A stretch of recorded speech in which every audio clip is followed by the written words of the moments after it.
Hello, everyone, and welcome to another episode of Dungeons and Dice Masters. So, I'm your DM, and these are the players, and we're just going to pick straight up where we left off in the Umbra Hills, where you guys had been assigned voluntarily, taking up the challenge of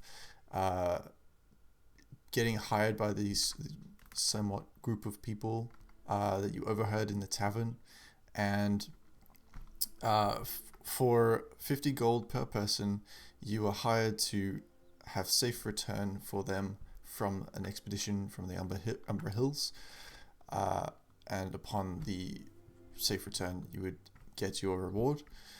And you also have been not assigned, but notioned towards a reward of 100 gold per person for turning in any or hopefully the whole group of cultists that are apparently lurking about in Joran village. Currently, you have made your way through a number of mountainous area and hills within the Umbra Hills, and you've come across this massive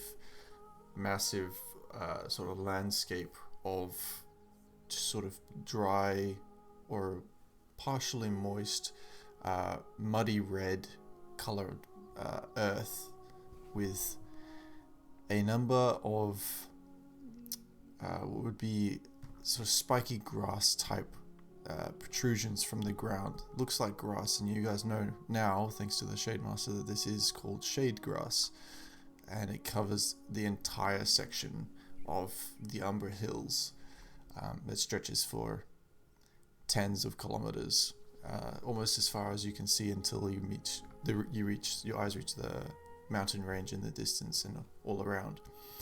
You guys had made your way down and started to traverse across with these people after camping, and some conversations were had with one of the NPCs. I believe you, Demos, had a conversation with William. Yes, that was me. And you guys had minimal conversation between there and where you guys are currently at, and you are warned to be cautious because it is a very dangerous place.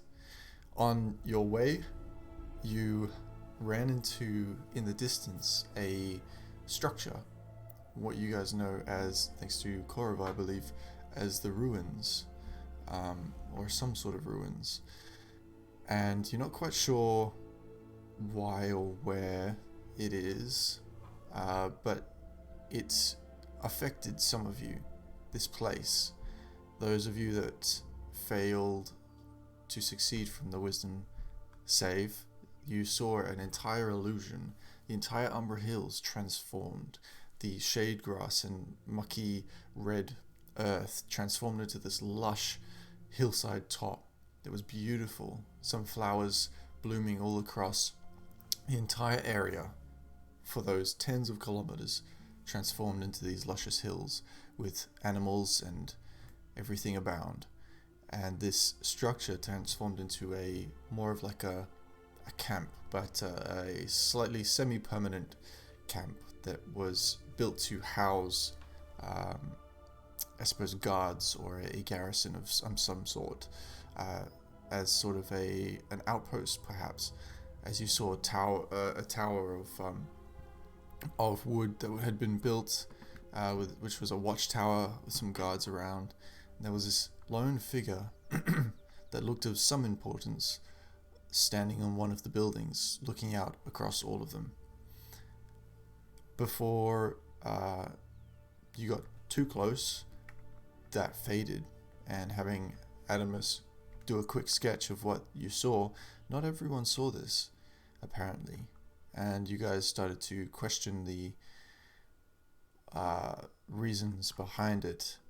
But before you could get too far, you saw in the nearby ruins some shady figures pop out of nowhere, and they looked eerie, creepy. And before you guys could really do much, aside from throwing fairy fire on Korvar's part, they sort of into the ground, 6 of them, and disappeared.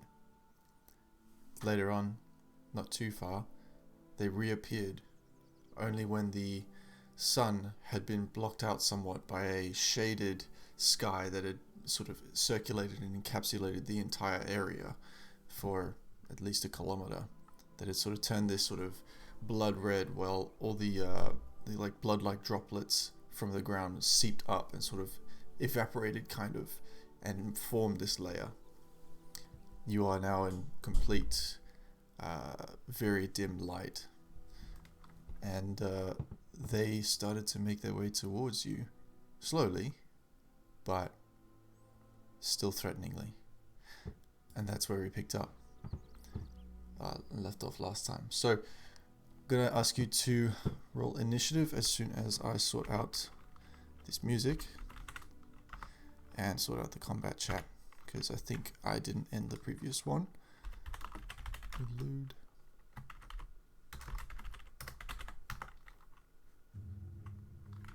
Okay.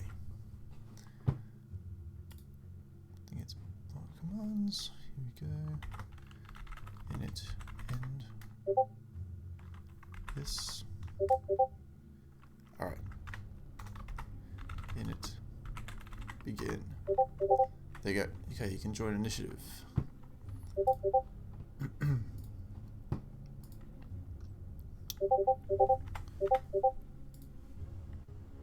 17, 16. Wow, you guys are rolling well.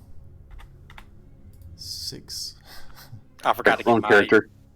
I forgot to get my my cheat sheet up. What was the thing for that? Exclamation. Oh yeah. In it. Wrong character. That's funny. Okay, 13. Yeah, sorry about that. That's okay. 13, still good.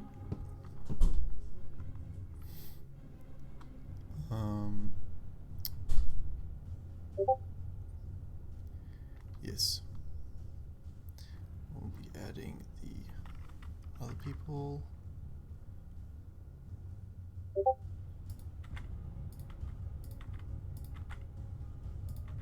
Da,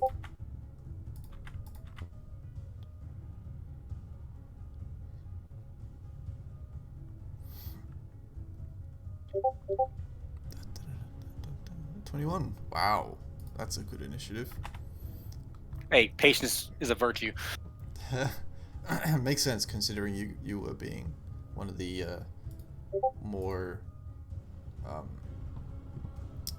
watchful people on these interesting figures. Kel was 16. Yep, cool. Leave it to the turtle to be slow. I mean, it makes sense if anything. Okay, just roll initiative for these.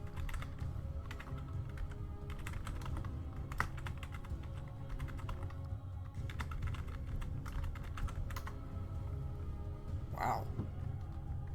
They rolled well. Let's see. Just a reminder, Cal, for you, you've got an AC of 16 because I cast Box on you last. Awesome, thanks. Okay. Unfortunately, I can't rename these things, but that's okay. All right. So. Who's up? Korovar is up first. So, from your perspective, Korovar, you can see that. From your perspective, you can see that this whole thing is just sort of cascaded over you guys in the area, and the nearest figure that's sort of looming in like this shadowy appearance with these sort of red beaming eyes in the distance is maybe 100 feet off at this stage. What do? There's, as far as you can see right now, there are 6 of them. They're sort of coming around like the stonework and some of the more Hylian difficult terrain there.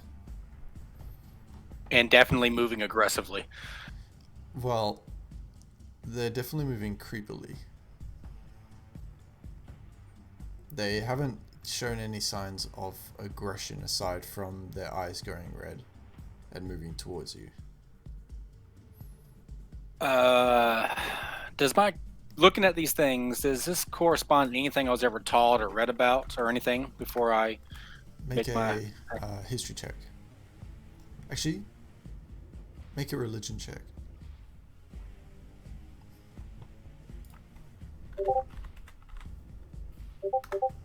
What'd you get? 12. 12? It sounds like something from a nightmare story that you were told as a kid. Something about the boogeyman that would come and get you if you were not good. But nothing specific.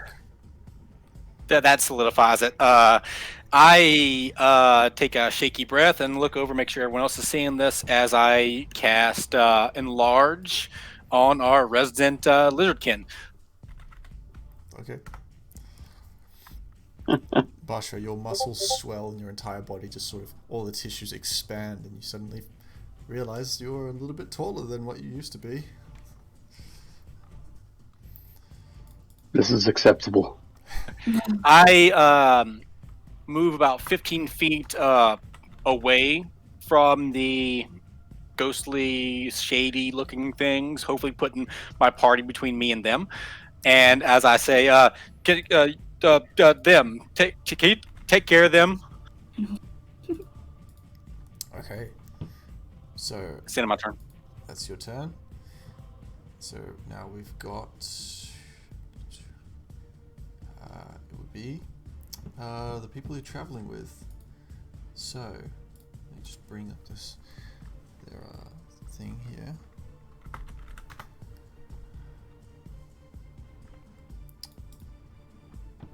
Now, I believe William was the only one that didn't get affected. So William sort of looks at the situation, looks around and kind of goes, I'm not sure.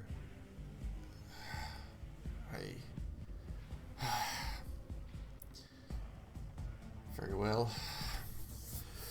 He starts casting in the air sigil, and the whole like sort of sigil lights up this fervent blue, and each corner of the sigil sort of fires off these little darts that sort of spiral off and hits a couple of these figures. I'm gonna go ahead and do that. The others are just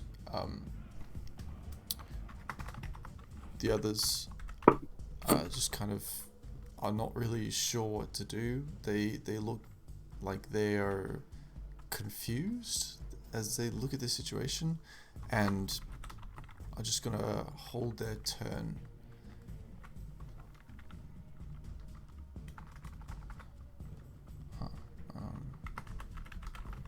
Never done this before actually. Interesting. Alright, I'll do it the other way.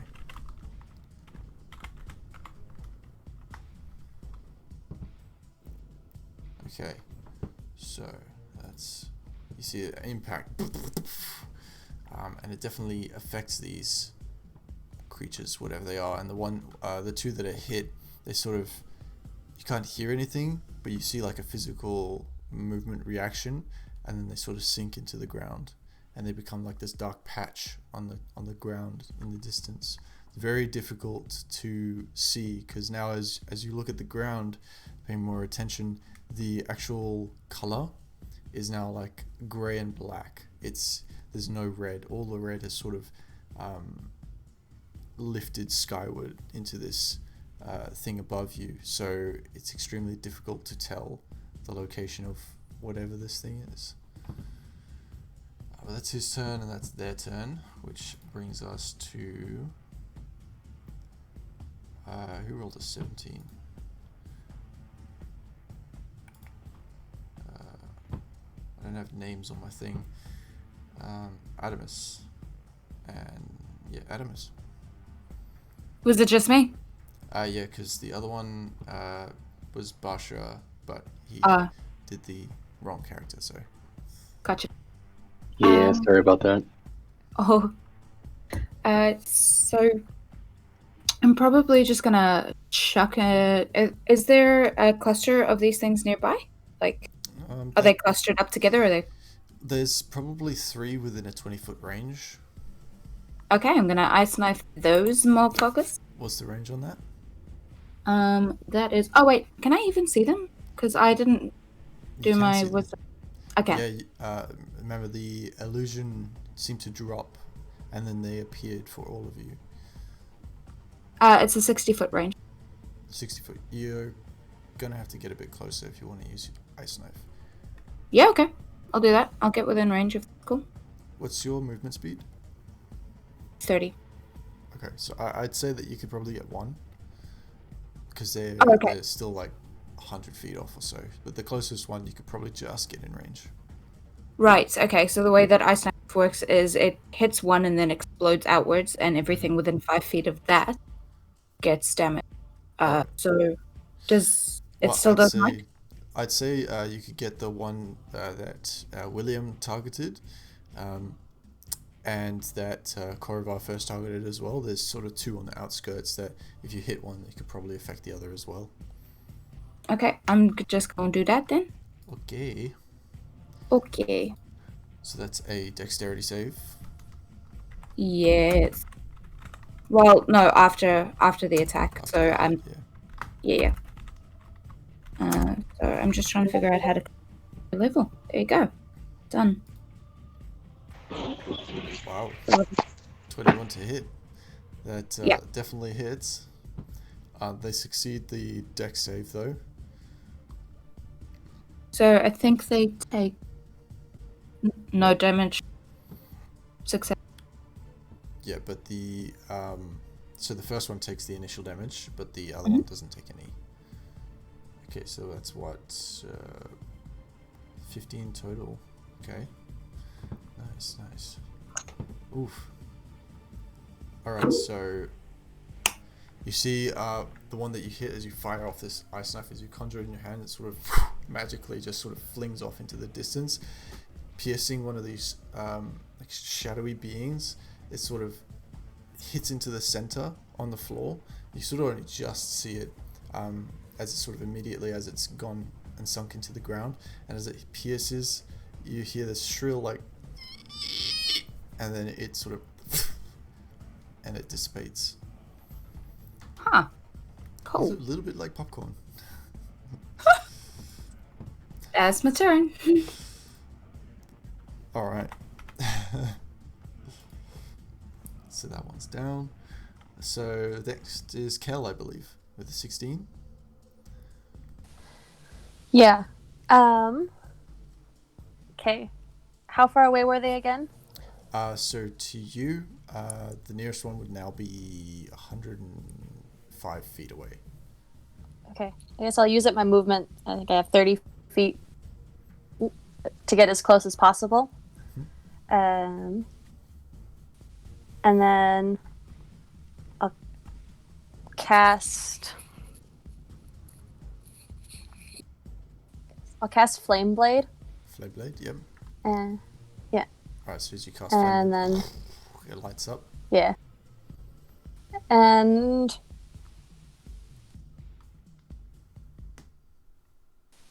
yeah, oh goodness.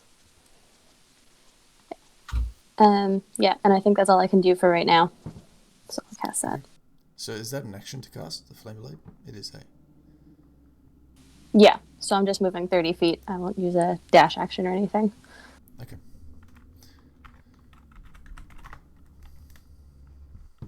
Alright, sure. Alright, so you're maybe like 65 feet away from them now.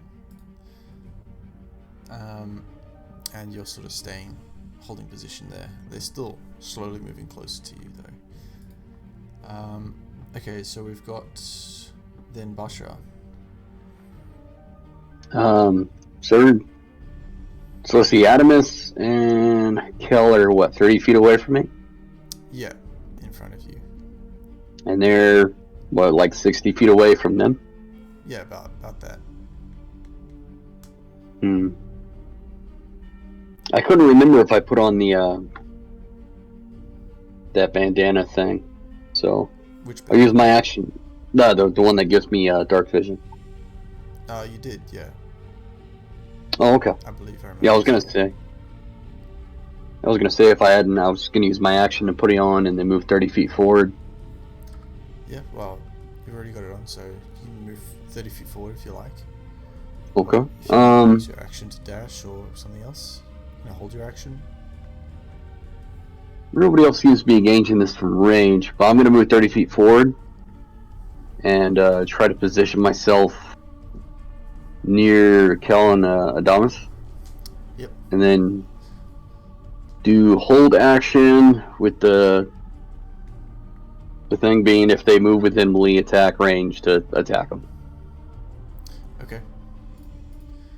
So you're sort of between Adamus and Kel? Yeah, if I can get away with it, since I'm a really big creature. Yeah, no, that's fine. I mean, didn't really specify like how far apart they are, so I'd say that it's easy for you. Adamus is on the left, you're in the middle, Kel's on the right. That's fine. Okay, so is that your turn? You're holding your action for attack? Yeah, I'm waiting for them to get closer. With that spell, does that mean I have a 10-foot threat range since I'm large now? I think so. Yes, I think so. Okay. Yeah, I'm happy with that then. That means I can cover a big area. Yep. So yeah, 10 foot. Alright. So now it's their turn. So they just sort of let's see. So as they sort of see all of you sort of coming onto them, and don't give me that. As they see you approaching in a hostile manner, they are going to dissolve into the earth again. And usually you would be able to see the movements as you did before briefly, but now that the shade grass is sort of void of this blood red mud, it's just sort of impossible to tell where they are. And let's see, that is going to be their turn. So next up is, I believe, Adamus again. The 21. Okay. All right. Adam's had 21? Oh no, that was Korva. Oh, sorry, Korva. Yeah. And then Adamus was what? 17. Yeah. Okay, sorry, my bad. Did I get skipped? Oh, what was yours, Demos? 6. 6. You slow. Ah. They didn't put it in Turtle. initiative. Apologies. Oh, there it is. Yep, cool. Okay, yep. Demos, you go, and then Korva, you're up. I was so confused. So yeah, you go last in the initiative order. Oh yeah, absolutely. I'm a turtle. So what are you doing? How far away am I from them? Well, from where they last were, because you'd be traveling up the back, roughly. So the closest one you saw would probably have been 75 to 80 feet away from you. Oh, sorry. If you Prior moved to your- this, I had. Sorry, I didn't mean to interrupt. Go. No, it's all good. Just if you moved, it would be that. Sorry, because initially it was about 105 feet. In the last campaign, I had my detect good and evil up. Do I get to see them moving around any different with that? Last session, you mean? Yeah, last session I had cast it towards the end, and we had seen the whole field was red. I'd say that given the nature of this landscape, you can't pinpoint anything. It's just, like I said, the whole sort of, if you imagine like this invisible sphere that your spell encapsulates, that you're able to detect, it's just full of pings. There's no discernible. Okay. There's this one. It's I would just like to move as close as I could to where I saw them last, and then attempt to use my channel divinity, Turn the Faithless. Turn the Faithless. Okay. Pull out my holy symbol and whip it into the sky and say, "Begone, foul demon!" Okay, so what does Turn the Faithless do? I don't think I've ever heard that one before. Each Fey or Fiend within 30 feet of you. Each Fey or Fiend within 30 feet of you that you can hear must make a Wiz saving throw, DC 12. On failure, the creature is turned for 1 minute unless damaged. Fey or Fiend? Yeah, Fey or Fiend is what it says. Okay, that's interesting. Okay.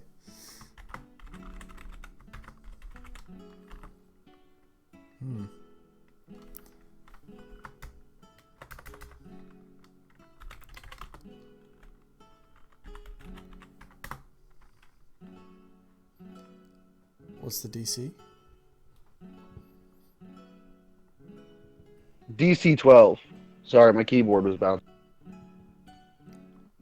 Okay, so as you cast a spell, and you shout your proclamation, you see that momentarily there's sort of like this sphere that sort of bursts slightly around you, kind of like like an aura, and momentarily, very briefly, you see the actual the earth itself, like the shadows in the earth, just sort of disperse, and underneath you see this natural brown dirt color, and you see the sky just above you. What's the radius?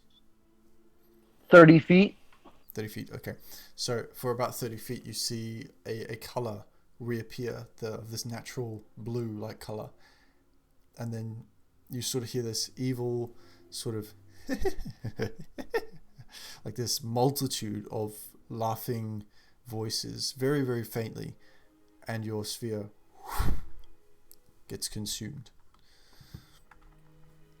And Yikes. That's my turn. You feel that your spell initially worked, but whatever forces are going on here in the Umbra Hills are too great for this single spell. I would turn and look to anyone close enough to hear me and go, "That's not supposed to happen. Ever." Well, everyone can hear you. So is that your turn? Yeah, that's all I can do. Alright, Korrivar. So currently, I don't see any enemies or anything, right? They all kind of went into the ground. Correct.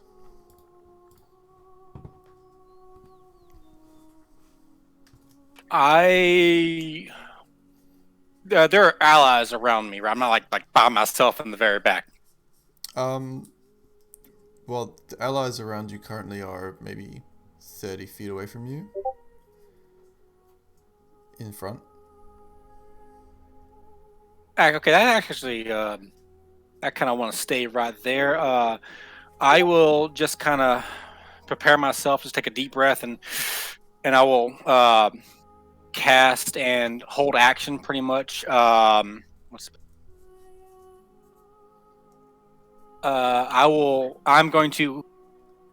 going to hold the spell Mind Sliver cantrip for the first enemy that I see. Okay, and what's the save on that? Is it wisdom or intellect?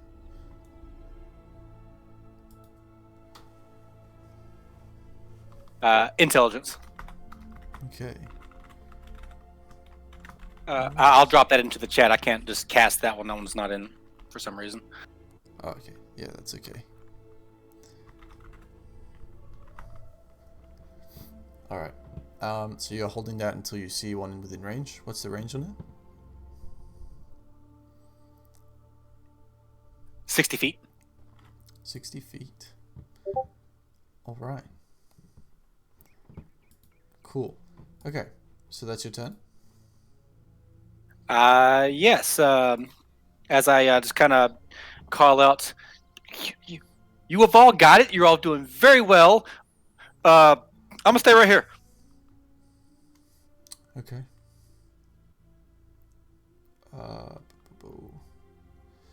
So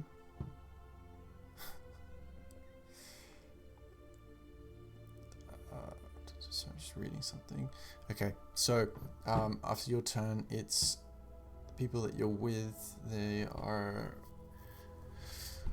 the others are going to sort of reposition a little better. They're going to form this sort of semicircle, sort of adjacent to you guys, just sort of weapons out, like watching.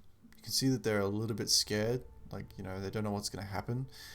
William's looking a little more calm in this situation, and you see him just sort of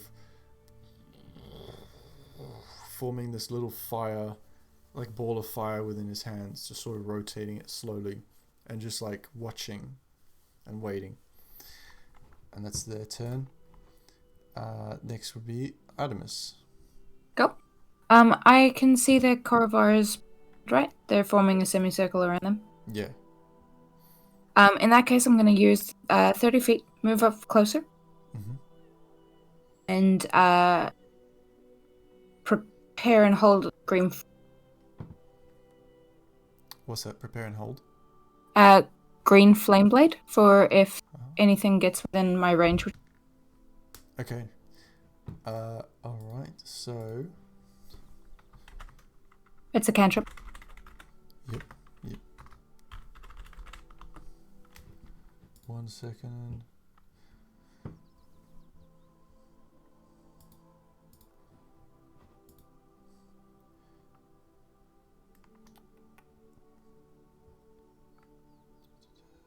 Okay.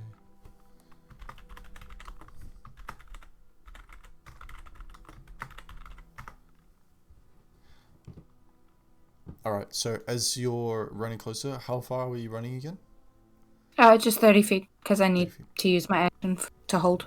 So as you start running closer, and you can hear the as your sort of footfalls start destroying these spiky shade grass patches, sort of like crunchy beneath your foot, you feel this sort of as you step, and as you look down, you see just in time as the shadows coalesce around your foot and sort of creep up your body, but instinctually you just sort of like try and bat them away.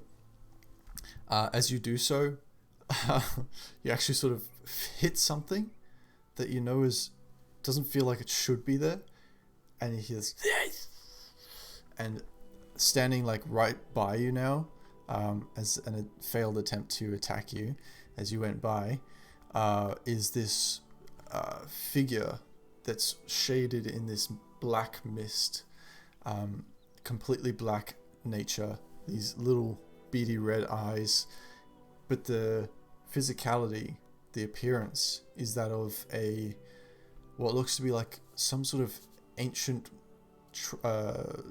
soldier that seems to have like a scar across the neck. This is all shades of black and grey, but nonetheless you can see that there's this sort of scar across the neck that seems to be like this open wound, but there's nothing coming out of it. You can continue to move your full distance if you like. No, I was preparing my action for if I'm gonna. Okay, so you're gonna light up green flame blade. Correct. All right. Is that an attack on casting, or is it just? So it's a melee attack. And it is. Sorry. For some reason, not coming through on Discord. Really? Mm-hmm.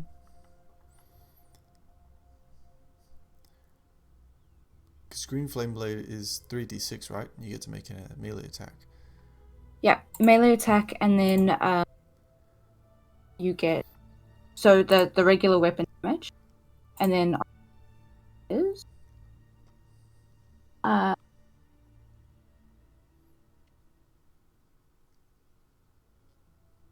sorry.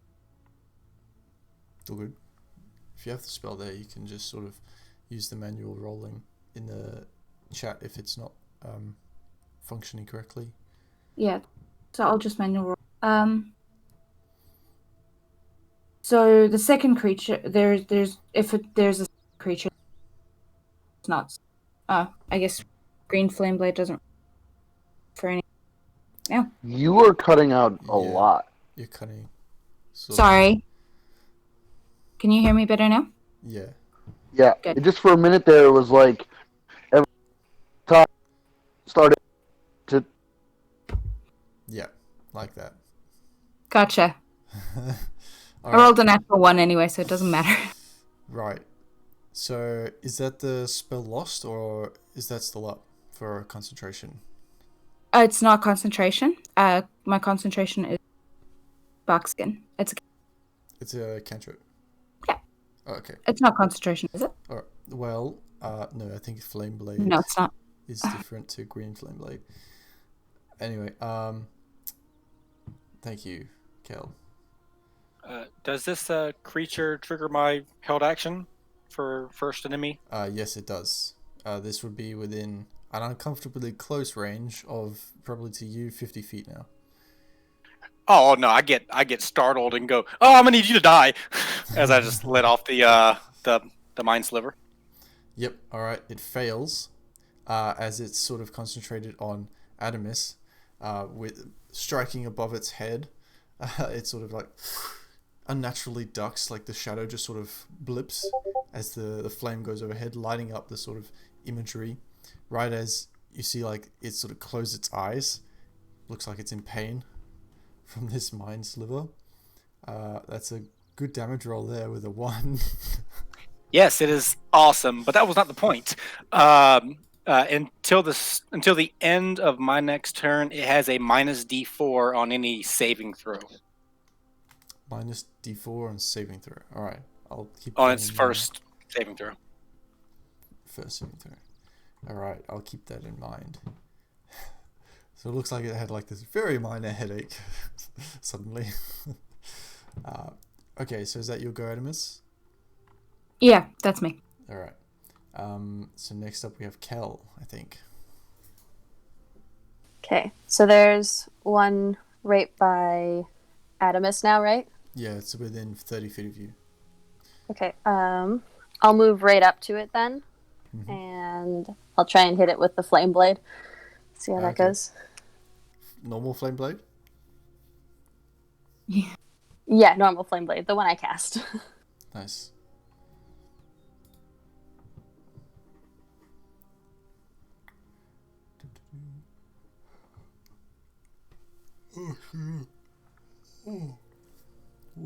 Oh, that's a natural 20. Now, I believe So- this is a melee spell attack, yeah? Yes. Okay, so I can check. That's some damage. yeah, so with I don't know if we've covered this yet, but I still do. I know that rules as written says magic doesn't have any crits, but Mhm. the way I do it is that it still takes effect with like double damage and stuff. So Okay. that's wow. I didn't know magic didn't do crits. Yeah. It also doesn't do non-lethal damage, which is something that I do take in. Just so you're aware, of spellcasters, you can't do non-lethal damage with your magic there, unless it's something like Magic Stone or Catapult, you know, because they kind of have different aesthetics to them. But yeah, like Flame Blade, that's it. That's it. That's definitely it with 54 points of damage. So. Oh, the regular attack is just 3d6, so that Oh, I see. 66 So that it it's rolled 27. is the crit, so there's not 54. I feel like it's very temperamental with this Discord bot. Like sometimes it'll do what it should, and then sometimes it won't. It's very confusing. Yeah, Okay, Technically, this one- it's doing it by the book, so that's how it's rolling. Okay. Yeah. So it just did double the dice that it meant to roll. But yeah, Alright. this is an attack I put in manually, so it should follow the rules pretty specifically. Okay. Well, hopefully. Nonetheless, it's 27, which definitely is enough. This one sort of just, you slice right through it, and the flame just sort of, you see all the mist, the black mist around it, just sort of get engulfed and turn this red orange color as it flames and burns out. So that one's very dead. Let me check my bonus actions real quick, but I think that'll be my turn. And then... Oh, that's actually a bonus action attack. Oh, wonderful. That's fun. Is there anything else really close to us, or is everything else still 65 feet away? You're not sure. You can't see anything, but Okay. if you'd like to use your action to make a perception check, unless you want to hold your Sure, action. that's what I'll do. No, I'll just make a perception check. Okay.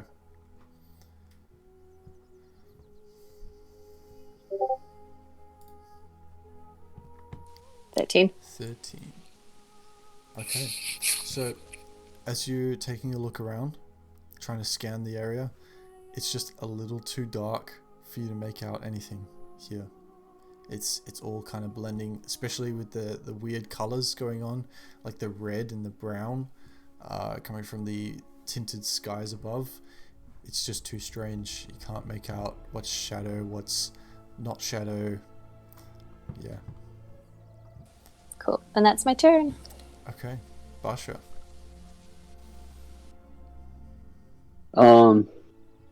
With her flame blade, since it sheds light, does she, or do I see anything like around them by chance? No. It's not that kind of, I don't know how to describe it. It's when the flame blade goes up, it does light up the area, but it's lit up in a way of how do I explain? Like grays just get grayer, if that makes sense. It doesn't. Okay. It doesn't restore the color or anything. It's a very weird sensation here. Yeah. If I don't see anything to attack, I'll pretty much do the exact same thing I did earlier, where I'll move close as I can to Kel and Adamus, and I will hold action, wait for something to appear in melee. Uh-huh. Okay. And So, I'm not raging, but you know. yeah. Okay.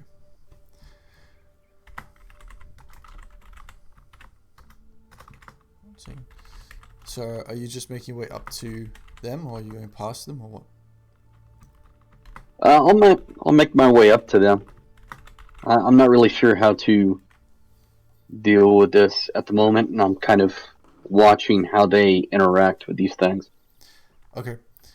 As you sort of make your way up, sort of rushing, and you can see just behind you as you glance back the massive footprints in the shade grass where they've sort of been flattened completely from your like massive lizard strength and weight in the shade grass. And like in front of you, you can see still just that grey black imagery of the grass in front, and then some of this imagery moves and shifts, and all of a sudden, like it's too late, and you see this sword just sort of fly out of the ground attached to a human like figure that like the form sort of apparates out of the ground, and the sword slices across your throat for 21 to hit.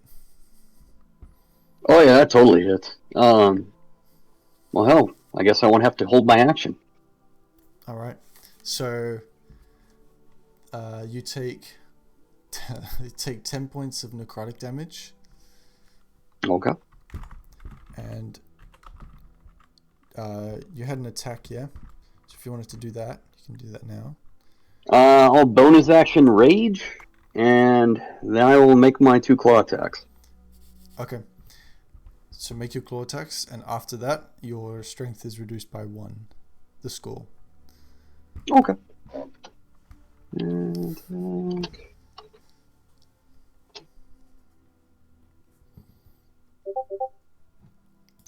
First one, 26 to hit. That hits. And I gotta roll a d4 because of the enlarge. Cool. So 9 plus 5 plus Corvar's 2. dice is cursed. So 11 for the first attack. 11, yep. That's And normal second, slashing damage, yeah? yeah, and second attack is a critical hit. Second attack is Which- critical. Damn. Okay, Yeah, I gotta roll 2d4 because crit. go for it. So 17 damage. 17 plus 2 more, so 19. Okay, so you've got 9 from the first one and 17 from the second. 19 from the second. 19 from the second. Yeah, it's because I'm raging and it doesn't add it Yes. in. Fair. So 19 and 9, which makes it 28. Math. I know, right? Okay. Alright. I like how you managed a nat 20 and a nat 1 in one attack roll. Yeah. Okay, so you sort of like seeing this and feeling your strength get sapped a little bit. You just rage up and just start slicing into it. It's not enough to kill it, but you can definitely see like some of the misty form of it is starting to shred apart. You can see gaps in it where you've kind of clawed into it.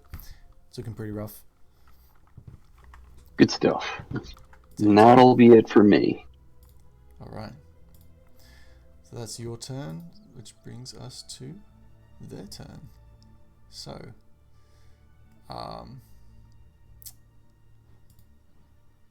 okay. Yep.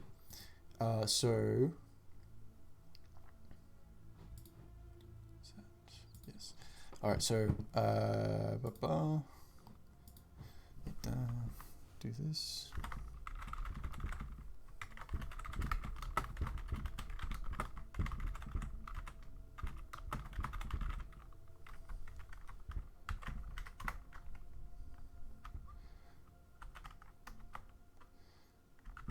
Okay. Alright. So, that is definitely not going to hit. Not gonna hit. Wow, these are really bad rolls. Okay. The only ones that might hit are against the Adamus and Basha.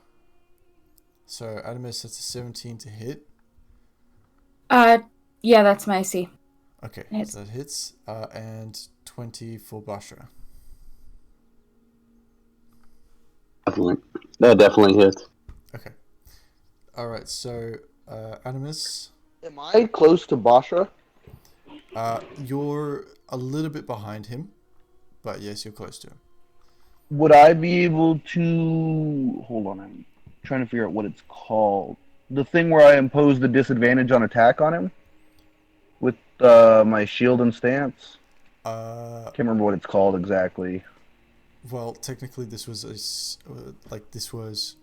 you didn't know that they were there, so I'd say that not this time, as they were technically hidden. So Okay.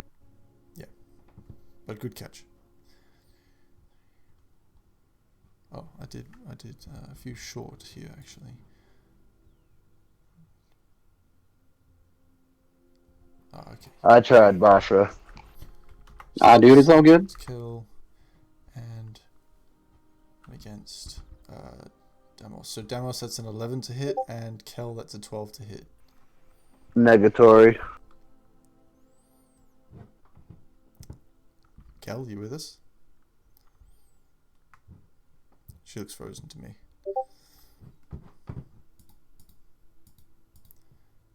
Okay, so who did it hit again? It was... I wouldn't have hit Kel because I've got bark skin on her, and that means her AC 16 at least. okay, yeah, so that wouldn't have hit. So Adamus, you take 7 points of necrotic damage, and Basha, you take 7 points of necrotic damage. Actually, it's the same. Okay, doke. And your strength scores are reduced by 2.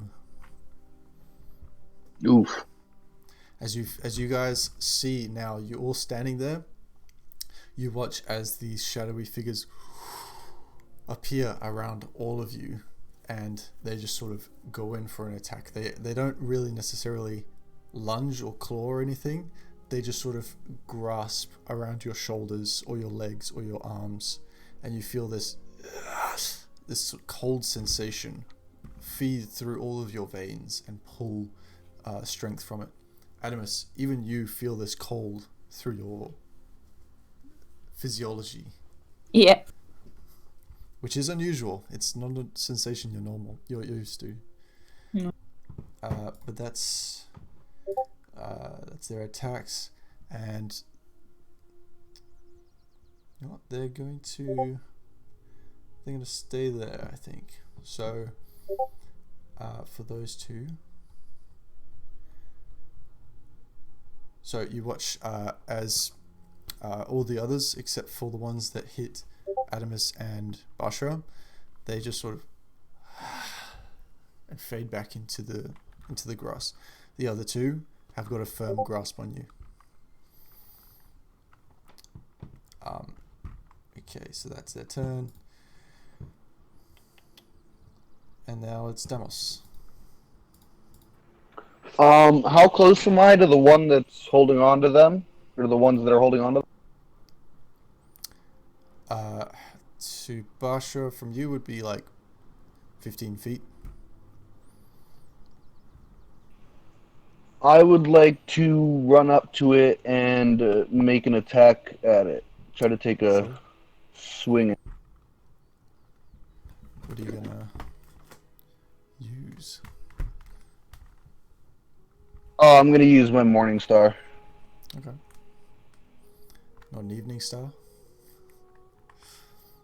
No, it's not the right occasion for it. Fair enough.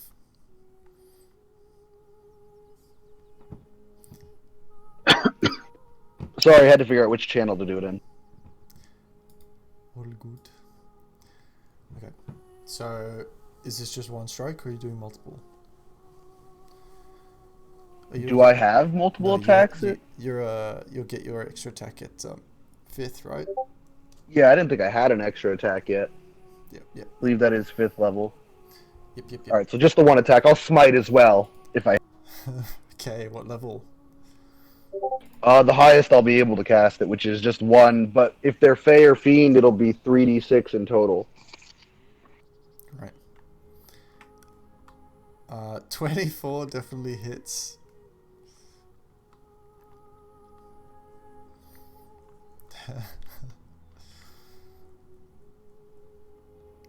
Ouch. They are not Fey or Fiend.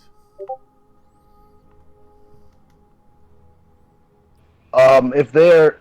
okay. Do I know they're not Fey or Fiend before I make the attack, or after? Or the smite? You only know as it takes effect. Okay, so I'm still gonna hit it with the 2d6 smite. Yep. Points are D8, by the way. Yeah, that's 2d6 weapon Thank you. damage plus the d8. The D8's for... Smite. Smite allows him to use a spell slot on hit to do 1 extra d8 of radiant or whatever flavor his cleric has, or his paladin has. Sorry. Okay, so... I'm a little confused now. The 2d8... So he has to... He's rolled 2d8. 2d8 is the smite. Okay.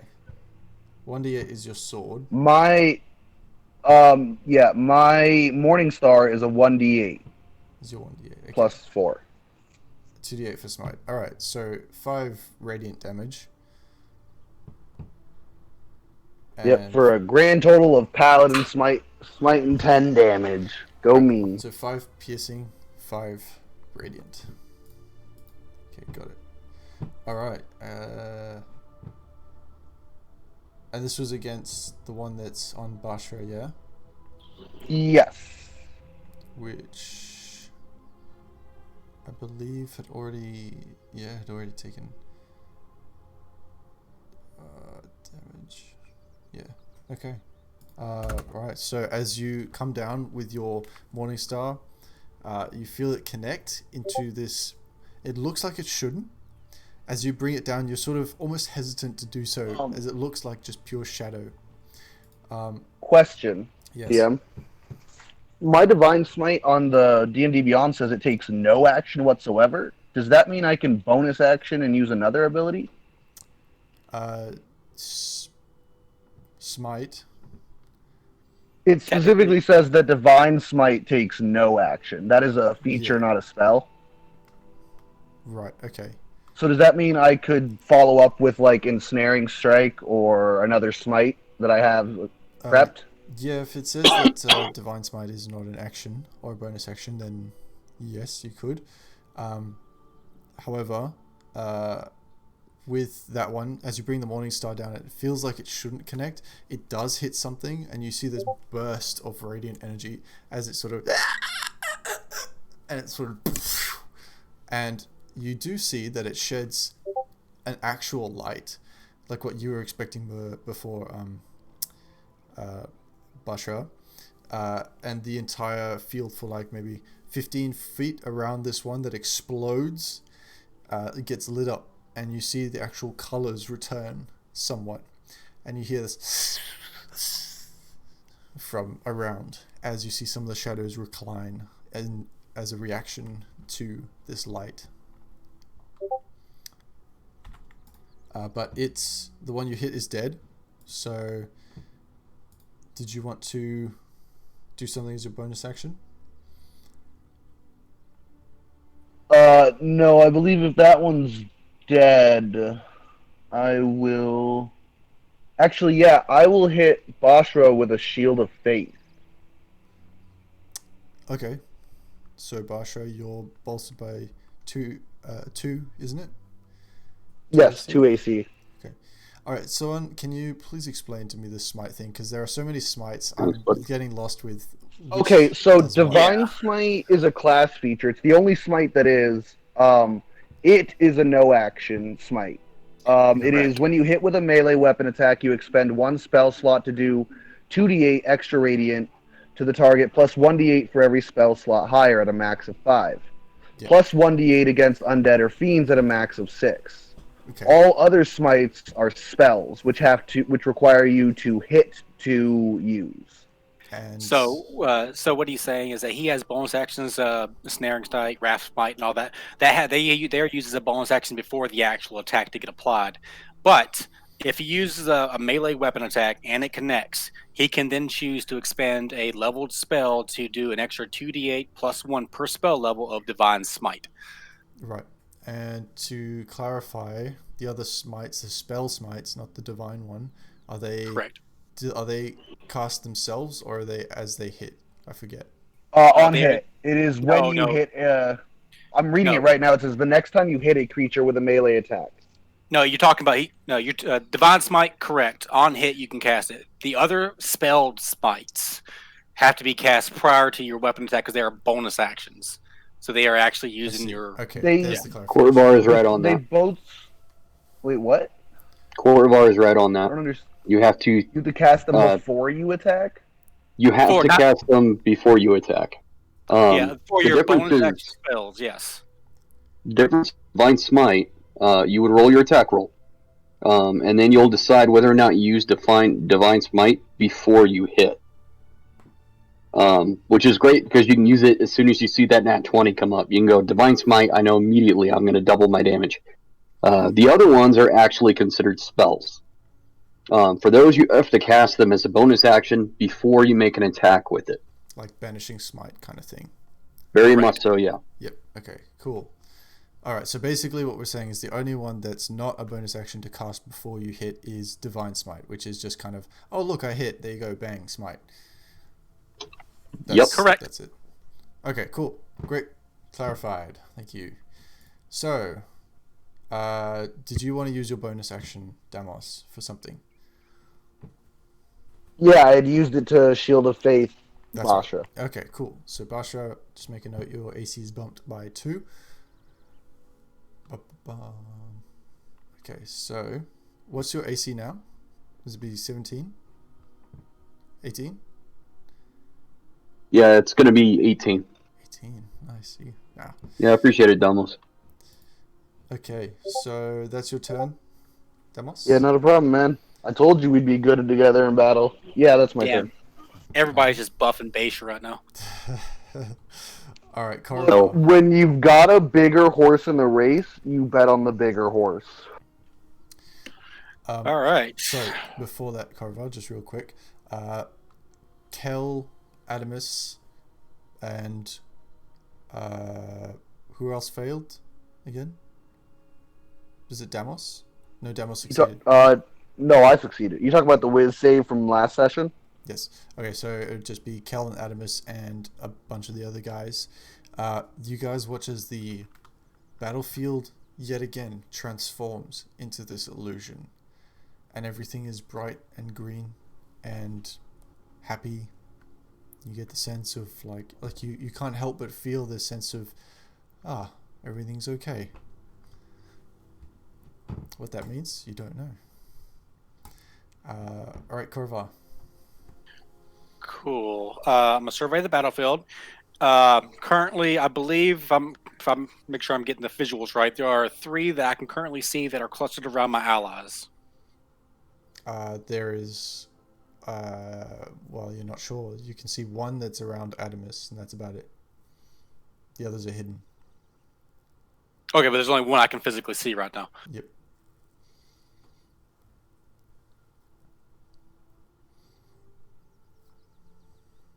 I will stay where I'm at and just cast Mind Sliver again with an intelligence saving throw.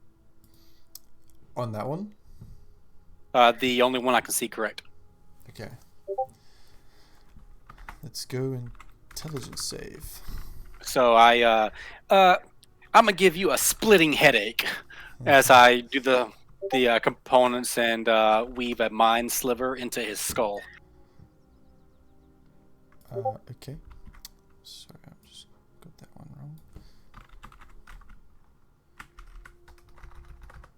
Save, here we go. That's a 13. I believe that's a failure. Alright. So, it takes how much damage? Oh, man. Dude, you're This is cursed. Bull.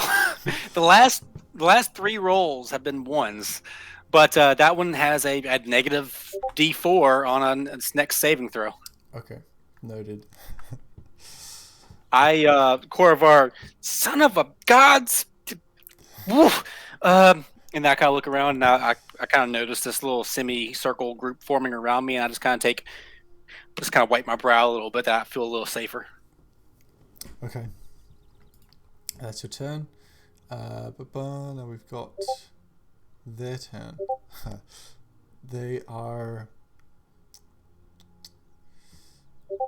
Ooh, that's a good point, actually. So just doing a quick retroactive. William was holding his spell. Okay. So, would be directed sort of between your group. Let's see what's the... Okay. Unfortunately, that means that it would have to get Damos as well. So Damos, can you please make a dex saving throw? As William looses this ball of fire, and you see it just get Wow, my friend. and it lands behind all of you, so you can see that he's not intentionally trying to harm any of you, but as it sort of expands and fills this entire sphere, you can see all the shadows sort of instinctually trying to escape and recline. The vicinity scrapes, like, gets the back and engulfs the back of your shell. You can feel this intense heat in your back. Is that a 10 for dexterity save? Yeah. That's a big fail. Yeah, I know. Sorry, man. But it was the It's only... bots, man. Your bot and the bot in my other campaign, both of them, they hate me. I'll make 20s on initiatives and 1s on save. Okay, so that would get... We get a lot of them, actually.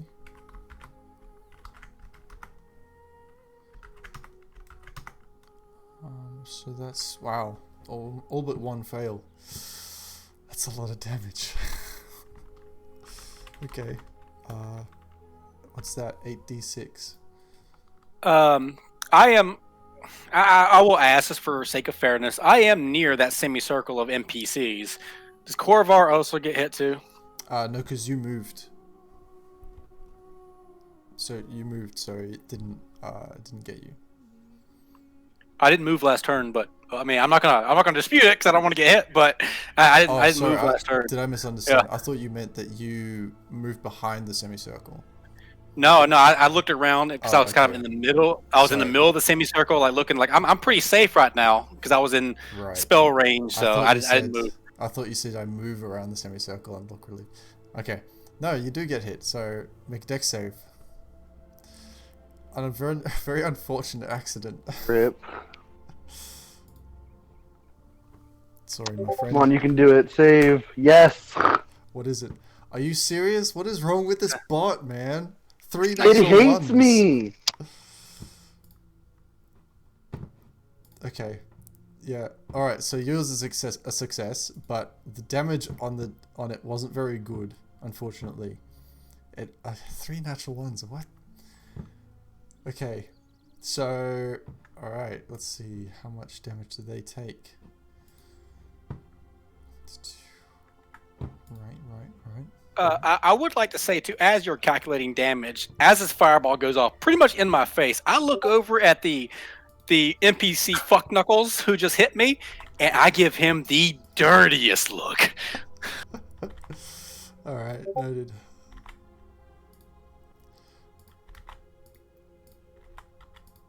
Just doing the subtraction here. In a second. The half of that. So, math. There we go. Okay. All right. So as the fireball goes off and this explosion, and now the grass is starting to set alight with fire. By the way, as this dry shade grass is apparently very flammable, and the entire environment around this 20-foot radius is starting to catch alight. And as it goes off and sort of scorches the back of the shell of Damos... Oh, sorry, Damos, you take 27 points of fire damage. Korvar, you take 13. As you guys get scorched, you hear William say, "Sorry, friend, sorry. I'll be with you in a second."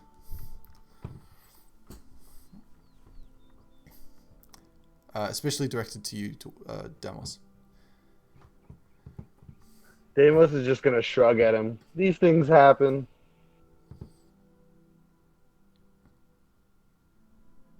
I look over at him and just in drowl, hopefully because no one understands that, I'm going to pull that out of your ass later.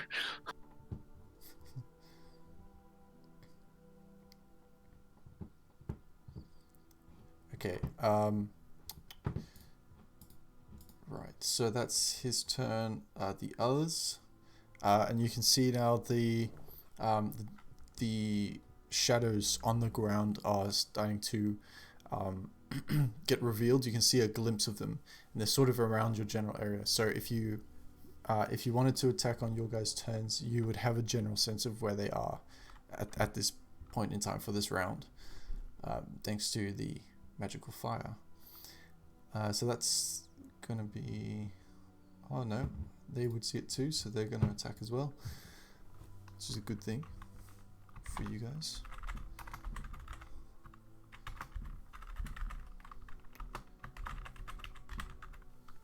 Okay, first of all, what is going on with this music? That is not what I'm going for. It's better.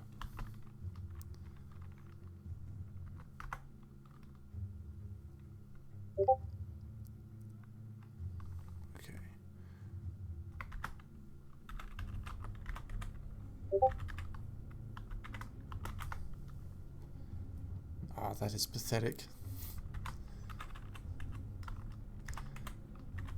I don't think this bot is on our side, guys.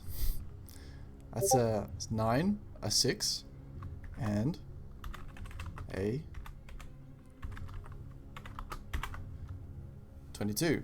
Okay, very, very temperamental there. So one of them hits. Oh, and but there are 4 more of them.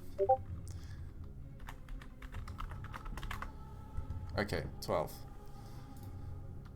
Which is the AC, fortunately. Okay, so 2 of them manage to hit. So 2 of them take out like their short sword or their scimitar. They sort of stab into the ground there. Let's see what damage they do here. Okay. Max damage. Nice. So that's... Okay. So one of them actually goes up to the one that's on Adamus and just sort of slices across its back. And you hear the... from the reaction, but nothing. It doesn't seem to react otherwise. Wow, actually. Thanks to the fireball, the other one... As it gets stabbed, it just sort of, you see as the sword pierces the ground through the shadow, it kind of goes and like a little popcorn just sort of disperses. So that's another one dead. Alright. That's their turn. Okay. Animus, you'll go. Great. So you said that I felt like everything was going to be okay, right? Does that mean I no longer feel like fighting? No, so Okay. you still feel like fighting and you still feel that there is a threat, but you can't see anything past this illusion right now. So what that means mechanically is if you were to make any sort of attack, it'd be a disadvantage. Sure. But I can feel that something is currently around me, right? Oh yeah, definitely. Like you can feel it on your shoulders there. It's very creepy. Thunderwave. Alright. That's a save, yeah? I believe so. Yes. Dex? Con. Natural 20. Ah. Uh, It takes half as much damage. I will... What's your DC? 14. Okay, so yeah, even the D4 wouldn't help. Okay, so what's the damage on that? Half is 4. 4 damage. 4 thunder damage. Thundering damage. Okay. Alright, so it kind of... You see, like, as you turn around and just sort of... like, kind of close your eyes and let off this thunder wave. You guys will hear this... as it echoes through this hillside. It's sort of... You see a vibration ripple through it and just sort of phase through it. You get the sense that it doesn't do nearly as much damage as you would have hoped. I'm going to use my bonus action beast shape to a Into a... bear. The brown bear? Yeah. Alrighty. So, as you just sort of stand there and see this happen, you kind of like roll your eyes a little bit and just sort of... and turn into this mechanical bear that just sort of... all of its like shoulders have got this plated thing and your stomach has this sort of metal plates that converge over each other. Your teeth is like little steel or metal incisors. Dope. Alright. Cool. That's me. If you could sense a surprise from a shadow, you get the sense it probably is. Alright, so, that's your turn. So Kel. Okay, so I can't actually see the thing in front of me anymore, so it'll be a disadvantage attack. Yeah, so as you're sort of looking around, it's really hard. Occasionally you get to differentiate between, but it's kind of like a rift between reality and not reality. You can sort of see them as like faint images and then they disappear as the illusion takes effect. She'll just attack with the green flame, or not green flame blade again, Okay. and Make your attack. hopefully she.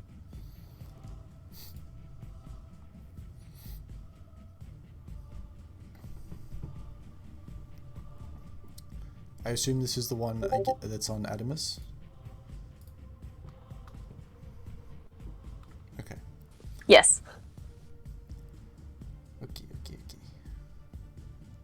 That would include allies. True. Who would be around? Bashra, actually. You need to make a con save. And Kel, because if you're attacking, then you're nearby. Oh, is this for Thunder? Sorry. This is for Thunderwave. It's okay. Thunderwave. I was gonna say I didn't get near them. I was attacked before I got up to them. Yeah, but it was still within 15 foot of him. Well, it's 15 foot cubed centered on her. Yes. So I'd have to be within like I see. 7 or 8 feet. Okay, Does that make sense? I mean, I'll do it anyway. It doesn't matter. That makes sense. Actually, yeah, no, that wouldn't affect you then. Okay. So I failed the con Appreciate save, Okay. but does a 16 hit? 16 hits. That's 14 Okay, fire cool. damage. Okay. Yeah. Alright, so as you slice through with this flaming blade, you can see it lights up again, and like the mist around it is set on fire and sort of explodes. And for a brief moment, once it does that and is evaporated, you can see like this figure standing there, and it's the same sort of soldier in the same sort of attire with like chain shirt and this very slight cape that comes a little way down to the back on it. Still shades of grey and black, and as you do this, you sort of see it recoil, look at you, and it has this sort of maddening look in its eyes, like it's ready for a fight and it wants just to hurt. And then the mist returns. It looks pretty rough. Okay. So how much damage am I taking from? Not sure actually. 8? 8 damage? Yeah, okay. Cool. I don't know. Delaney. What was your Thunderwave damage? Oh, it was 8. Oh yes. Being the thingy. Yep. Oh yeah, okay, true. And that'll be my turn. Or, yeah, that'll be the turn. Okay. So that's your turn. Next we have Bashra. So Bashra, you are not affected by this illusion, so you can see the figure to the left. Okay. You can also see like the very faint patches on the ground where these shadows are behind you. There are 1, 2, 3 on the ground, and then 1 on Adamus. DM also to with the I got caught up in the fire damage, but I had to do a concentration check for maintaining enlarge. Yes, so you took. Yeah, so that's I took 13. So I took 13. It's 10 or half, whichever one's higher. Which would be half of the damage because you took 13. 13. So it's 10. So sorry, yeah, 10. So I'm thinking the 27, which you didn't take. Yeah. I also would have made this with advantage, but I've already made it Warcaster feat. That's all good. Yep, you maintain it. Okay. I've got to do that too. Then.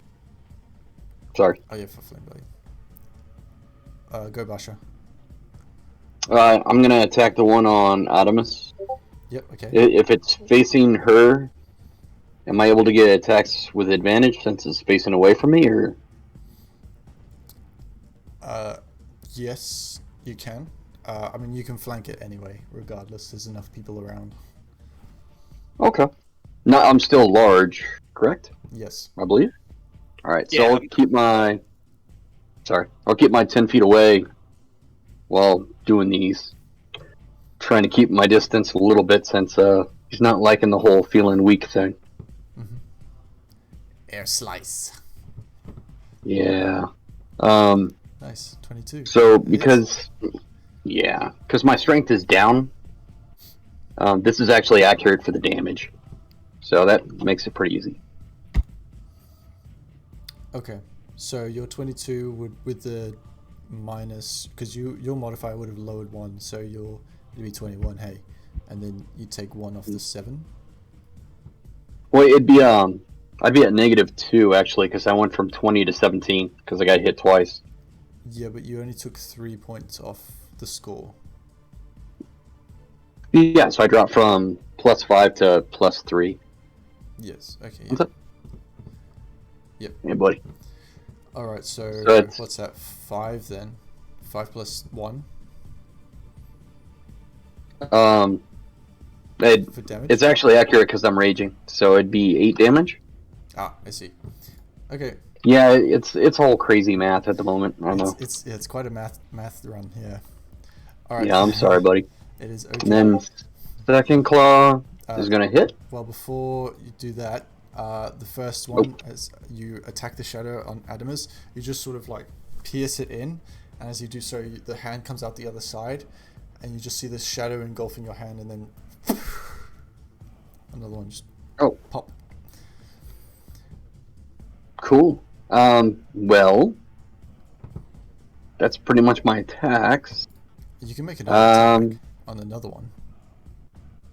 It has to be part of the same attack action, unfortunately. Yeah, but you can move. Yeah, if that's okay with you, I didn't really know how you were gonna run it. I don't see you know a structure like you have to bonus and then attack and then move. You know, like you can attack, move, or you can move. Okay. Move, attack, move, whatever. You know, it's.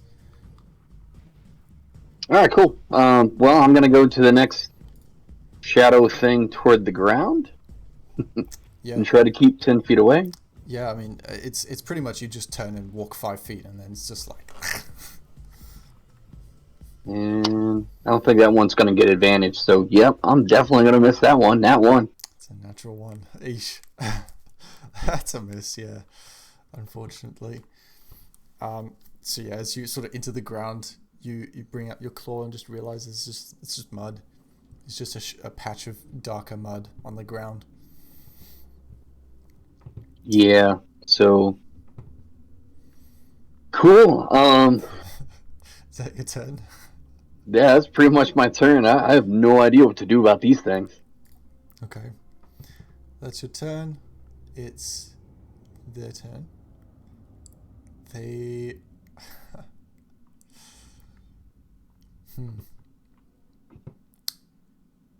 They're going to sink further into the ground, and you just see them disappear. And then...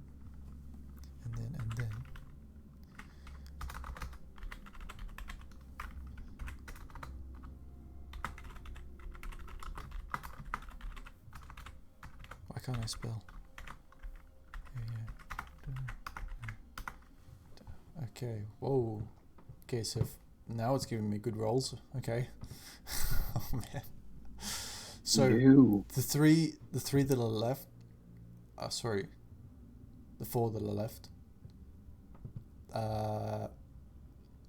They reappear behind. One would be two on Basha, 2 on Korrivar. Sorry, 1 on Korrivar, 1 on William. And the first one against Basha is going to be 23. 1 on Korrivar is 24 with a nat 20, and the one on William is 23, and the last one, which appears on, would be Kel, because you've got a flaming sword. Oh, sorry. No, yeah, you're right. 2 on you, because you're a big boy, and you're doing a lot of damage. That's a 21. So I assume all that hit. So, Basha, you take 13 plus 10, so 23 points of necrotic damage. It was rough, man. Yeah. And your strength is reduced by 5. So Ow. you just immediately feel super weak and faint, even for your size, and it's almost difficult to maintain your what weapon do you carry actually? None.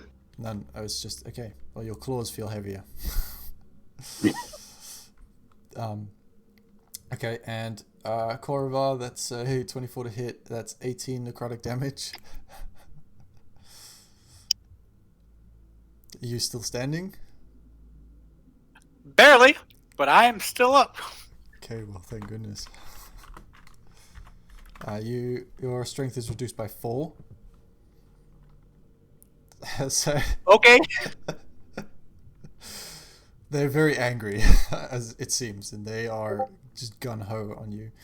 And then 1 against William, that's a 23.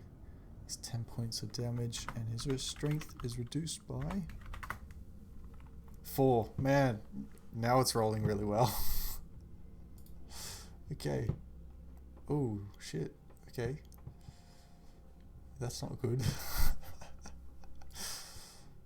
Alright, so you all are just feeling super drained and weak. For those that didn't get affected, you look around, and those that have the shadowy figures around them, that just sort of dig their sort of fingery, shadowy claws into them.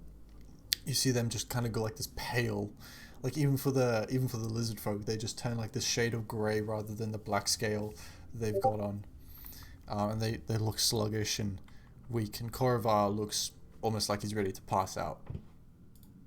Oh yeah. Oh yeah. What are you on, Korovar? I have 2 left. Is that my turn? Oh shit. Yes, that's your turn. Can I run up to Korovar and use Lay on Hands? Yes, you can. As I see him moving over to me, can I tell what he's about to do? I mean, I know that he's a paladin. I don't know You'll what he see does. my hands start to glow, so... No, before. And I'm just kind of like, come here, come. The reason I ask is right now there's one in front of me. There's another one like real close to me with the NPC, and I think there's another one within about 5-10 feet of me as well. 15. I look Can I over get and, to him without passing that, without well, triggering an opportunity attack? if I need to use a reaction seeing this, I'll gladly spend it. But I wave away Damos. Okay.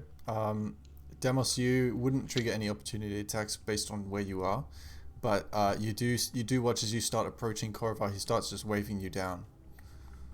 Deimos is going to nod and keep continuing. Then What are you going to do then? he's going to come up to him with. He's still going to do the Lay on Hands. That's not. He's not the. Oh no, I'm not going to go do that type. He'd rather put himself in danger. Okay, so you're going to heal him anyway? Yeah, I'm going to heal him anyways. All right. How much? I will hit him for, I guess, 15 healing. 15 points of healing. There you go. You're at 17 health. Oh, you dumbass turtle! You brave, beautiful man. And can I can't remember if it's a bonus action or action, but can I jump into my shell? It's an action. Okay, so never mind then. Then... Yeah, as an action, you withdraw. Okay, yeah. I was looking for it, but I couldn't see it. Well, then I will use my last spell slot, and I will put my hand on Korvar's shoulder and go, I'd rather die than see you die here today, and hit him with a Shield of Faith as well. And that'll be my last spell slot. Alright, so... Korvar. Oh my god, I feel loved. Does that make your AC 15? It does. Alright, nice. Nice. So, that's your turn, Demos. Next up, we are going to... So... actually, let's true. So you may not have noticed during your sort of rush to get to Korva and heal him, but the flames that are now eating away at the edges of the grass are quickly burning, and the radius of this burning patch from the fireball has increased. So you take 5 points of fire damage, licking up your legs, and the rest of you are in close vicinity to it. Yes, Demos. The rest of you are in close vicinity to this fire, and if you don't move soon, you're gonna get burned. Yeah, I thought it was concentration.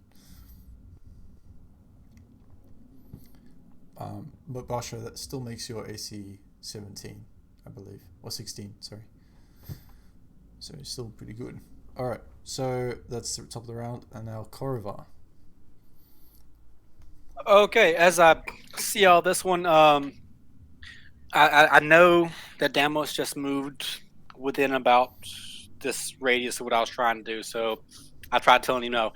Can I position myself without getting hit to include all three of the enemies within a 20-foot radius spell?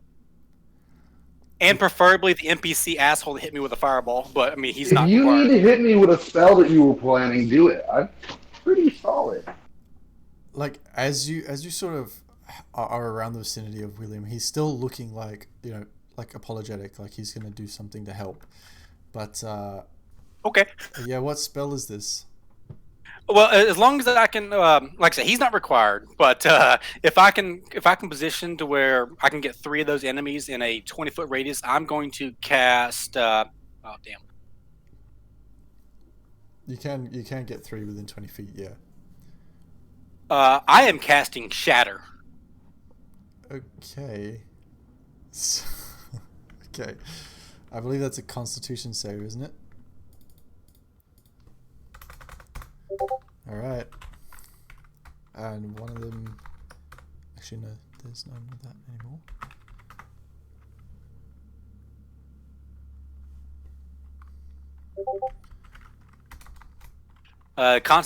Constitution. Does that include me? If you're within that 20-foot radius, He's or right next to 20-foot you. diameter. Yeah, if I can't position myself where I'm hitting them and not him, then I told him not to get over here. Is Shatter the one that sort of explodes around you, like the ringing sound and everything, in 20 feet? Correct. Okay, so that's a lot of people. Well, it's not centered on me. I can cast it at self. But where are you targeting it? The 10-foot diameter of the enemies. 10 or 20? Or 20-foot diameter. I'm getting my radius and everything mixed Okay. up. 20-foot diameter, 10-foot radius. So you're not going to be able to hit them without hitting Basha, Kel, and Damos. If he hits me, oh wait, no, it's just spell. He doesn't hit himself. So looking at it, is there any way I can position it? If I have to drop one out of it, I want to hit at least two. Okay. If I position it to where I don't, you know what I'm saying? I'm trying to. You can hit two without hitting Damos, but then you wouldn't get the one next to you. That's fine. Okay. Well, they both fail their saves, so they take full damage. Okay, so how much damage is that? 3d8 thunder. All right. Or 11. So- I mean, yeah.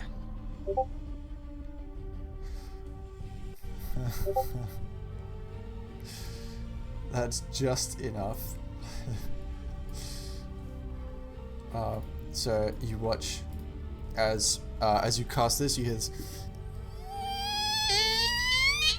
like a screeching, piercing sound fills the air around, and like a shattering sound sort of splits the air around all of you, and you watch these figures around Basha, the two around Basha, just sort of shimmer and shatter and then pop as that sound goes off.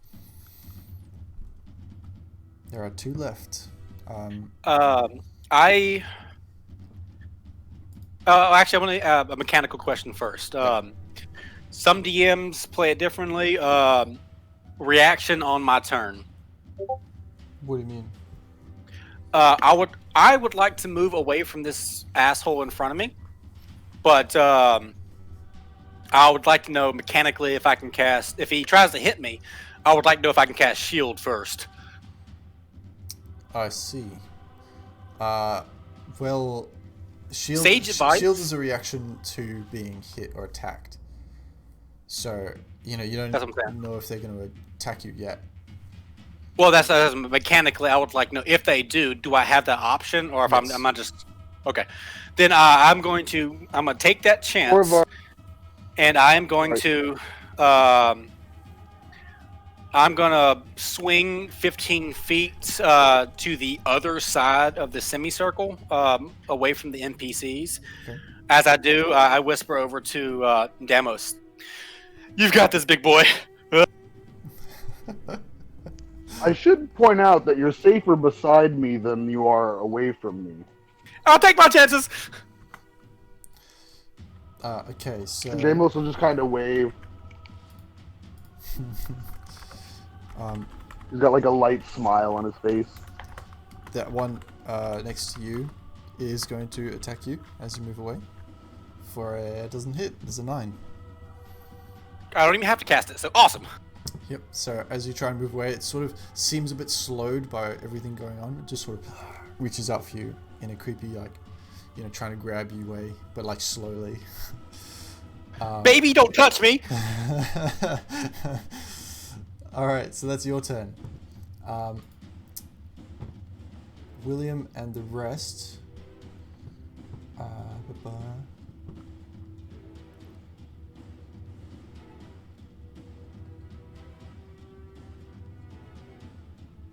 Okay.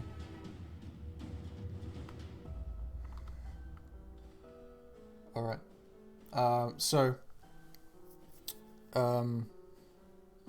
William looks to you and starts casting something, and he's gonna hold something. He just says to you, "Don't worry, I'll protect you for what I did. I'm sorry." And just sort of holds something in his hand. The others are going to attack the shadows that are left. No, why does stop playing this music? It is not peaceful. No.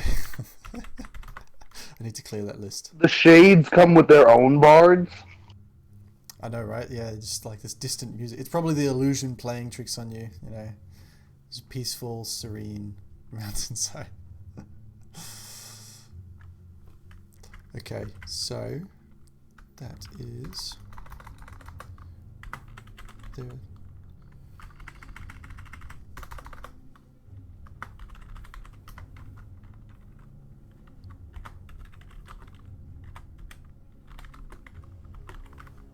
Da, 2, 3, 4. Wow, they rolled well. Okay, all of them hit. Just make sure.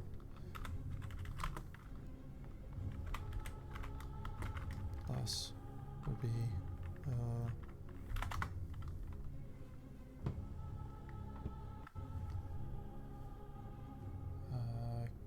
okay.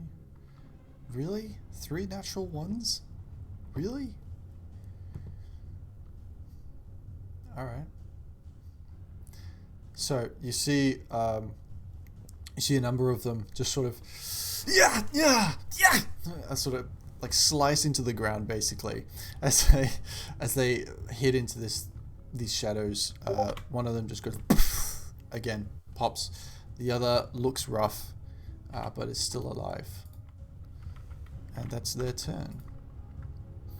Okay, so next it would be Adamus. Cool. So just out of curiosity, can I see them? You can see them. They're faint. It's Okay. like seeing I don't know, like seeing a slight illusion itself. It's very, very faint, translucent. Okay. So attacks are at disadvantage, but because of my keen smell, does that help? Because bear. You'd have to make a perception check for it. Okay. But Would that take an action? That would take an action. So if you want to attack now, it would be a disadvantage. Okay. I'll just do that then. Okay. So attack at disadvantage. So you Yeah. move. You'd have to move 15 feet to this last remaining shadow, which is around William. Cool. Do that. So at disadvantage, the first attack, again, which probably doesn't hit, right? It doesn't hit, unfortunately. And because I'm a bear, I get multi-attack, but the second is That's a natural one. natural. You just sort of like you go into that bear stance, or like you go on the haunches, sort of like come down on it. But as you do so, it sort of fades around and away. You just sort of.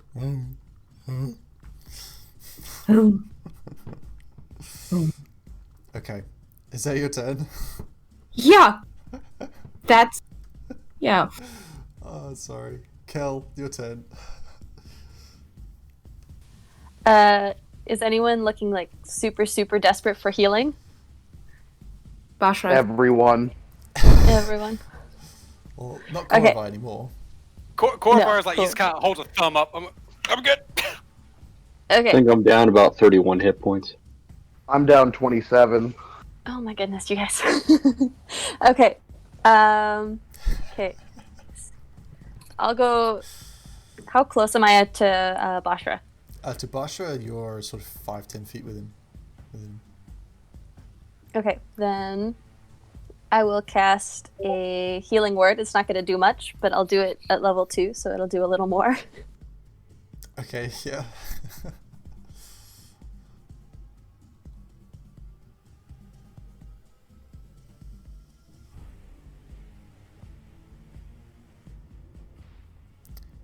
That Healy boy.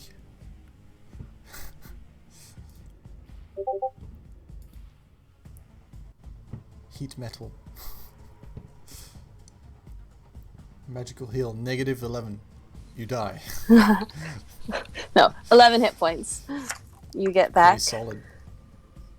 Yeah. You do feel better, Bashra, but you still feel like even though your wounds heal, you still feel like this. Like imagine you just walked like 1,000 miles just by yourself and non-stop. You kind of feel like that. You're aching, you're tired, and you just feel limp. And then, as my action, I'm going to turn into. I'm going to use my starry form and turn in. And so I gain a bonus action to make a ranged attack, 1d8 plus 4 radiant damage. Okay. If that's all right. Cool. Yeah. So I think that's an action to change. Do you want to describe what you look like? Yeah. So all of a sudden, Kel sort of grows a little bit inside, and she turns into like this really concentrated form of stars, and it looks like an archer that's just drawn its bow, basically, and it's all just stars and nighttime, basically. And it just sort of opens up where she is. It's kind of this humanoid form of stars, if you will. You can see like the space and star cluster within, making this humanoid form with a bow drawn. And that'll be my turn, I think. Okay. You don't get an attack as part of that? No, because it's a bonus action attack, and it takes an action to turn into it. Yep, cool. Alright, so you do that. Next is Bashra. You're up. Weakened, tired, but alive. Yeah, I know like you, these shadows. They've been whooping my ass. Yeah. You've been whooping theirs. Yeah, well, I mean, I think they're doing more to me than, well, I mean, I guess they're dead, so. Is there any shadows nearby within 30 feet? Absolutely. There's one near William. From you would be 15 feet. Am I still large, by chance? Yes. I can't remember. Alright, Yeah, so I'll do I the... haven't broken concentration yet, so yes. I'll do the 5 feet of movement and make some attacks. All right, go for it. Attack clause. I want to say I'm at a -4 for my attacks now because of strength. Yeah, you did lose quite a lot. Yeah, so that ain't gonna hit. No, definitely not. And... Although you'd be flanking technically with allies. Oh. Because you're coming up from behind and William's in front. Alright. So yeah, I'll take the second one. So 21 or 22. Yeah, so 4, so only 3 plus 3, so 6. 6 points of then, slashing. Yeah, and then add the d4. Okay. Oh. Well, I goofed it. You take your claw and you just come up and you see the shadow sort of coalescing and you can see it about to retract back in as it looks around and sees the situation. And before it can go, you just sort of take your claw and just claw down the back of it. And you hear this, and it pops. And it's gone. Good stuff. It's done. Is there any more left? You can make a perception check. Yeah, sure.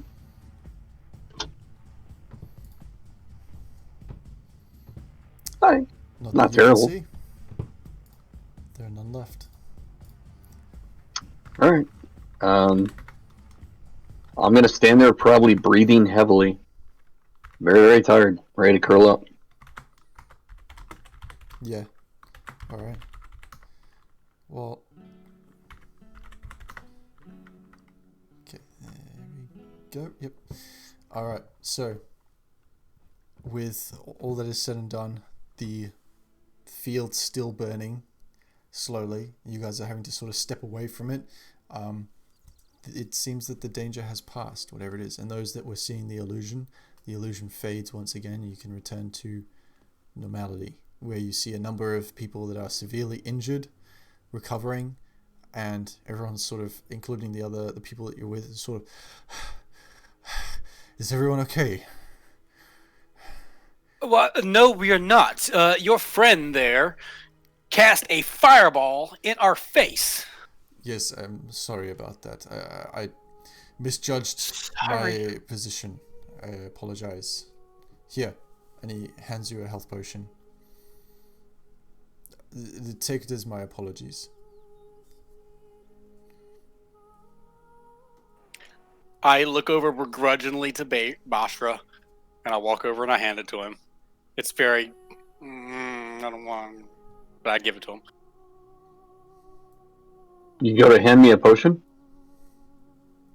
Yes. I look at it and I curl up on the ground. Bashra, you might... you have to drink this. Sleep. Deimos would offer to add some of his tea for better rest into the potion if Bashra will drink it. No, it's okay. He said he didn't want it. I put the potion in my bag. Yep. I'm still not doing great. Perhaps we should take a moment to rest. This has been taxing. Begrudgingly pull out the potion and kind of hand it over to Damos. Thank you, my friend. You can see the other members now pulling out a familiar log and placing it in the shade grass a ways away. Now they've probably walked about 20 feet.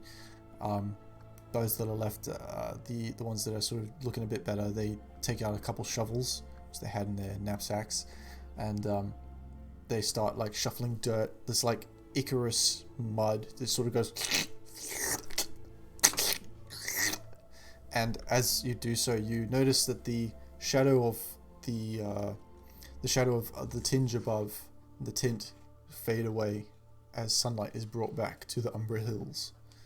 That blood red sort of sensation disappearing, lifting.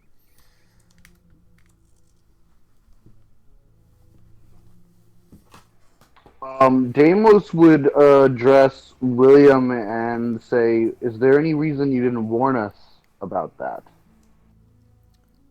It's... feel like I did warn you, though. Dangers in the Umbra Hills. Do you not remember me saying? You said dangers. You didn't say illusions and shadows. The illusions, I admit, were new. That was not something I had expected at all. Not something I'd encountered before.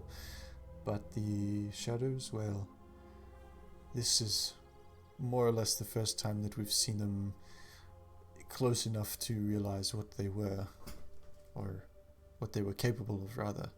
Before, they seemed to attack us, and we simply fled before we had a chance to get a good look. I apologize. These things happen. And if we're camping, Deimos would have been making some tea and offered it to anyone who would take it. So you I guys are don't taking a think short we're- rest? A short rest, maybe, but I don't think we're not camping out here tonight, Amos. I meant like if we're just stopping for a rest. Oh, I mean, it's still the I evening. would. I mean, sorry, the morning. Yeah. I personally wouldn't mind a little bit of a short rest to collect and compose ourselves. I need to meditate on a few spells. Anyways, that one kind of drained me a bit. Kel will volunteer to keep watch in the starry form for a bit, just while everyone rests, just so that we're not surprised again. Singularity on watch. Are you still bare form? Yeah.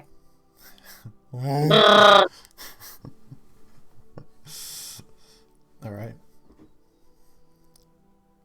Actually, on that note, can I do like a perception just check? Sniff out Yeah. if anything's nearby. Make a perception check with advantage. Cuckoo. Yeah. Oh my god, what is wrong with this bot? 13. It's the devil. Alright, you get a strong scent of that spice that you smelt earlier, though somewhat less of a degree since this shade grass hasn't been ground or anything or processed. But aside from that, it doesn't smell like anything is at least not familiar or strange in the vicinity, aside from the awful weird smell of the ground itself. I will keep watch till then. Okay. So you guys take this moment to take a short rest, a bit of respite from the battle just encountered. And on that note, we will take a break ourselves and return here in 15 minutes. Do you right before we go? Excuse me. Do we want to roll hit dice for the short rest, or do that when we get back? You can do that during the break if you like. Whenever you like. Yeah. Alright. See you in a second. I would like to ask. I would like to do something during the short rest. Yes. If that's okay for We're you. back, by the way. Hello. Yes, what do you want to do during the short rest? Apologies, I didn't. Yeah. I would, if I have time. I would like to ritually cast Tensar's floating disc. Because Bashra looks pretty messed up and kind of curled up on the ground like a baby. So I would like to cast that and kind of poke him and Bashra. I can carry you. So one eye will open and rotate and look at you. And then he'll close. And then he'll get up and curl up on your disc without saying anything. Okay, as you get on, it just sort of starts levitating upward. I think it hovers, 15 feet? 20 feet?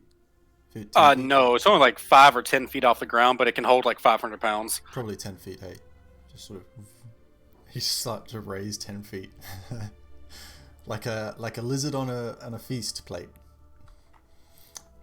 Yep. Don't eat me. But you guys, you take watch for the duration of the short rest, and you regain any hit dice. For those that haven't rolled, if you want to roll now, that'd be good. And those that lost strength, you gain half of what you lost back. So I believe you took 8 points, Bashra, to your strength score, so you'd gain 4 back. Okey-doke. I don't remember how much you took, Korobor. I took 4. He took, So I'll he has get a 2 say back. 4. 2 back, yep. All right. Okay. Oh. All right. So, your short rest comes to a close. You spend about a good 45 minutes just taking your short rest, taking your good time, recuperate, get that strength, a bit of that strength back, and rest up your aching bones. The other party members are just sort of sitting around on the log, using the remnants of the fire that was burning the shade grass before, which they've put out now, fortunately, without most of your help. But they've, been working with shovels and stuff to get it done, and taking some of that fire as like a little campfire they set up. But you notice where the fire was, this radius of burnt shade grass is just left like a very dark ash across this mud colored earth. This looks like something from a nightmare. But short rest finishes nonetheless. William sort of turns to you, Damos, comes over to you. Damos, may I speak with you? Of course, my friend. What ails your mind? Now that the danger seems to have passed, I think that if you are all up to it, we should go and explore these ruins. We did not get this far before. And what you're looking for, you think it to be here? I think so. If the creatures seem to have come from there, then if they took our item, then it must be within their safe space, I suppose you could call it, if they have such a thing. My friend, I must advise that could have only been the guard duty. Should we approach, we could be looking upon their territory with a lot more numbers. I think that it's worth a look.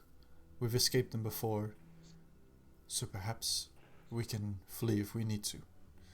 We'll keep a close eye. I offered you... Continue, sorry. Oh, no, please. What were you going to say? I told you I would aid you in this, and I will aid you if you seek to continue. I do wish to push forward just to see if we can find it. And if we run into more danger, then we'll flee. That's fine, and you'll still get your pay. But I do really want to look at it before we give up the chase. I can understand that. I will tell my friends. Thank you. Of course. Deimos would turn and tell everybody that he believes it's time for us to go and see what they were protecting. Excuse me, but what makes you think they were protecting anything? Why on earth would shades hang around if there was nothing worth value here? I look around and they're obviously as a wizard, do you often cast spells you have no need for? Actually, yes, quite all the time. Wasteful. You can say if you'd like, I'm going to explore with our friends here. Well, as I look around, and I motion this to Damos, we are in the Umbra Hills. This place by its very nature is dangerous. And do you know the history of this place? No. It's not of worth to me right now. Well, you might before, but This place and the surrounding areas. A long time ago, there was an event called the Calamity, and I believe it was the Chroma. No, it wasn't the Calamity. It was the Chroma Conclave around this very area, and there was a dragon involved, and that kind of power draws some very negative things. So, um, if they were. Because I don't see anything that indicates that they were protecting anything, but if they were, chances are there's probably something even worse. Deimos would put his hand on Korvar's shoulder and say, "You're very wise and knowledgeable. I'm glad you're on my side." And then he'd turn around and start heading towards William. Okay. I look around at everyone else. Did I just get dissed? What the? Did he just dismiss me? Are you coming, friends? I follow along. It's a very gurgly bear noise. I don't know. All I know how to do is Wookiee. Hey, as a mechanical bear, it makes sense that you sound like a Wookiee. Yeah. Okay, so William and the rest start gathering up their things again, and they hadn't taken out much. You know, it wasn't a full camp setup, but they were just sort of having a snack and a rest and enough to sit on. But they pack it all up, and they pack it all up, and they look to you all, and William sort of steps forward and says, "Well, are you ready?" And Deimos would nod and look back to Korvar's, going, "We are, yes?" Guys, sounds like you made the decision for the group. I mean, You're all welcome to stay. I gave my word, not yours. I'm happy to go.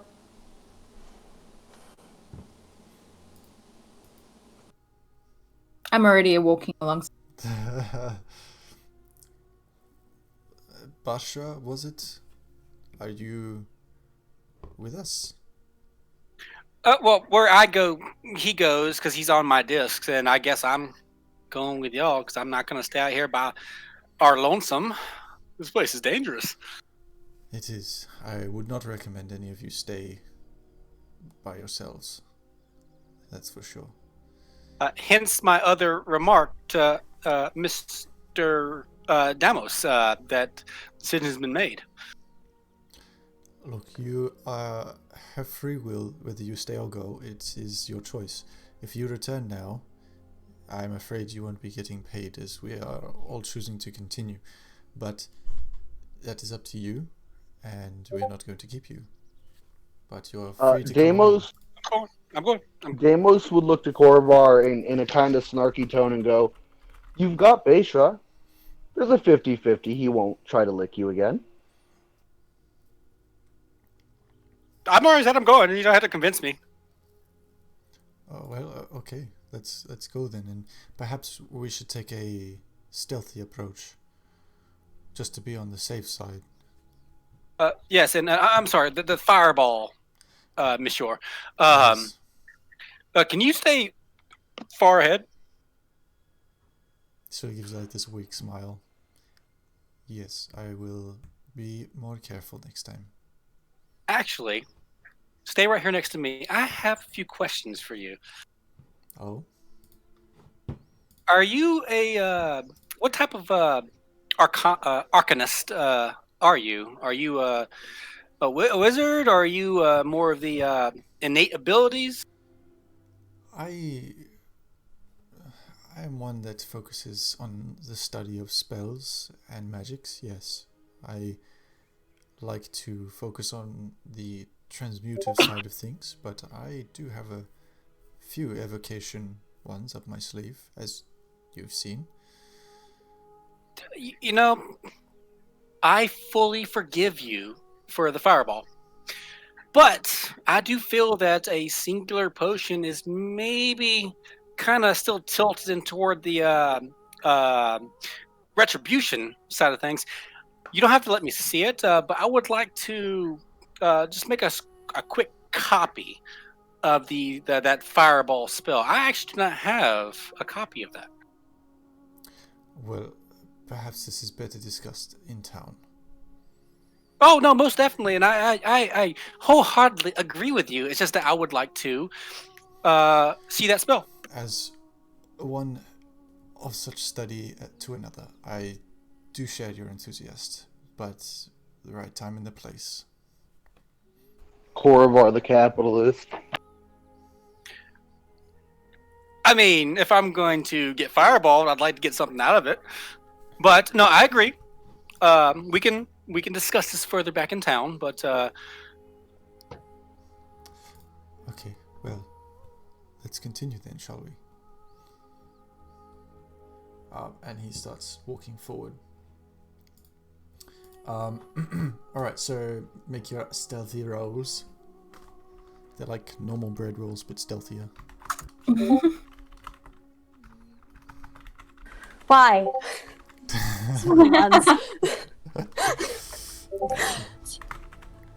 I think this bot is rigged. Yeah, it's just like flip-flops. It's not like a range, it's just one or the other. 50-50. I think that electronic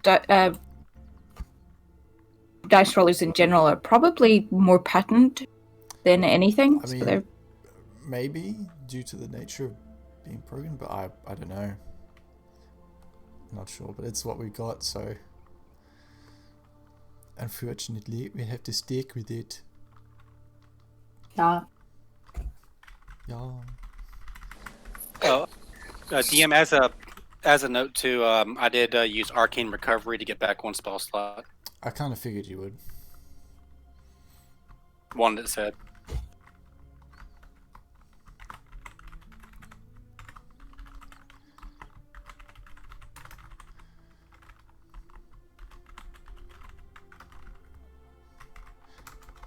Alright, how are we looking for stealth checks?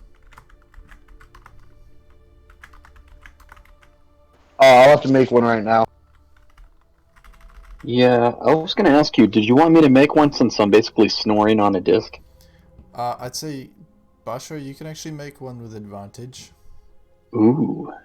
Because you're literally hovering above air and not doing anything.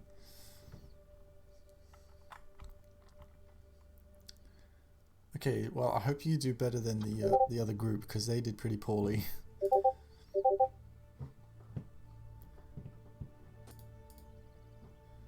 Oh, Kel. Kel. I rolled a Yeah. nat 1. Another Gosh, one. Be stealthy. It's a 0. Guys. God damn, Fuck. damn 'em. Guys. I demand dice spot jail. Mm. Demand. So the largest thing on a floating disc is also the quietest. I'm okay with this. It's not a command. Jail isn't a command. Damn it. Dice jail. Dice jail. I will find the command. Okay. Alright, so very very comically, you guys start to make your way forward, trying as best you can to stealth, but the fatigue of the event that's just happened is really taxing on a lot of you, and as a whole, you guys are stepping very poorly, and the crunch and the footfalls within the muck are really playing a part in not covering your stealthy movements, unfortunately.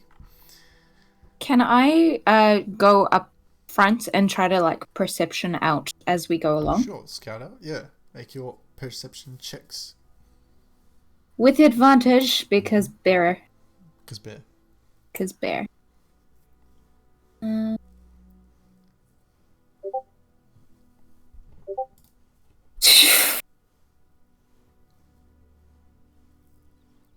Oof. 21. Good thing that was at advantage. Yeah. What are you looking for? Just anything that could like attack us. I'm just trying to make sure that we're safe. Okay. You start making your way forward, and it's maybe good from where you are 60-70 feet to the ruins at this stage, and all of you are seeing clearly now. You can see without the illusion of covering it. You can see these sort of greystone bricks that have, they're definitely old, because these ones, you can tell the way it's worked, it's not really worked enough in that sense. Modern day bricks, they have a lot more fine tuning into the carving of them. These are very much haphazard, sort of chopped out of the earth, quickly carved so that they can fit in between pieces to make a building, and then filled in with like a mortar kind of stuff. These have vines growing everywhere, which is beginning to get into difficult terrain now as you're stepping on the cusp of the ruin side of things, as the brambles and the vines sort of spread out at the base. And excuse me, you don't see or notice any dangers, nor do you see any places where things are hiding. And you take a good look around, sniff around the air, still that weird smell, but nothing out of the ordinary. As you come around the sort of main section of the back side of the ruin, you can see where the wall sort of kind of concaves a little bit, where this fallen through inside, that's now the inside of this ruin, like what would be the room space, is just completely overgrown with this shade grass and vines that are tangling and twisting. And you notice as you start stepping through all these vines and stuff, they sort of move by themselves a little bit, like not slither, but they just sort of just slightly in response to your steps. They don't seem like a threat, but you notice a very unusual reaction by the plant life here. Every step seems to cause some sort of physical interaction between them. I don't know if it's possible to do this in bear form, but can I do like a nature check to see? Well, you still maintain your intelligence, so I do. I believe, Okay. as a druid, I believe you maintain your wisdom and intelligence scores. Huh. I thought that you took on the stat block I of think the that's creature. polymorph. Ah, Yeah, Correct. that's why in Critical Role, Jester became stupid. But when you're a druid, you don't. gotcha. Cool. So yes, nature check, is that possible? Yeah. What are you Do I looking see for exactly? these plants moving as well? You will see this, like you will see this reaction of the brush. Is it familiar to me as a Order of Ancient Paladin? Make a nature check. So my nature check, I guess, was just to discern the nature of the actual vines to see if they were like sentient or poisonous, maybe. Okay. I rolled a 14. All right. So, And Adamus, you don't get the sense that these are like poisonous by any means that you're aware of. They're definitely unusual, so whatever strange qualities they might have from the terrain here, you're not sure, but they don't look inherently like, oh no, I shouldn't, eat that. But they don't look like, I'm gonna eat that kind of thing. Demos, same sort 14, of thing for you, except you can tell that these are that sentient plant life is generally not a good thing to eat. It's not necessarily inherently evil or good. It's more just it's got a different characteristic to it, if that makes sense. Normal plant life, it's okay to chop up and eat and stuff like that. Sentient plant life, that you should be a bit more careful around, because sometimes, on the rare occasion, they can be connected to something that's more sentient. Okay. So, yeah, that's what you learn. So you guys keep making your way around? Yeah. Yep. Okay. So, Just to clarify, was Damos, did you say any of that out loud? Yeah, I would have passed along the information I had to everybody. Okay. So would have Adamus, but all you would have heard was "Ugh! Ugh." For a frame of reference to that disc only lasts an hour, so Okay, well, it has Oh. definitely not been an hour yet. It's been like maybe 5 minutes. Unless you cast it before your rest, because then you'd have 10 minutes left on it. no, it would have been near the end of the rest after the Yeah, that's fine. healing and the So you still got like 50 minutes left. Right. So the bark skin would have dissipated for Kel then, because that also is an hour. Okay. Yeah. Okay. Cool. Yeah, you would have cast it before the rest, so yeah, that would be over now. Yeah. And we still have like an hour-ish on our druid shapes or whatever, I think. Yeah. Yeah, just basically take an hour off. Mhm. Anything before the rest has basically been about 50 minutes now. Are both of the druids in bear form right now? Kel's a starry archer. Ah, okay. Kel's in singularity form, or at least that's how I see it. don't know what that means. Oh, it's a Marvel comic thing. Yeah. Yeah. She knows. She Yeah. knows. Okay, so you guys are making your way around the ruins a bit more. What do you want to do? From here, you can see that there are two separate sort of buildings, or what used to be. You got that main room that you first came across, which is maybe a good, let's say 60 by 100 feet in width, and then the second one is a lot larger than that, at spanning maybe 100 by 100. All of them have this sort of bramble thicket going through the center and ivy kind of growing up the walls and stuff. Do we see any pathways or like Make a perception check anything? or investigation, depending on how you want to go about it. How would you like to? Is there anything in this room besides the doorway and everything else? Like, are there? Make a perception check. Okay.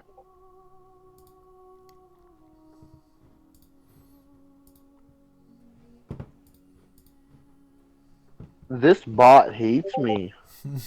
I'm gonna go to war with it, man.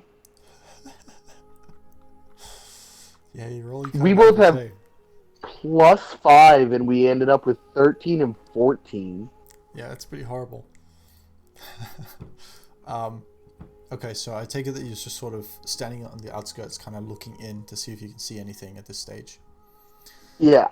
Okay, so from where you're standing, moving a little bit closer within the thicket, it reacting and drawing more to the center, away from you, and not overly so, just sort of a little more.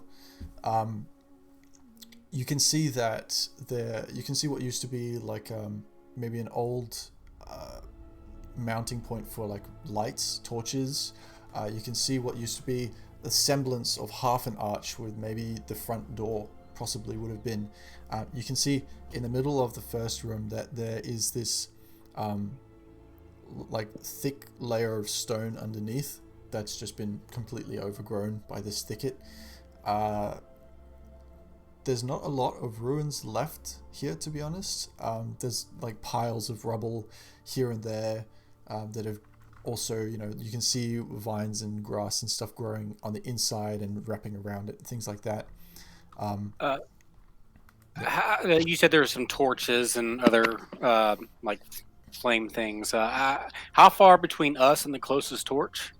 Well, I say torch, like there's no actual torch themselves, but the mounting point for it is this very, very, very rusted, almost completely rusted away like mount that's just kind of like this metal spike at this stage.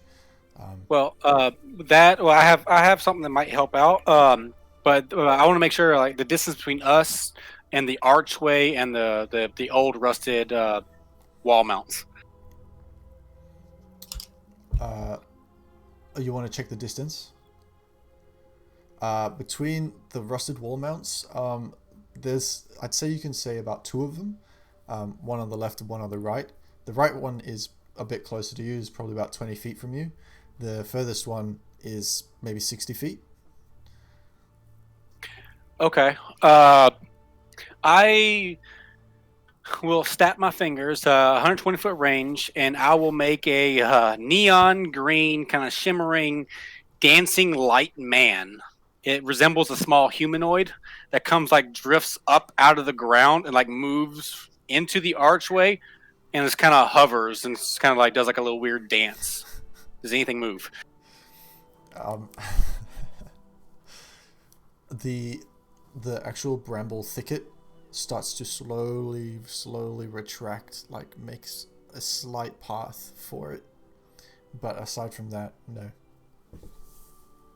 I will just kind of keep it moving and just kind of wait for a second and just kind of nudge Damos and like that's just kind of pantomime. That's mine. And you see the plants. Yeah, you guys all see this now. It's a little odd and a little offsetting as from what you've just experienced, but given the nature and from whom it was cast, you can see the reaction of the, Thank you, I guess. Oh, go ahead. you can see the thicket starting to move. Deimos would attempt to approach the moving thicket itself in attempt to just like kind of inspect it and see if he could kind of like see if he could even like get close enough for it to make contact with it out without it pulling away from him. Oh yeah, I mean you guys are kind of standing in it. It's just it's slowly moving. It's you know, okay. barely a foot per minute kind of thing. Yeah. Deimos would kind of then, if we're standing, he would look down at the ground and kind of go, "Where do you come from? What are you doing?" Is he talking to the plant or is he talking to my dancing lights? The plant. He would be talking to the plant, He's looking straight down. not the lights. Yeah, Corvar just gives a look like. You see William and the other guys sort of start to filter around the side between the two, what would be building ruins, and start to inspect and look around. And you see like William start to like mumble to himself, like kind of hand on his face, thinking.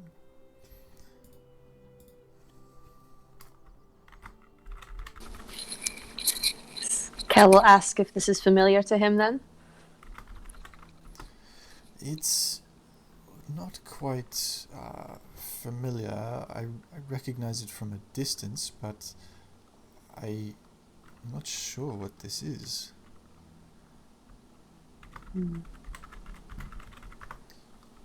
Should we keep moving forward then? I think we should fully inspect the two, buildings, I guess you could possibly call them, before we move on. Yeah. I think I'm finding something over here. And he sort of like looks and diverts away and starts to head to the other building, which is in a similar state of decay, except there's far more rubble from the general size of the building it possibly used to be. And those that had the illusion, you remember it as this sort of towering 3-story building that would have housed hundreds of units. And he sort of starts making his way along with all the others, and he steps inside, and you can see the thicket start to also similarly slowly retract, and he continues to walk in, and he says, over here, I think I found something. Do you guys follow? Yeah. Deimos would, yeah. As we get closer and looking around, do I see any languages, any written things, signs, or any written language at all? Make a perception check.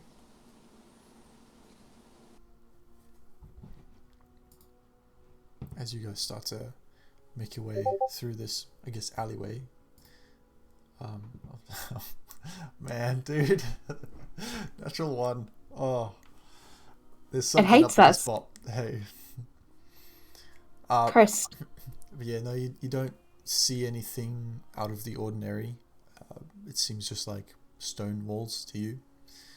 But you make your way closer to where William is, and you can see that now he's found, as he points it out, within the thicket, there's this very, very rough sort of deteriorating, would be rug.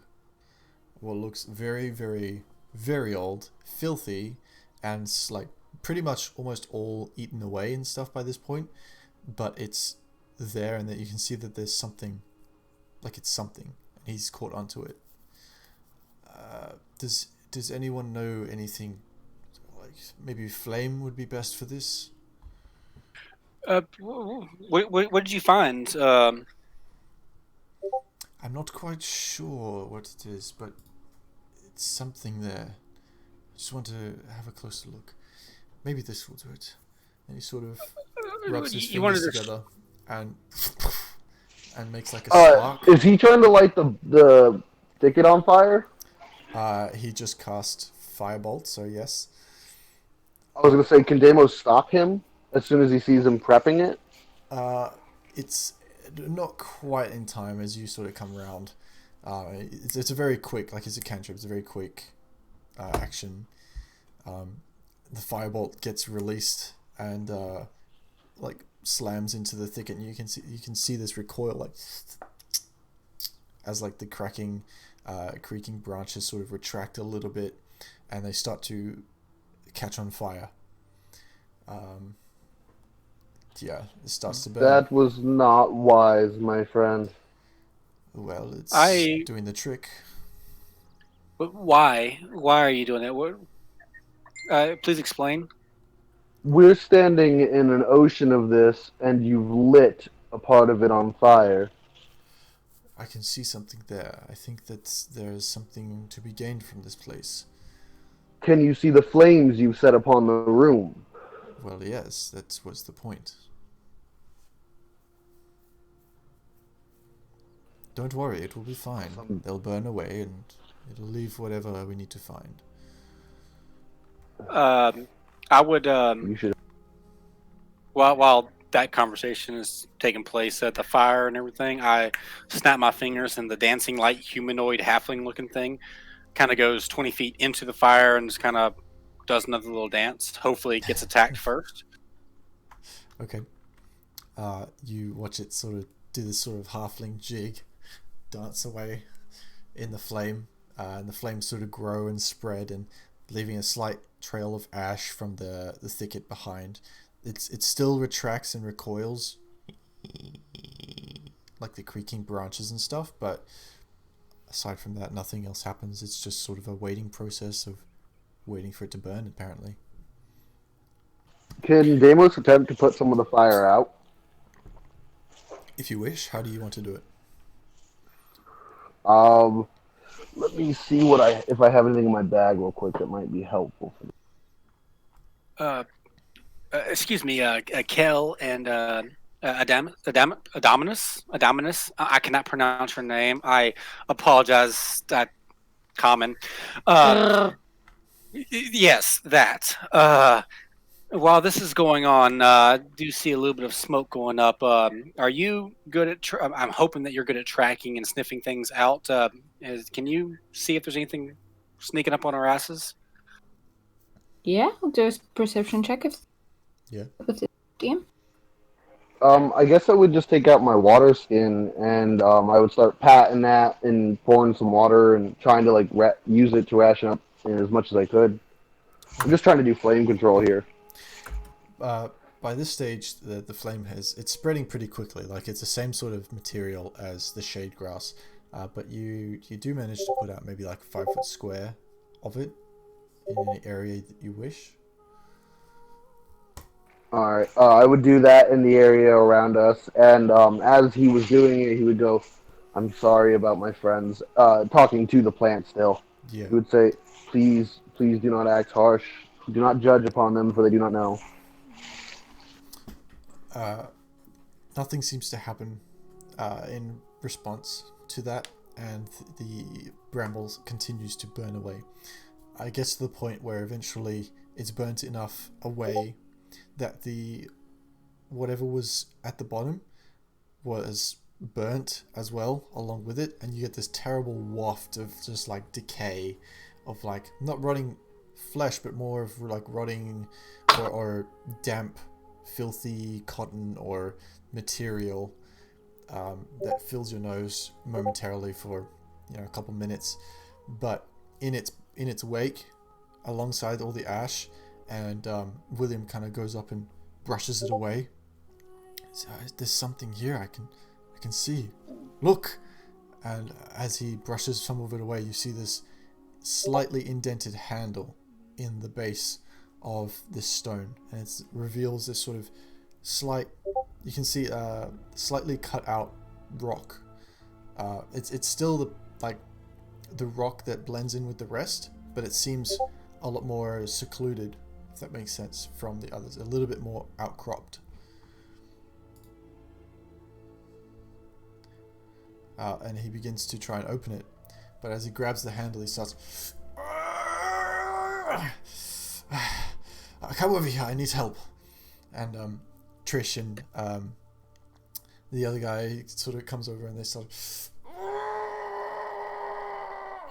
and all three of them trying to lift it, and it's not budging. Can I help? You can go over and try and lift it in your bare form. And William and them sort of step back, and you see this little handle that you can grab with your teeth. Make an athletics check with advantage, or just athletics check. Sorry, with bare strength. Okay.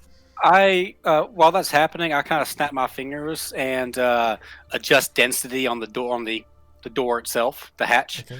Yeah. And reduce its weight by half. All right. Okay. That I'd say would give you advantage then. It's 21 for me. That's a 21 from me. All right. Is that with your strength score reduction? Yeah. Okay. It is, but bear. I keep the physical traits for the bear, right? Yes, but your strength is still reduced. Like So still all good. Still 21. Then. Okay. You're busy lifting, and you can feel it sort of get like lighter somewhat as you're pulling, but it catches on something. As you're busy pulling, like it starts to shift a little. The spell is cast and it lifts more, but it hits something. You hear this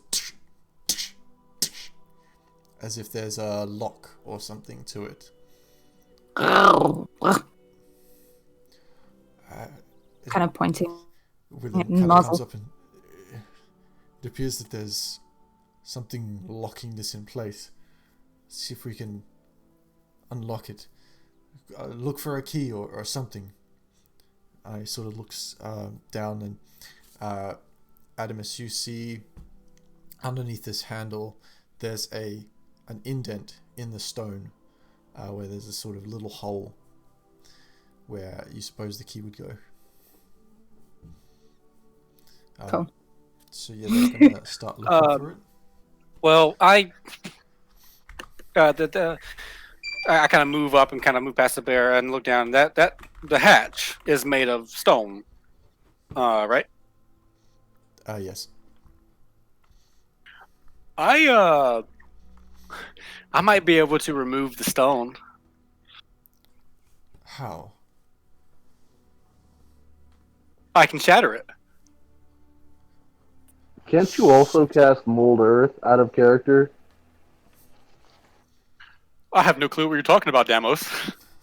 Sure. I am not familiar with this spell. I go. And I put my finger on the hatch as I cast shatter. All right. Maybe a spell casting check just for the hell of it. So just roll a d20, add your spell casting modifier. Well, I'm definitely awake. Yeah, you are. Yeah. You have awoken the beast. Well, I'll stretch like a cat and then get off the disc. Is Shatter a is loud that- spell as well? Well, is that just a Arcana check or just straight? It'd basically be your Arcana check, yeah. Because the Arcana will use your proficiency.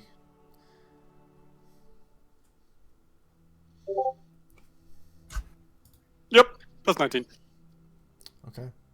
So, And yes, it is a loud spell. so as he sort of licks his finger, puts it on the stone, and William, sort of recognizing something's about to happen, instinctually steps back. Right as you all hear this, as like it sounds like the air around just shatters, like it disorientates. Beisha, you wake up to this horrible noise. You almost leap out of your skin as you get up on the disc. But the Korva, as you do this, you see the stone sort of crack and in place. It doesn't shatter, but it's definitely splintered and cracked. And you see William just sort of there like, that was loud. I then wave my hand again, and it's cracked and everything, right? Yes. One of the cracked pieces, almost I'm thinking like a window or a piece of glass being cracked. Seeing the fine lines, I kind of trace one of the lines in this one kind of triangular piece, and that one piece, I adjust density and try to shrink it. Shrink it. Just sort of like pull it out, you mean, or? Yeah. Okay. Yeah. Without too much of an issue, you trace your fingers around it and sort of dislodges, and it's left this sort of hole in the in the stonework, and you can see now the piece that you pull out at the bottom. There's this sort of catch that's melded into the stone. That's got this trigger mechanism was attached to some sort of wire that had been rusted but functional enough. I don't like locked doors very much, but I think I got it. Yeah, if you wanna, William sort of comes over and, well, that was interesting. You might have to teach me something. But anyway, let's see what's under here. We'll trade spells. I'm okay with this. Indeed. And he starts pulling up the stone and sort of... And eventually this sort of 5-foot square is taken out from all the stone. And it looks at all of you and goes, well, who wants to go first? And as you look down, there's just this sort of really dark... It descends into a dark laddered corridor. Deimos would offer to take the first venture in. Okay. I'll go with Deimos just to keep my. Are we all going down there? Because I can't bring the disc. Well, we are. You do realize that Beisha is not your pet, right? He says as he's starting to descend the ladder. Yeah, but the disc is. Well, I'm sure it'll be fine if you leave it here. You may have to just drop it. Korvar hears heavy breathing right behind him. Mashra is carefully watching him from about 2 inches away. Alright, Demos, you start descending. Adamus, are you following? This is going to be very challenging in your bear form. Mm-hmm. You trying it? Yeah. Could you wait? I'm gonna Just a try. question before we attempt that. Can't you floating disc her down? Is it 5 foot? No. I have no clue what uh, the floating disc rules are, so. No, the floating disc cannot traverse sharp incline and decline altitudes. It can't go down a ladder, and it's too big anyways. Ah. Can I see how far down this ladder goes? Nope. No. Mayhaps just let Deimos go. Okay. And this ladder You're is... just scouting. Yeah, I'm just going to check it out. I'll let you know. Well, how deep is it? You don't know. I have to get down there first. No. A dancing light as it just moves 120 feet down the ladder. Okay. You still see pitch black at the bottom.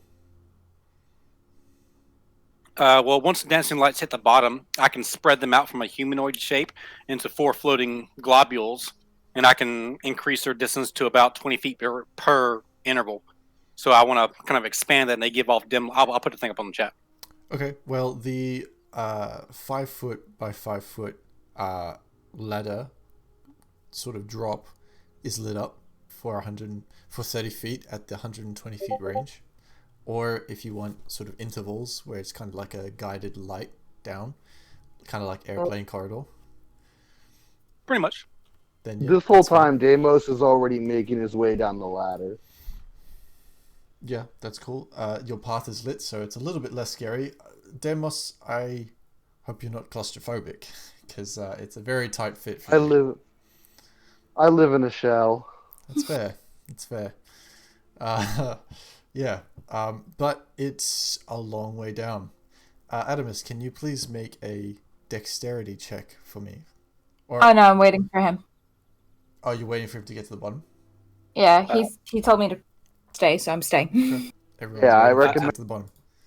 I whisper to whoever's. I whisper to whoever's up real fast.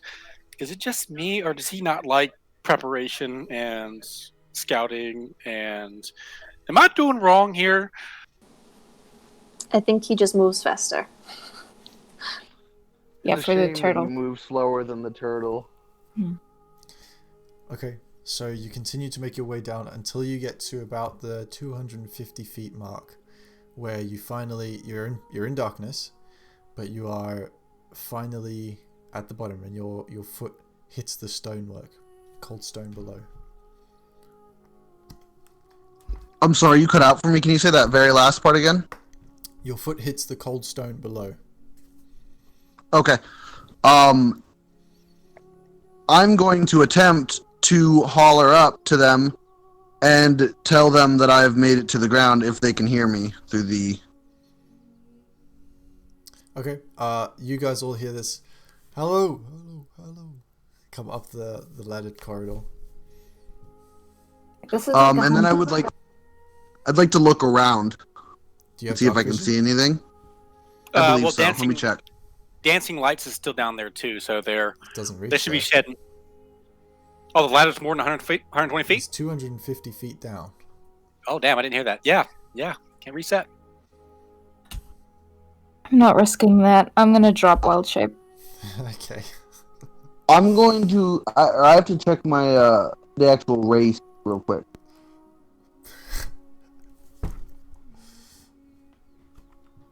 I'm not very good with D&D Beyond, so I don't know where to find a lot of that. No, it doesn't look like I do, so I'll strike up a torch. Yeah, okay. You strike up a torch. And as you do so, you see the immediate flash of light fill this darkened chamber, and the entire room is alight. And then, for a brief moment, you see what's like this... the cold stone itself seems to emanate a slight dark mist, like a shadow itself. Like the fissures between the rocks have like a slow black steam coming out of themselves. The walls are the same. The ceiling coated in this thick Icarus black, like tar-like substance at the top. And as it's lit up, almost as fast as it's lit up, you see your torch get suffocated by some sort of shadow. I would attempt to then holler up to them that there's something weird going on down here. The walls are giving off a weird premise, or a weird aura. Aura. I'm gonna start making my way down. Okay. In your human form. Yes, in my normal humanoid form. Well, all I can say is I hope you guys have had your tetanus shots, because this is a very rusty ladder. Yeah. Kel will go as well, Okay. but she's still starry. Okay. Do you emit a light as the starry form? Let me look. 1 sec. But nevertheless, William starts to make his way down, and one by one you all make your way down this shaft. Very rusty, and by the end of it, you can see that your hands. Damn it!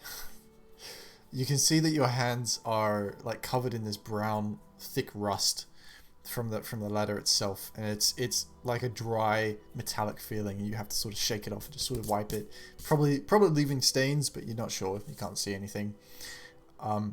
Kel, do you have? Is it light? You bright? I can't hear you. Doesn't mention anything about it. Okay. As much, it probably just where I am, nowhere else, if Okay. anything. Yeah. All right. So yeah, you all descend down into darkness, and you make your way down to this bottom platform. The lights follow down. Yeah. Okay. So it's a cantrip, right? I can cast it again. Lasts for a minute, so I'm just gonna. Hey, you do in fact give off a 10-foot radius of dim light. Does she now? What is that? It Where says, does it say that? while in starry form, you retain your game statistics, but your body takes on a luminous star-like quality. Your joints glimmer like stars. Glowing lines connect them as on a star chart. The form sheds a bright light in a 10-foot radius, dim light for an additional 10 feet. Oh, sweet. The only reason I was even thinking to look of it is because there's a starry form druid in my other campaign. Oh, yeah. I don't know where it says it. It must not say it in the actual D&D Beyond part. Weird. Okay, cool. Light. Okay, so 10 feet of light. Okay, Bright light, and then a further 10 feet of dim light, I think. right. So as you guys get down there, Kel, you Yeah, it's 20 feet. Kel, you light up your immediate vicinity, and you guys can see the same sort of sensation of the shadows sort of seeping from the floor, the tar-like substance on the roof, and it's funny, or interesting rather, as you're standing there and it's emitting this light, it's almost like there's this case surrounding you, like immediately where your light stops is like a barrier. So there's something pushing against whatever light you're emitting. Korovar, your dancing lights, you light them up and they like come into existence for a split second and then they get swallowed.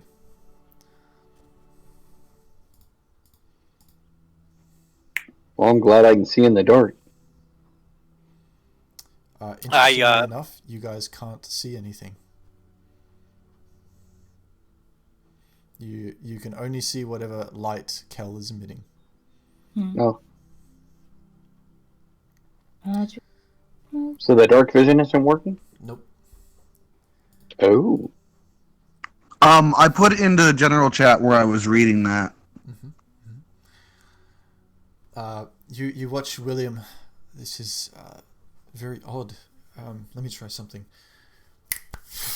And he sort of casts this, and you recognize this as the light cantrip, and sort of similar thing gets swallowed instantly. That's not supposed to happen. Yeah, I agree. Well, maybe we should continue. So far, nothing is terribly wrong. Other than the oppressive darkness that's winking out magic. I mean, that could just be a scary tactic, for all we know. I should mention that when I landed here and lit my torch, I saw a tarry substance on the ceiling and smoke oozing from the wall. Yes, I can see that around your friend here, Kel, I believe it was. Yeah. I think that yes, I think that it's just an effect of some sort, possibly an illusion. That makes sense. I don't mind staying in the front so we can at least see 10 feet in front of us, and then That would be helpful. we can make our way steadily. Please. Well, I would let's- stay as close to her as possible, just to put a shield between anyone at risk. Yeah. Guys, sorry to rain on this parade, but Starform only lasts 10 minutes. Okay. Well, it hasn't quite. Oh, you brought it up previously. Hey. No, Starform only lasts 10 minutes. Wild Shape lasts 2 hours, but That's right, Starform okay. doesn't. Yeah, I know. I'm Okay, talking cool. about the styrofoam. When did you bring Yeah. that up? that was in the battle, so that'll be Yeah, gone then okay, yeah, completely. so that'll be gone. So scratch all that. You guys Mhm. don't So see it's just shit. pitch black. It's just pitch black. Yeah, you can't even see where the ladder is anymore, and it's very disorienting. Excuse me. Yeah, I don't think that. I personally don't think we're equipped to be down here right now.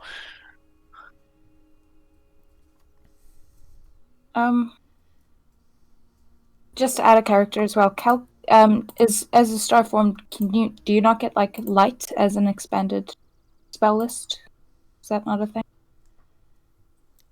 We just found out that light, the cantrip, does not work. Oh, okay. Yeah. Sorry. But I also don't get it. Oh, okay.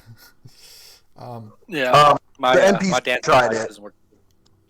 Right. I suggest. Yeah, so Sorry. well, no. I mean, I actually appreciate a good adventure and finding things, but we're not equipped to be down here right now. I didn't want to do this. I guess I have to. And you would see, but you don't, because it's pitch black. But eventually, you hear him like fiddling with something. A moment goes by, and then you hear this, vroom, and you see glowing I think it's a 20-foot radius, and then an extra 20 feet of light. This small spherical ball that's maybe the size of 2 or 3 apples put together, and it's sort of this crystalline blue ball that has these sort of circular things inside that spin on an axis constantly, and it's emanating a light. Well, here goes that. Let's continue. Does anyone have a rope? Maybe just in case, if it does go out, maybe at least run a line between all of us so we don't get lost in the dark. What? Yes, I have a rope. And she pulls it out and starts to hand it to each of you. She actually ties it to herself. But you guys can grab the rope if you want. It's about a 50-foot rope, so it's more than enough for all of you to grab.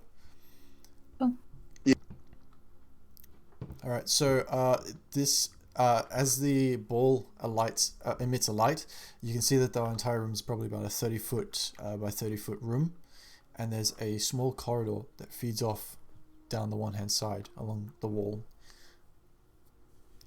Well, let's go. And William starts to walk off in that direction. You follow? Deimos will follow beside him. Okay. So you guys start walking, and all along this route, you walk for maybe good 10-15 minutes down this corridor, and then down to the right, and then there's like a staircase that descends maybe 30 feet below, and you guys start to get this unusual chill over all of you. Even you, Beshra, it's like an uncomfortable cold sensation within your bones that you're not used to. It doesn't usually affect you, but you keep pushing on nonetheless, and you sense something's unusual, and you get to a point where the corridor that you're walking down, you've been walking for maybe 2 or 3 minutes in this one, a wall of shadow just sort of like the steam sort of and stands up to a solid wall that blocks your path. Well, that's interesting. I wonder. And he goes up and he touches it, and he hears kind of like a dry ice kind of sound.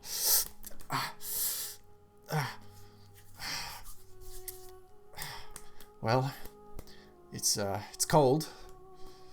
I wonder. And he sort of lights up another fire, and he strikes it through this barrier. And as he casts this spell, you watch it as it pierces through this shadow. It lights up a little bit, but for the most part, it's just like the 5 foot sphere kind of floating through the air. The rest of the light is engulfed in shadow. As it pierces through this wall, it hits it and sinks through. And you can see this like little hole that's left. Well, that was somewhat successful. Oh well. And he just sort of like starts just starts lighting off these fireballs, just one after the other, kind of like, you know, throwing ping pong balls at this thing, until eventually the whole kind of thing, like web of shadow, is just decimated, and enough to the point where it just fades away.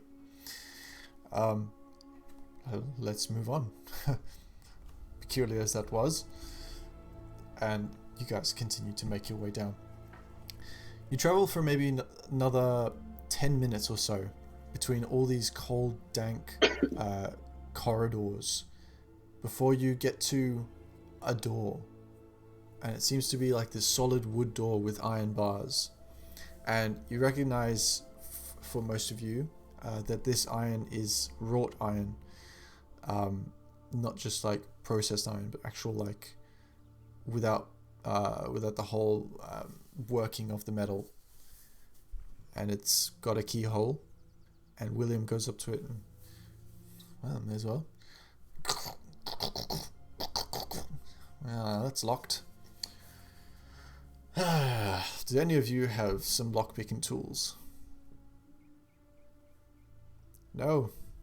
Well, it's unfortunate. I can do something similar. Oh, what I did up there. Can you?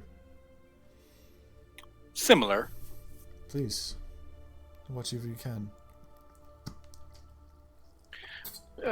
First, as I move up to it, I'll start waving my hands, but I don't cast anything. Is there any writing or anything on the walls or any inscriptions? Corvar is getting a itchy, feely, bad feeling about this place. Make a perception check.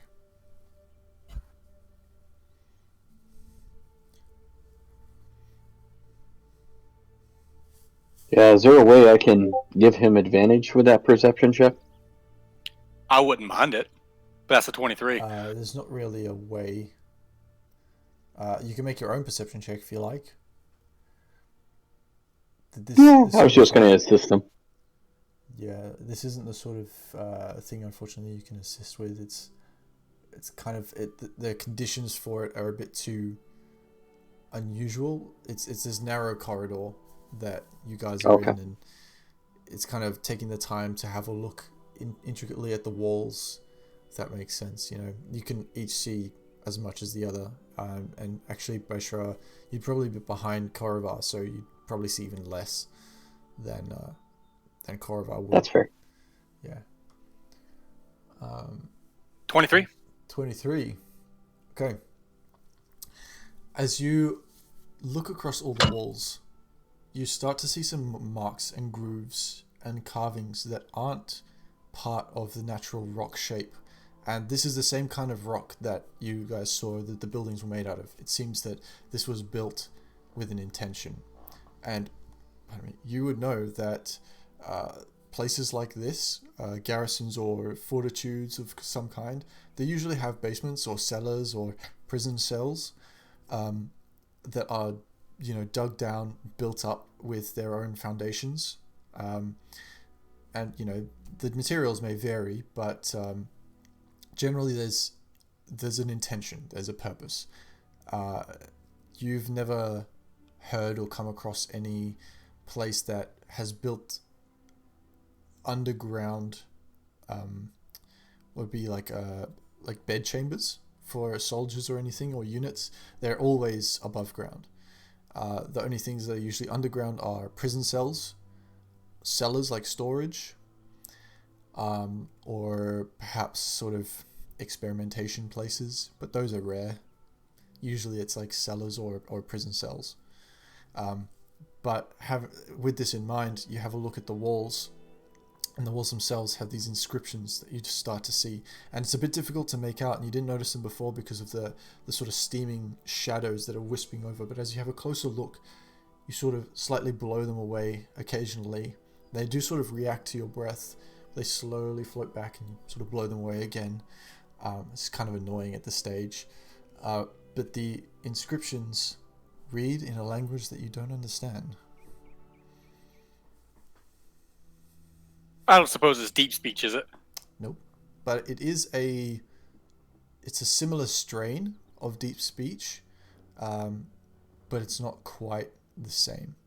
But you sort of recognize a couple characters here and there. You recognize the phrase "the." It wouldn't have to be Aquan, would it? Nope. I know what I can see what you all speak, and none of you speak this language. So you can make out the phrase "the," but that's about it. I pointed out to our other compatriots as well. Before I do anything magical to this door, do you recognize that phrase at all? Are you talking to William? I'm addressing everyone. Oh, okay. Like, does anyone?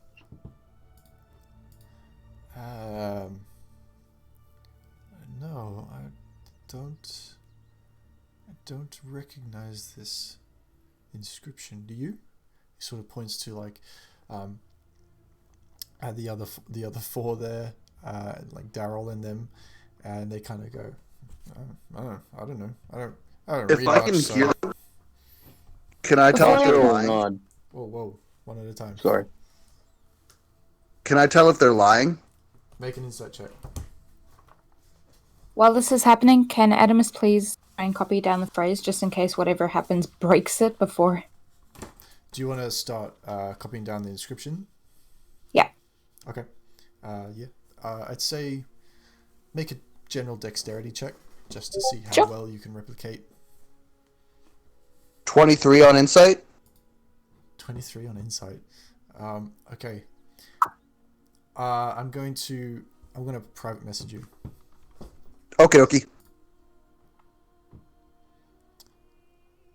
Feel free to converse among yourselves in the meantime. So, as soon as Adamus is done, I can cast Shatter like I did earlier, but that would be my last higher level spell slot, and I don't really want to do that. I don't like this place at all, and I'm used to being underground. I can try to adjust density to make this lighter for someone to maybe push through or, knock it down. But that's as much as I'll be able to do this time around. I wouldn't mind taking a swing at it if you needed. Yeah, it's a wooden door, right? I thought it was wrought iron. Oh, it's wrought Yeah, I iron. believe. Yeah, I mean, can I've still got get a through it. maze. As I say, we'll swing at it. I mean, that's as best as I can do, or unless I can try to be finicky with the actual lock and reduce gravity on the actual, or adjust density on the actual locking mechanism. But I've never done anything that delicate with it before. There's no time like the present to try. Good point. I could try it, but it would still require someone to, throw some 300 to 500 pounds into it. Looking at our beefy boys. I have a shoulder if need. Deimos would recommend holding on just a moment. Why? I mean, I'm not going to do anything until Adam is done. But why do you say that, Demos? Out of character because I'm having a conversation with the DM. I'll just continue on the RP. What do you Just waiting for Boschker to say too long and just elbow it. Mm. DM, I messaged you back. yeah, okay.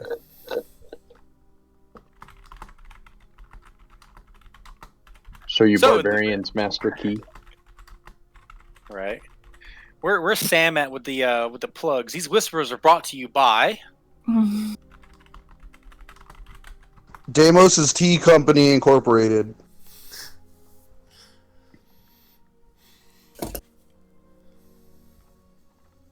Only if Boschker gets a monocle. It's required for drinking tea. Little top hat, about this big. Little I top love hat. it. Wait, Just have wait, it wait. like slightly lopsided on the head. I Yeah, actually have a well, it's the only way you wear a top hat like that. It's So- slightly off to the left. I actually have a question. So this actually might help. I actually know the cantrip Mage Hand, and I've never actually used it up until now. Can we see through, like, if I peek through the bars or anything, or someone else can peek through the bars? Can we see a unlocking mechanism on the inside of the door? Make a perception check. I don't suppose that 23 would help from last time. This is a separate perception check. There's bars, you say?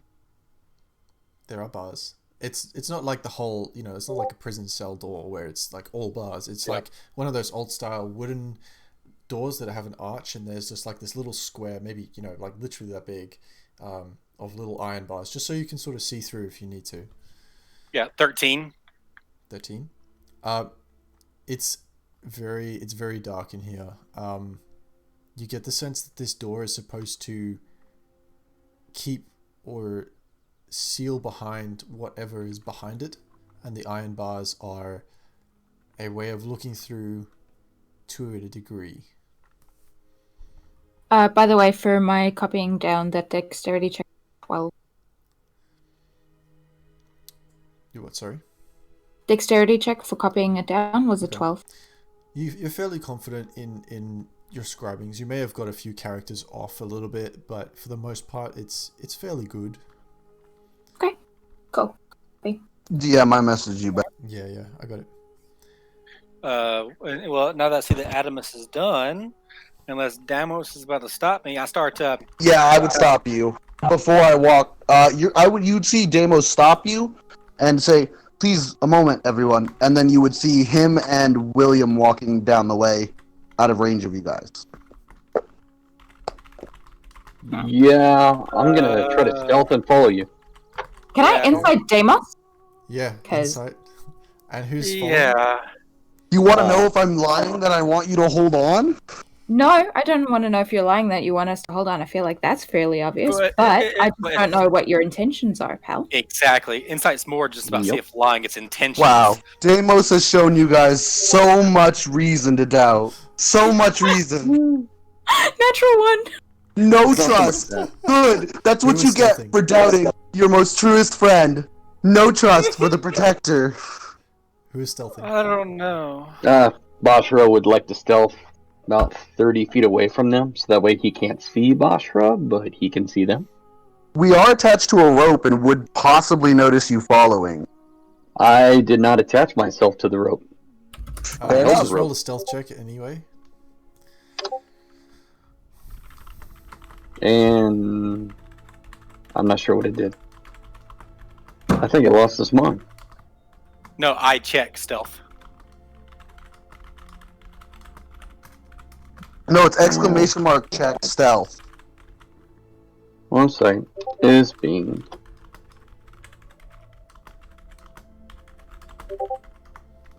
It's not terrible. It's not great.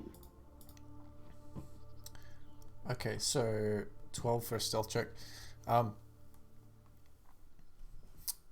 Yeah, I mean, given the darkness, I'd say that it's not very easy for you to tell what figures are where, Damos and William.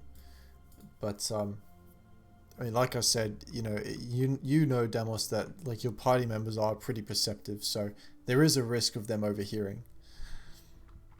Yeah, and I don't mind that. Like I said to you in the DM, it was more distancing for his comfort than my own. He wouldn't know that my friends are that perceptive. Yep. Bashra, you do hear them whispering somewhat together. Okay. I'm gonna try to listen in. Okay. Go ahead and make me a perception check, just for the hell of it. Yeah, sure. There we go.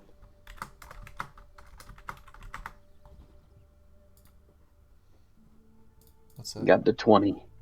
20. Okay. If you'd like, DM, after I'm done talking to you, I will repeat the conversation for Bashra. Well, considering that one of the party members can hear as well, may as well just roleplay it now. considering, and then you guys just can't. All right. Meta. That's it. What you would hear is I'm talking to William, and I have asked him if he has any inclination or clue or guess as to what we are walking into, what this is that's about to what's happening around us. I feel like he's not being fully foretelling with me, and you might be able to tell that by my talking to him. And so I've currently asked him, does he have any guesses or clues or maybe like an assumption of what's going on? Basho, you hear him respond. He says, I don't know. I'm not familiar with this magic, but I'm interested to see what it is behind here, and I want to find my item. Like I said, I think that perhaps whatever those shadow creatures were, they have taken what belongs to us and hidden it away. Deimos would return. What do you think took this item from you, and what are they capable of doing to protect it? I have no idea. We were attacked and we fled. You make it very hard to trust you, my friend. It's the truth. And you have no inclination as to what we may be approaching. That none of this is familiar to you in any form. No, this is all new to me. And I would be able to tell that he's being honest. Yeah. Okay. Deimos would nod and say, I appreciate the moment. I am sorry for your time. And then he would return back, with William, return back towards the group. Right. Wait. I can't see where I'm going. He would grab Willem and bring him with. Sort of grab his like sleeve and start tugging him back. And yeah, just finds his this way, my friend. While that was going on, I was kind of whisper over to Kel. Bet you never thought he'd be from the high seas down here below ground with a drow in complete darkness before, huh? I mean, I was just looking for work. If it leads me underground, it leads me underground. I haven't been on the sea in 2 or 3 years now. This is... Yeah, I'm sorry. It's still weird talking to a pirate. I'm sorry. Yeah. If it helps, we disbanded 2 to 3 years ago. It's been a long time. That does of course, make it was better. a long... I mean, we were pirates for much longer, of course. And we're back where we started. Thank you very much. Okay. As Deimos approaches, he would say, if you still want me to hit that door, I will. Please. Are you done talking to your friend? Are you done feeling inadequate? I'm perfectly adequate. I've done more than you. Please, can we just open this door? You can save your quarreling for afterwards. It's not quarreling. I mean, he started it, but whatever. Picking a fight with a turtle, man. Come on now. I reach over, and I was thinking about it. I will not try the locking mechanism. I will actually look for the hinges. So I will actually just kind of slap one of the hinges and say, push or pull close to here. And I've reduced the structural integrity by half, so we'll see how that works. If that one gives, we'll try the other one. You notice that the door doesn't have any hinges. I do the entire door then. Okay. So, Demos, are you... I'm gonna take a swing at it. Taking a swing? Prophetic. I've got this morning star, and you swing it around. Alright, bring it around town. Okay. I'm gonna give him some space when he does that. Probably about 15 feet. Oh, I'm moving back. Yeah, back right up. You're You're gonna see what seems like for the first time Deimos moving with quite a bit of energy as he starts spinning that morning star in a pattern above him. Okay. You got Make an this, attack buddy. roll. And you want me to make a attack roll, yeah? Yep. Few of the moments when I was a DM that I absolutely cherished. Hell yeah. Womp! The bot strikes again. What did you get? A 9. Where? I can't see it. I rolled it. Wow, I rolled it in the wrong fucking campaign chat. I don't know how I opened the other Discord server. Okay. You migrate worlds for a split second. Can I re-roll that in the right Yes, server? please. Thank you. It's not official Oh my if it's not in the god! right one. Yes. Just had to make sure that bot still hated me. It does, apparently. Right, here we go. Yes, even worse. Still No, hurts you. 11. It's still not good. You strike the door, getting some space from the others. As you strike it, you see this white radiant energy flow from your morning star. As you strike the wood, you hear a slight splinter as a mass darkness just sort of repercusses from the door, repelling your morning star and throwing it back towards that direction. You get thrown back about 5 feet and land on the back of your shell, and this whole corridor echoes with. As you see Deimos land, he's going to be on the back of a shell because of the morning star. He would be now spinning on the back of his shell awkwardly. As soon as Damos stops spinning, I would like to just lean over and say, "Feeling inadequate now?" Always, my friend. I'm nothing compared to the world. Hello? You're not even fun to argue with. Is someone there? Hello? Hello? Oh, Deimos would get up and go towards the door. Is that a person I hear? yes. Yes. Oh, finally, people. Where are you? No. Before this conversation goes any further, why are you this hard locked away? Someone trapped me here years ago. I've been stuck here ever since. Please get Can me I out tell of if here. he's lying? Make an insight check. Can I do that as well? Sure. Can I look at William to see his reaction to all this? Yeah. You make an insight check. 15 for Deimos. Oh, 15 for Adamus too.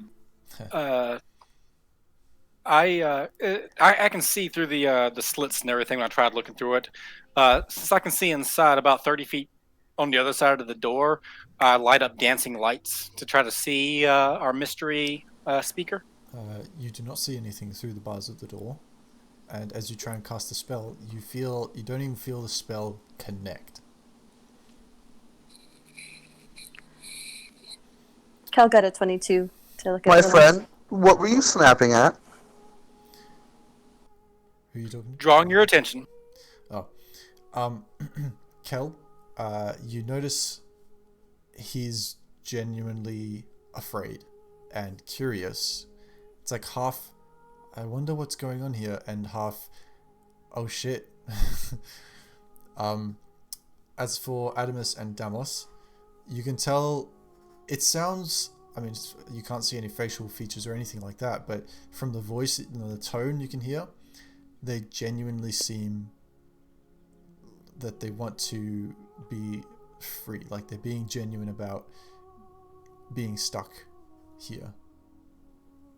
That is an awful lot of protection to keep someone inside. I have not seen outside for years. I do not know what kind of protection they're putting in here. All I know is that I'm trapped behind this door. Who? What? who are keeping down here? My name is Tassa. Please, I'm just a person from the village. No, who's keeping you here? I don't know. I think it was the king. It's been so long, I barely remember my own name. Why would the king be keeping you down here? Yes, to say, Deimos would go turn to everybody and go, everyone heard that, right? Tassa, why would the king be keeping you down?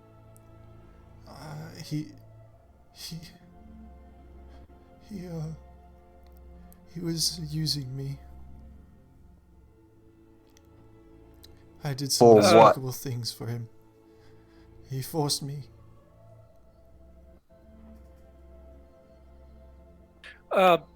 You say you've been down here for quite a few years, right? Yes. Too long. I don't know how long. What have you been eating and drinking? I don't. Nothing. This room is a special room. I think it's supposed to keep alive whatever's in here. I haven't eaten or drinking anything, but somehow I'm still alive. I can feel the magic.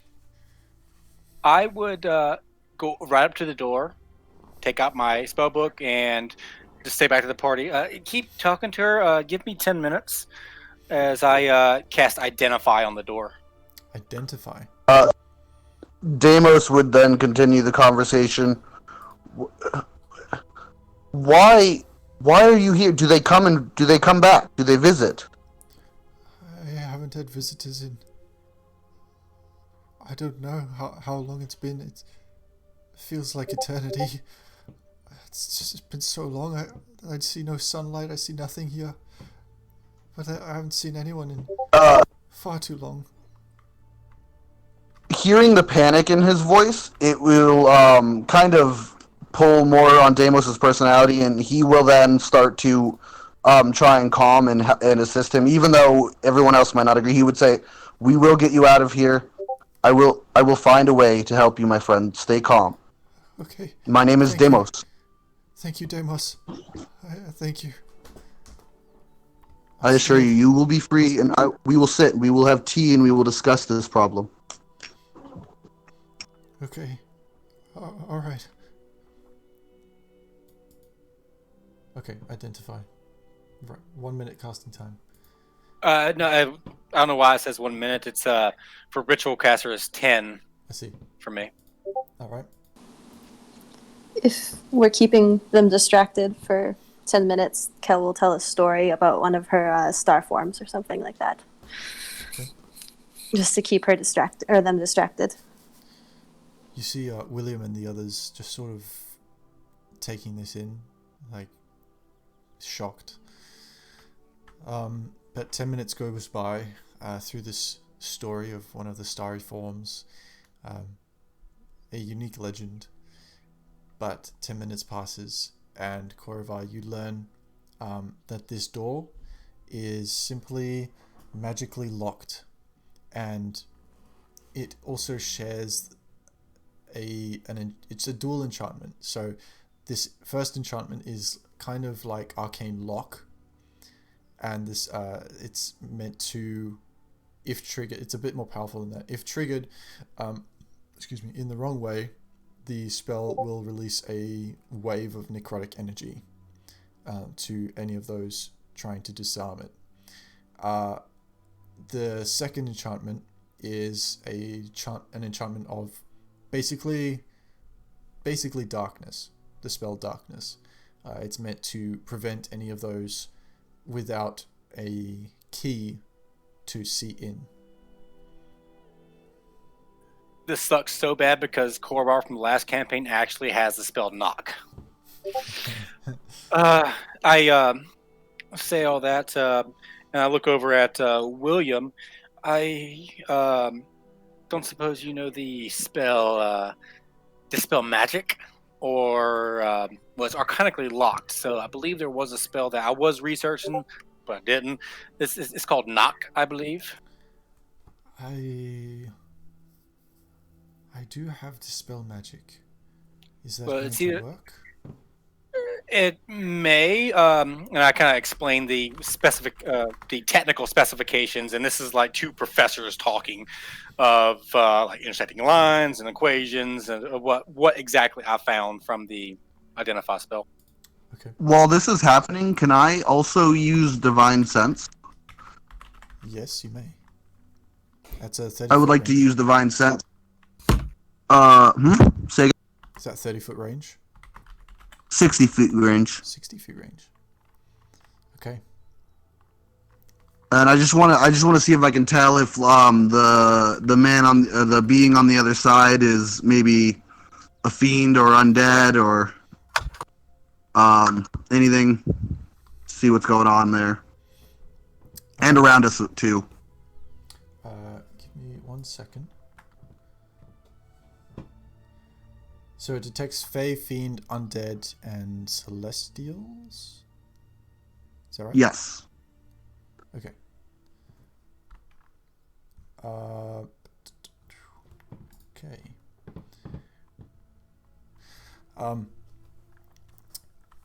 So you watch William sort of eyes glow blue and release a spell, and you hear the door, and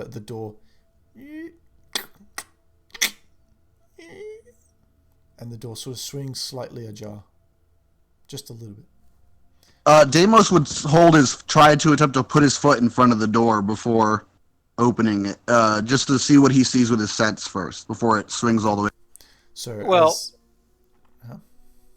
Well, no, I was saying, as Damos does that, if the dispel magic worked, I explain, the darkness should have also been extinguished. Can we see? You can't see. You can't. The general enchantment around the area is still there, but the door itself has lost that. Okay, I thought it was all coming from the. I thought it was all coming from the door. My bad. If I see that he is not an undead, fiend, fey, or celestial, I will just let the door open. So as you let off that similar barrier of magic to detect this presence, you don't sense any of the fiends or anything like that from before. That has dissipated. You don't seem to sense anything else on the radar.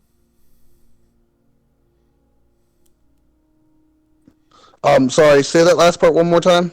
You don't seem to sense anything else on the radar.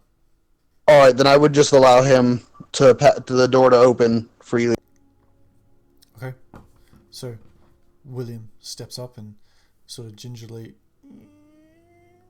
opens the door, and the drift globe follows through, and it lights up this little room, maybe 20 by 20 feet, sort of in its vicinity. And there, on the one side of the wall, sort of on the opposite side, as you walk in, you look back, because there's just this wall of stone, right? And the same sort of shadowy mists coming off all the stonework. But on the other side, on the opposite wall, you see just this one massive wall of glass, or what looks to be glass. And you can tell that it's extremely thick. And in the center of this glass is this small wooden door that's, generic height, maybe 10 feet tall, 5 feet wide for a normal person to fit through. It's made of completely wrought iron and probably is locked. And on the opposite side of this glass, you can see a sort of enclosure of what looks to be just a 30 foot by 20 foot room that's got this really nice like velvet blanketed bed. It's got like torchlight on the sides that look like actual torches rather than magical fire. It looks to have like a table with a number of books and pages that are scrolled over it. You can see a little bookshelf that has maybe 30 books all in it, all neatly placed, all in like color coded, in shades of different colors from top to bottom. And they're standing at the window pane.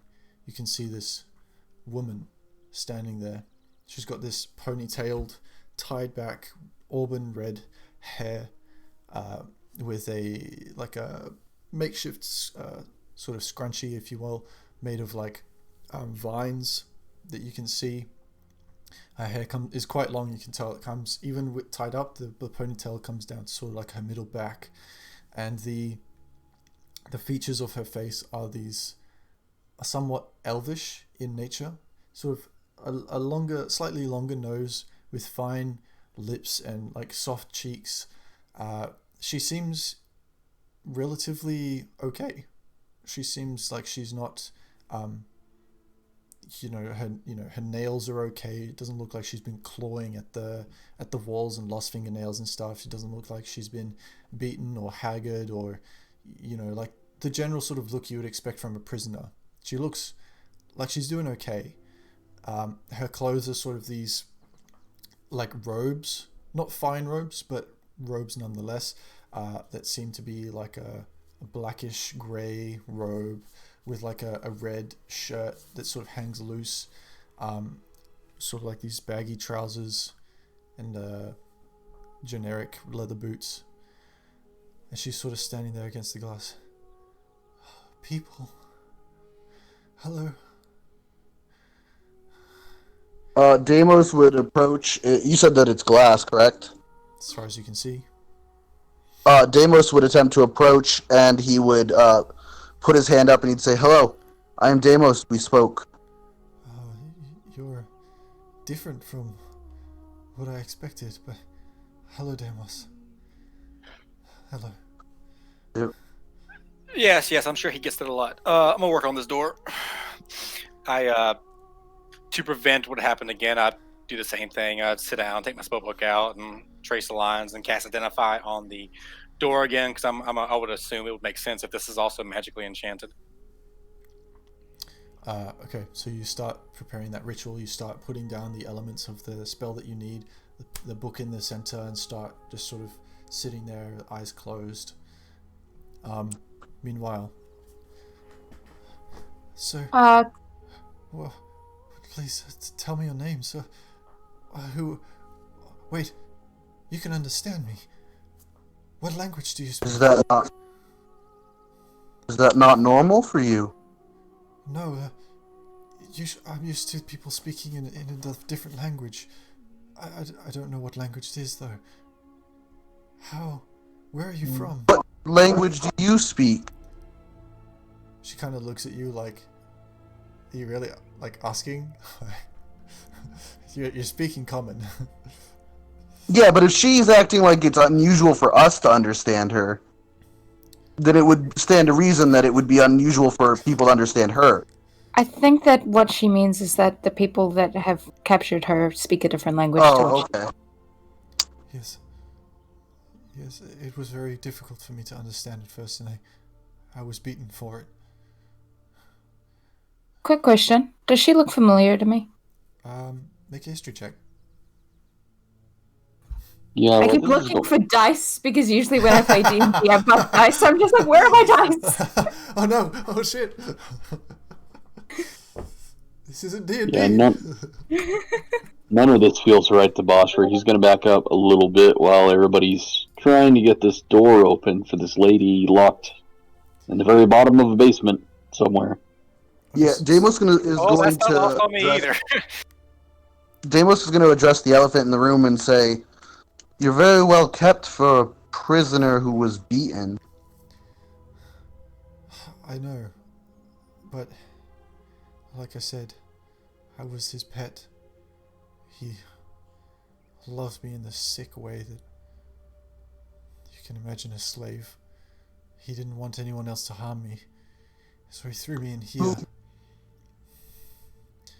He would keep me in here when he didn't need me, and then he would come back for me and tell me to do these awful things. We're still speaking of the king, correct? Yes. Yes, the king. Anyway, he's... Not. So 9 on my history. So yeah, your history check, you don't recognize her at all. She doesn't seem familiar in any way. This place is not what I was expecting either. When they first put me here, I was expecting prison cells like the generic bastion or garrison has, iron bars and straw for a bed and a bucket, but he threw me in here and, well, it's different.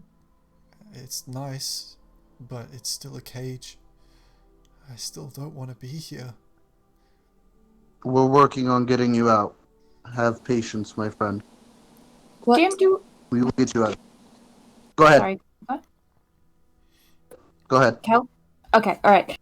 Do we know much about this king that she's talking about? Make a general history check on kings. Just kings in general, not this Kings in one. general. She hasn't specified any specific one, and you don't know what she's talking about. Okay. Can we all make that check? If you like. 18. How far into the spell? You got a couple minutes left. Nat 20. 9. Okay. Knower of things, doer of nothing. Accurate. All right. Adamus, you are aware of a couple kings, though this place, this continent, you're not sure of too many. You're aware of the king of where you came from.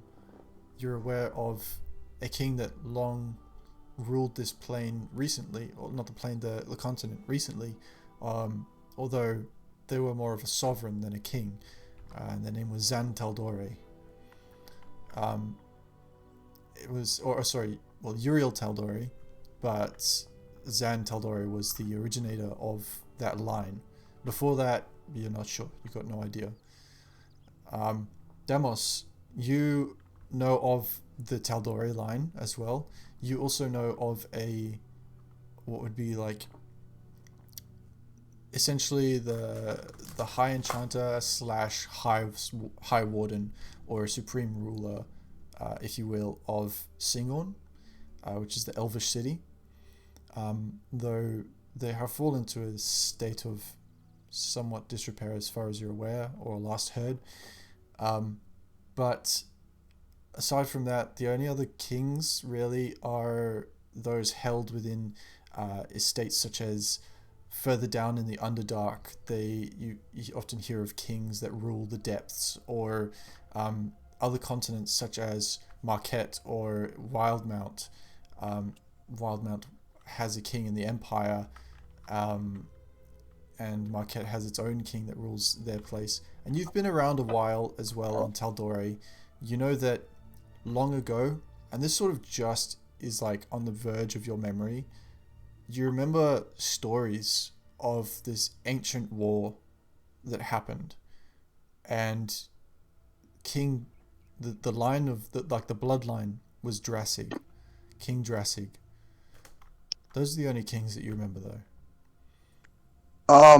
Would I would then talk to the lady if he's not already opened the door, and I would start naming some of the kings, attempting to see if she remembered the name.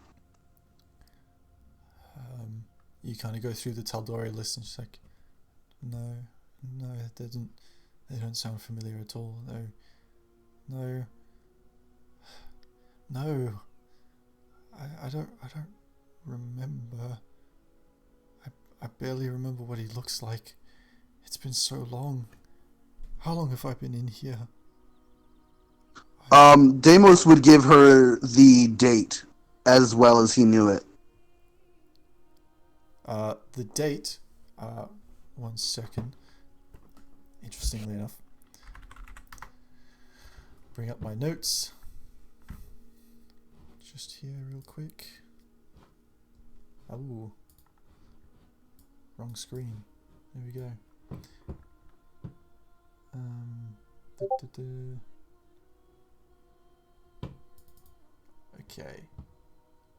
Okay, so the date is 909 PD, which is 909 post divergence. That's what Deimos would tell her then. What? No, that can't be. No, that's impossible. I don't What is that? understand. What year were you put in here? I don't remember. I wrote it down. I wrote it down. Let me check my notes. And you can see that she's she's emotionally upset. And she goes over to her bookshelf and she starts like throwing books out. She like looks at them, throws it, looks at it, throws it, and just starts like tearing through it. As well, I'm gonna do the same thing because I need to remember. Aha! I'm asking the real You're questions. asking the real question. Yes. Korva, I'll get to you in a second because as she's doing that, your thing will finish.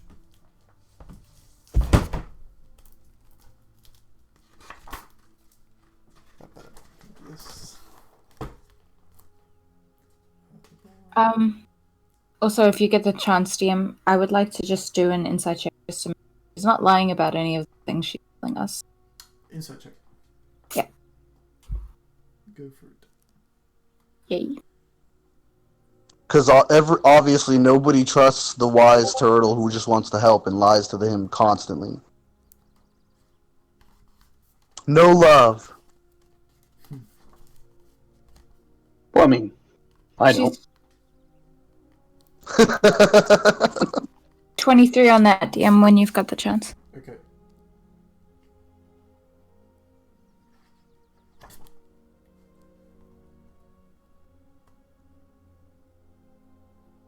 And I would honestly say it's not that we don't trust you. We don't trust the people you trust.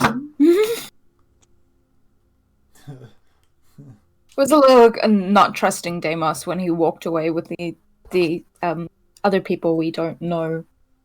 Yeah, who says that he just accidentally fireballed us. Okay.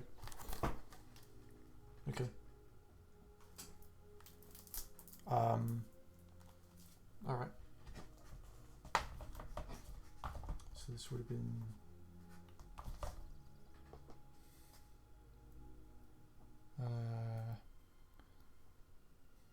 Math, damn it.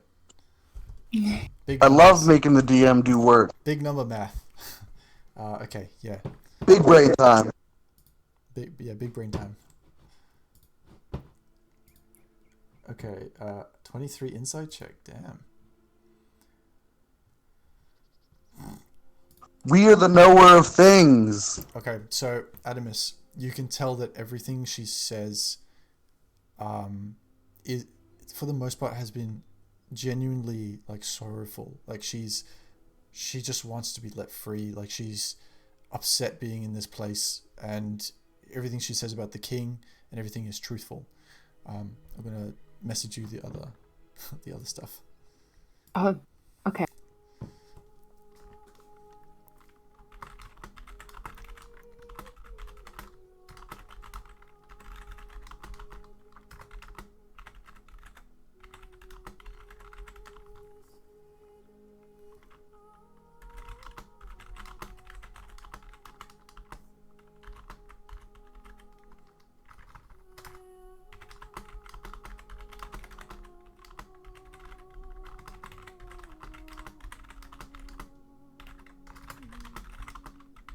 Sorry, guys.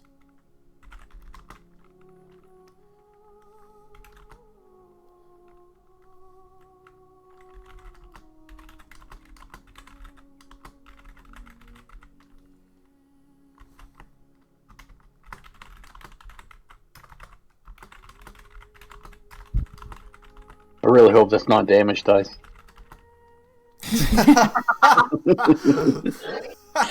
What? I And rolled enter. 20 d6. I got another 13 to go. Roll 40, 20, 10 d10. Times 4.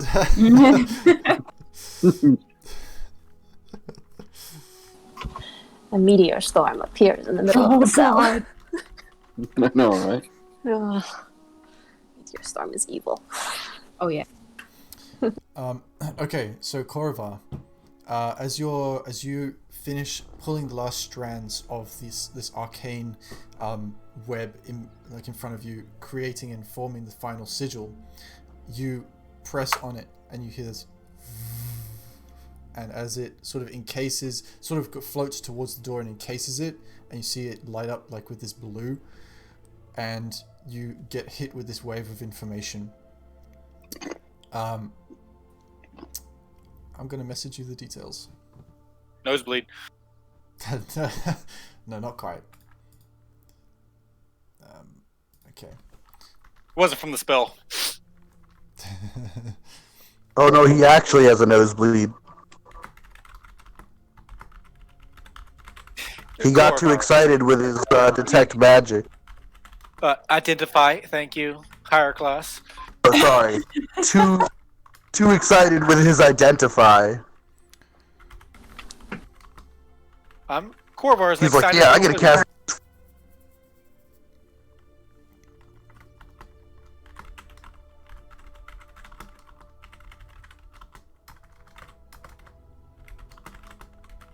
Korovar spent his day negating the need for a rogue, and he's just too excited about it.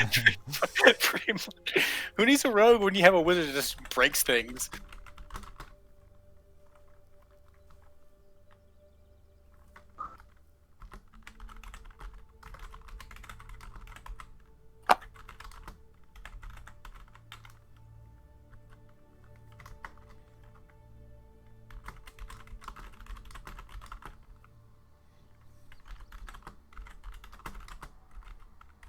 Enhance.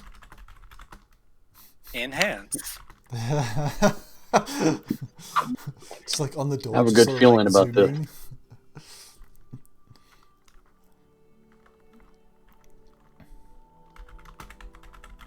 Though Boschra right now is just kind of looking bored. Sorry, guys. Sitting back. Sorry, guys. I'm collating the information. It's a lot. It's just the way he is, man. You guys been sitting by this door for a couple of minutes. He's like, no fighting, no eating. What am I doing? I'm just sitting here. Boschra's having the worst day of his life right now. No, he's mainly just watching you guys.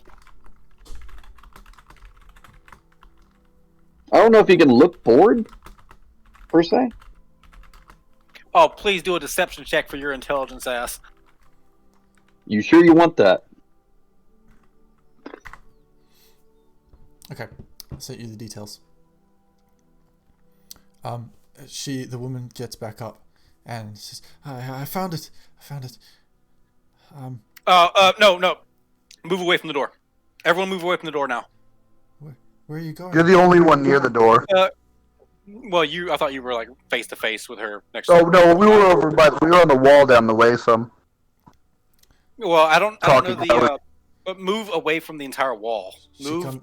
She like runs back up to where she was before.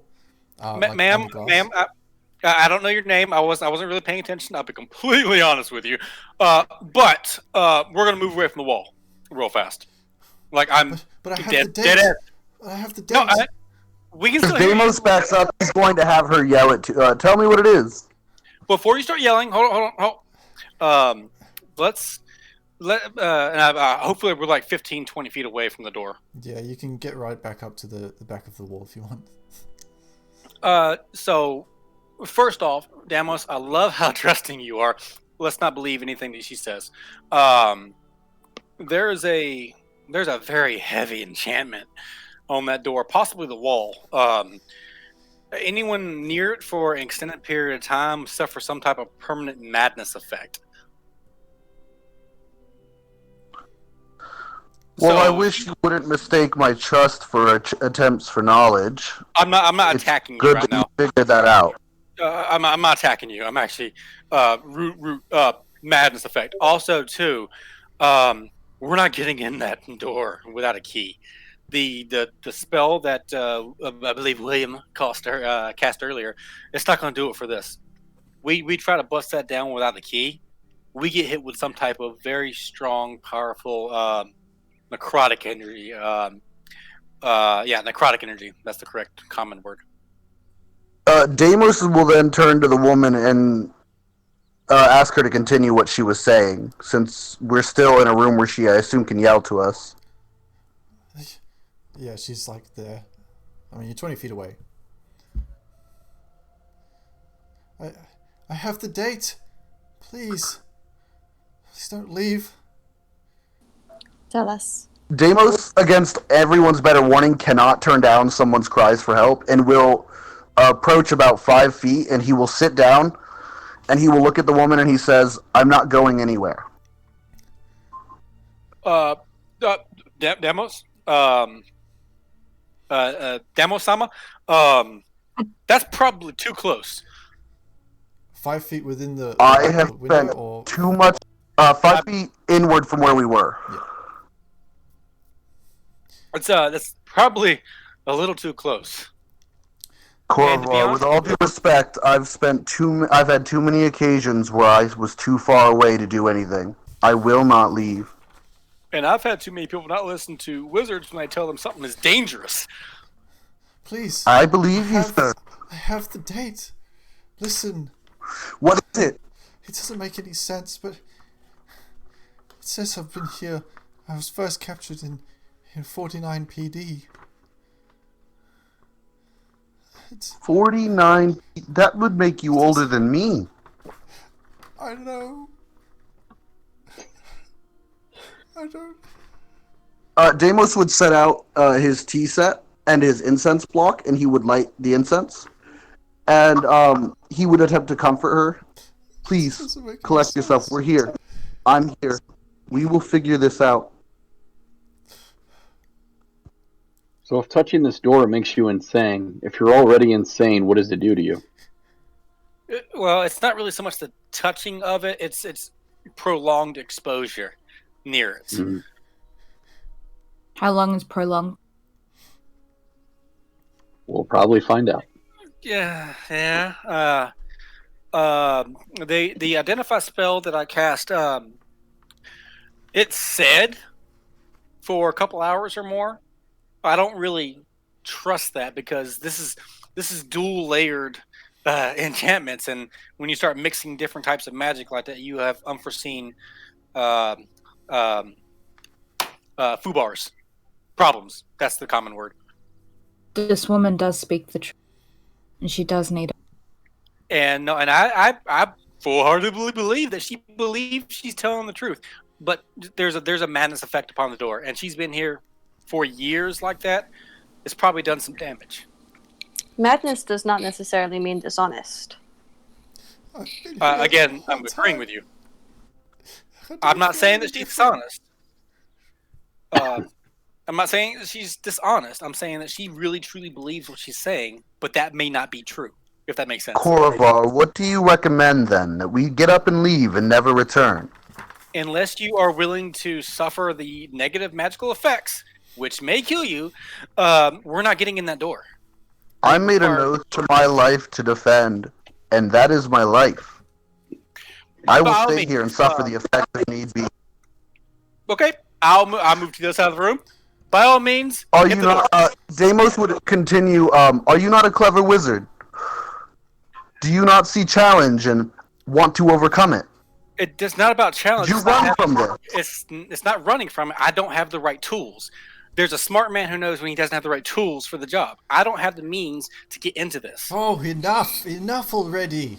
And you see Kino, the younger man, just sort of like raise his hands and start striding towards the door. For God's sake, enough! I'm sick of all this bickering. He sort of like looks at the door. Doesn't look that bad. Oh, look at me! I'm going mad. Whoa! Oh, wow! As soon as he says that, I walk to the other side of the room. Okay. Yeah, Deimos would also enter his shell out of safety, knowing that Corvar is in fact a wise man. He grabs the handle, which is like this standard like rail handle. It's kind of like just a loop that's attached to the door, and there's one of those sort of button click releases like latches. Basher, just. And you see underneath the handle, there's this sort of slot that's about that wide. Oh, sorry, that tall, and maybe that wide. Maybe Nope. Fits. I'd say it's probably half an inch, I guess, 2 or 3 centimeters wide. And he just sort of grabs it and he starts he pushes on the latch and starts shaking it and he goes. See, look at that. Everything's fine. Look, I'm sure this is part where the key goes anyway. He sort of gets down on one knee. And you can tell, you can see William and Trish and Daryl and stuff are just sort of standing there, just kind of arms folded, and William's kind of looking concerned, but also interested. As no one sort of moves for a moment or two, he gets out his lock-picking tools and starts jimmying the lock. Can Animus go over and grab him away from the door, please? Oh no, let him do it! Yeah, I'm fully on board with letting him go insane. No. Yep. Deimos would stick his head out and then agree with Corvar. I didn't want to do it. No. I'm going to go grab him. If it takes more than one person, Kel will help. Yeah. Lasher's just watching this all go down, taking notes. If 2 people are going to attempt to assist, then Deimos would also go and assist, because he's not one to leave somebody injured if he can help. William, will you please help me with this madness?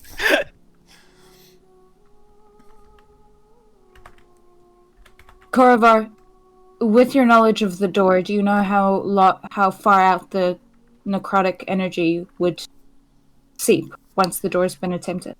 No, but I know that I'm all the way hell over here. Well, as you say that, and as you guys are striding to go and get him and pull him away, as you sort of get halfway there, you hear this as you see the lock sort of shift, or at least his hands, and he looks back at you with a smile, and then as he does that, he grabs the handle, pushes the lock, and as he presses the lock, you see this a massive wall of shadow just cascades along the glass, and then almost like a tidal wave just slowly curls and envelops, and you see him oh shit, and he starts sprinting away, and you see the shadows that were slowly moving just sort of this elastically shoot out, grab him and pull him back to the door, and it's kind of like a tar-like substance that slowly starts to make its way all over his body. It's no, help! Can I thorn whip him? Yeah, I was gonna ask the same thing. Yeah, can we try to help? Whip him? Make your attack roll. What, you guys are trying to help him on the other side of the first door that we came in? Watching, taking notes. Corvar is just waving. I want you to know, there is a chance he might just go, lost cause, shut door. Kel got a 24 for Thorn Whip to hit. Okay. And theoretically grab. And what are you doing, Adamus? I'm trying to do the same thing as well, but it's not cast. What? How do you? Why isn't it letting me cast it? You do, yeah. I just put cast and then Thorn Whip, but it made. But that's what I got did. a spell book attached. I've got a spell book attached that might have more spells than just the regular ones. Ah, yes. That might be why. Yeah. Just Okay. roll a d20. Yeah. For me, I had to do a long rest in order for it to actually cast it for spell slots. Discord was doing it to me earlier. Okay. And then for It's a me, cantrip. it's 14 for me. 14. Okay. Both of you managed to hit, and as you hit, the thorn whip sort of wraps around sort of his abdomen, his torso, and you start pulling, but the tar-like shadow stuff just sort of slowly creeps along the vines and starts slowly making its way up you, but the rest of it, you can see it's much more quickly making its way over his body, and very quickly it's sort of going into his mouth and through his nose, and starts to pierce his eyeballs, and before you guys can react too quickly, you see the blood just trickle down his face, and the silence comes from this gurgling sound from Kino. And he's dead.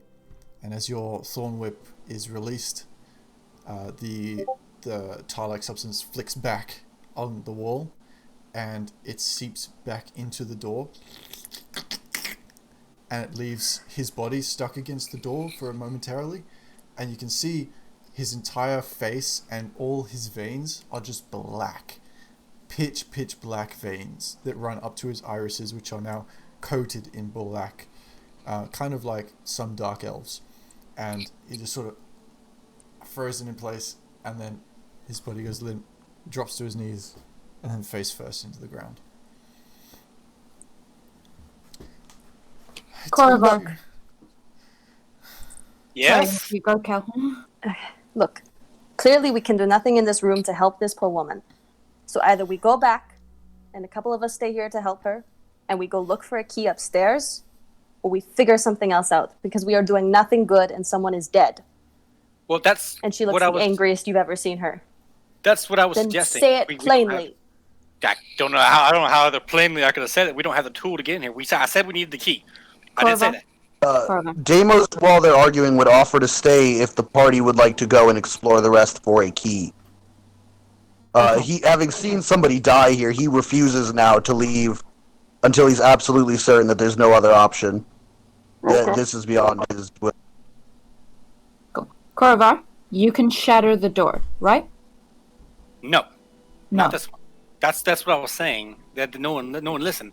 I don't have the tools capable of opening this door. We need a key. Can you shatter the wall? The Again. glass. No, because it is probably also magically enchanted. I Okay. do not have the means to open this puzzle box. Let's go find the key then. That's what I agree.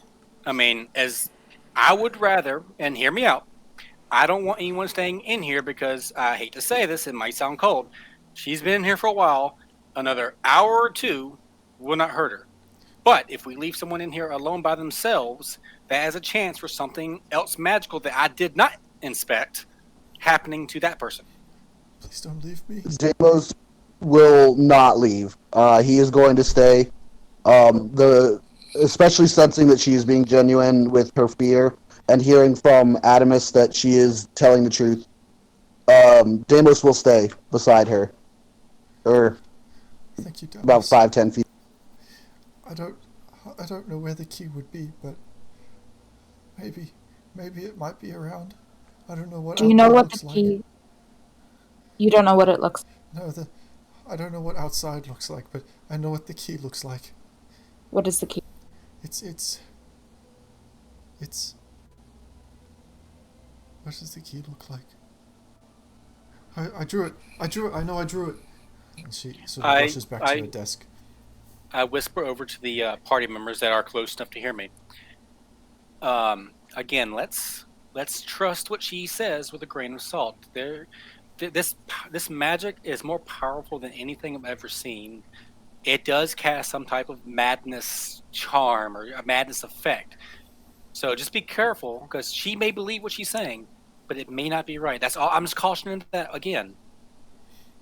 You see her pouring through her notes and stuff, and there's sort of paper going everywhere.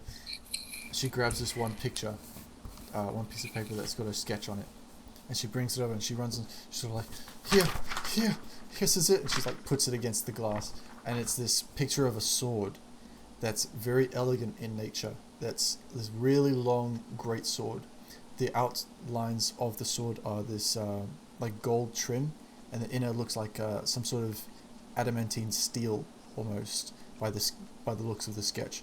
The hilt, as it gets sort of to the base of the sword, has these sort of metallic spikes that stick outward just to the, like as part of the design, just this sort of like protrudes from the edges of the sword, and then it gets to the hilt, which is just sort of this plain black and silvered hilt with sort of the extended bar to protect from the hand getting cut and whatnot, and this long leather strapped handle.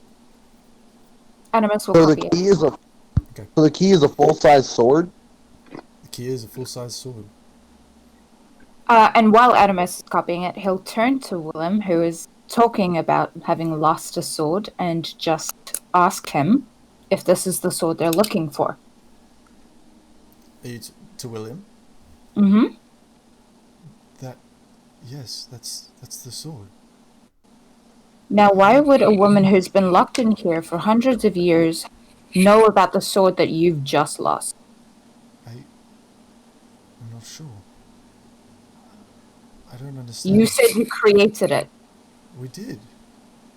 I don't know how it got. It doesn't make any sense. Are you sure that this is the sword that was used? Yes, it is. I would know it anyway. It seems, William, illogical that she would be able to draw a sword she's never seen. I know. Which, and I punctuate that a little bit to Damos. And Damos, I mean, if they're both telling the truth, but their stories can't match up, what does that mean? A time vortex? Yes. Someone will have cast time magic, I assume. If Or someone it's just been a very long time. Or if someone casts time magic, we are all outclassed. But for sake of... But this room, it's she's been in here for what you said, nearly 900 years? Yes, I have. But then that would just prove our point that there's something weird going on here. That's not possible.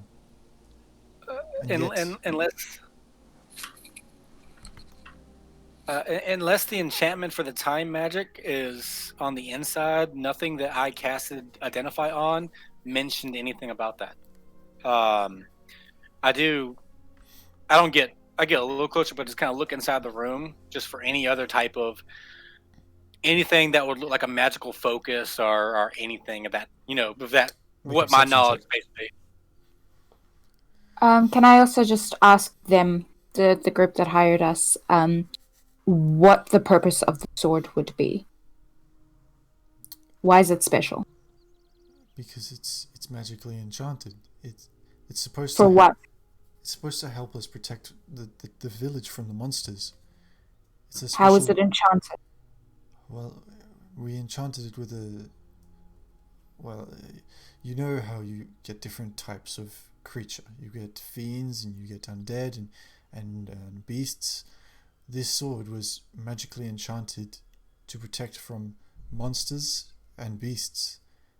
It did extra damage to them, and it also lit a path for those that were lost. It took a lot of effort. So 22 perception. 22 perception. You notice, as you're looking through the room, among all the sort of thrown books and whatnot, the floor itself has been thoroughly scuffed, like the stonework. Obviously, there's been a lot of movement within this cage that could only indicate a logical explanation of either she's been here and she's taken sandpaper and just gone over the whole room and rubbed it for like a week straight, or she really has been in here a long time. But aside from that, you notice that as you sort of look to the ceilings, to the walls and then to the ceiling, the walls have these inscriptions on it, similar language to one you saw before. And it's, now that you look, it circles up and it's all over the wall, over and over and over, all the way around till it gets to the top where it meets the ceiling by the skirting.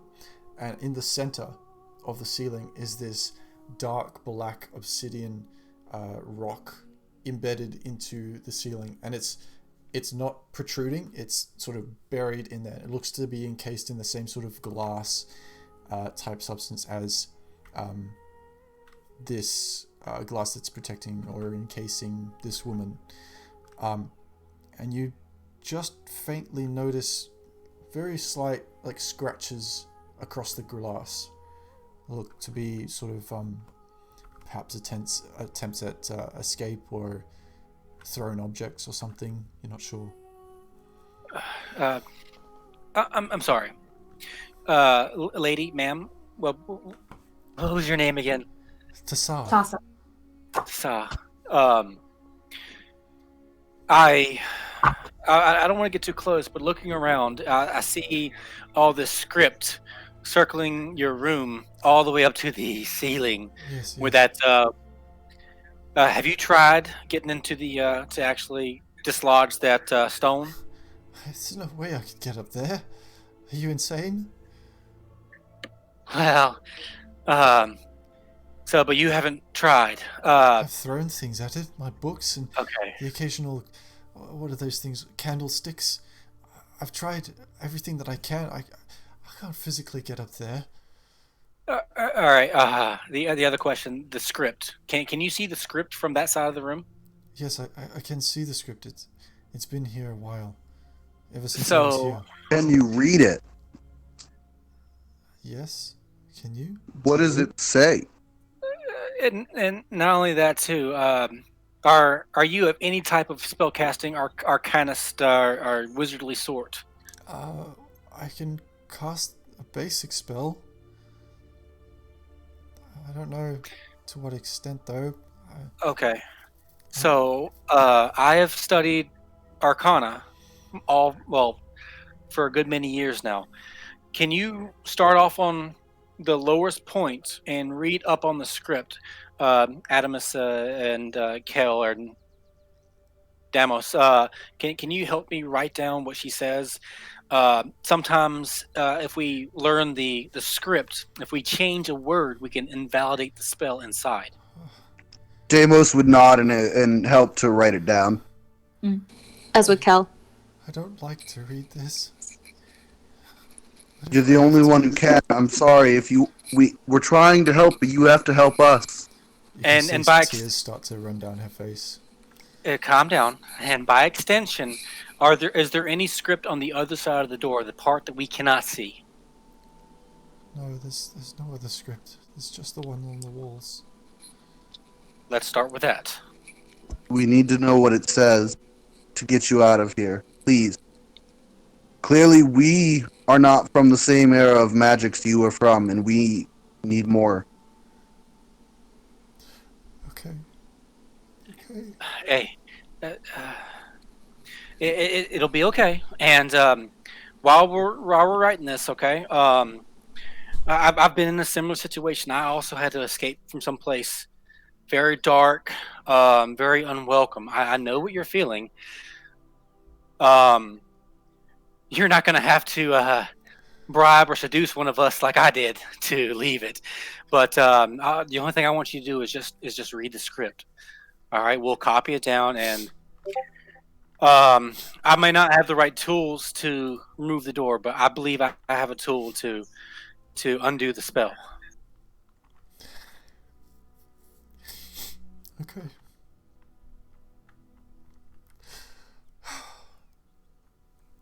It says, "Here you reside. It will not be forgotten.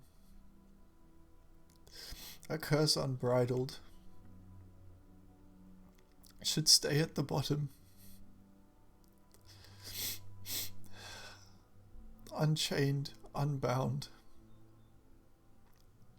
Outside you perish.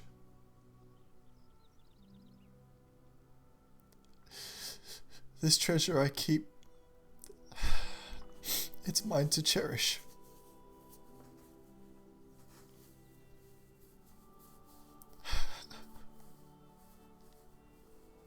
And she just sort of sinks to seating, curled over her head in her arms over her knees. Deimos would approach the glass and put his hand on it and say, "It's okay. We're still here. It's okay." Now, you mentioned you have not had visitors in a long time. Your king, does he return? Not in a long, long time, apparently. I haven't seen anyone. I should warn you when you... Sorry. How is it? No one has come. He may not be around anymore. I hope The that is world truth. is 900 years older.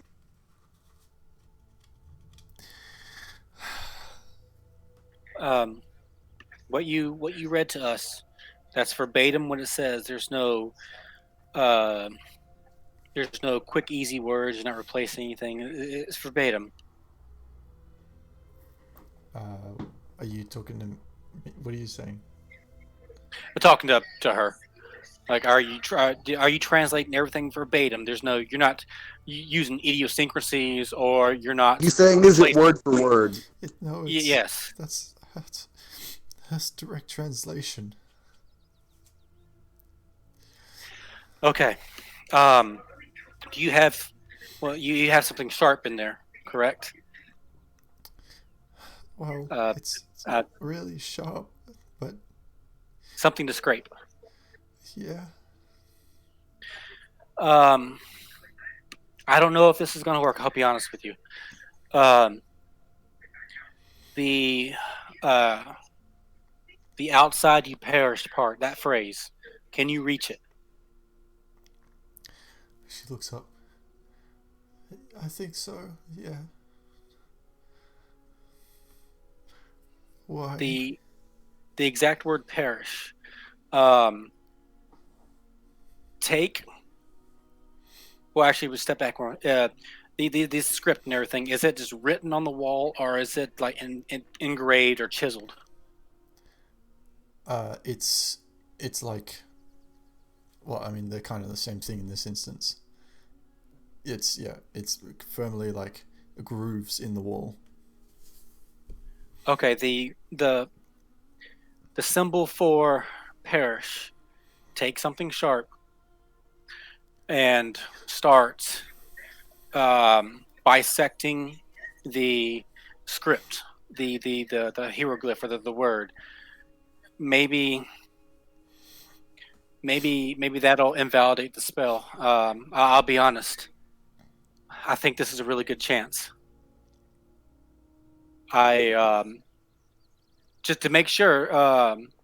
Let me confer with someone real fast.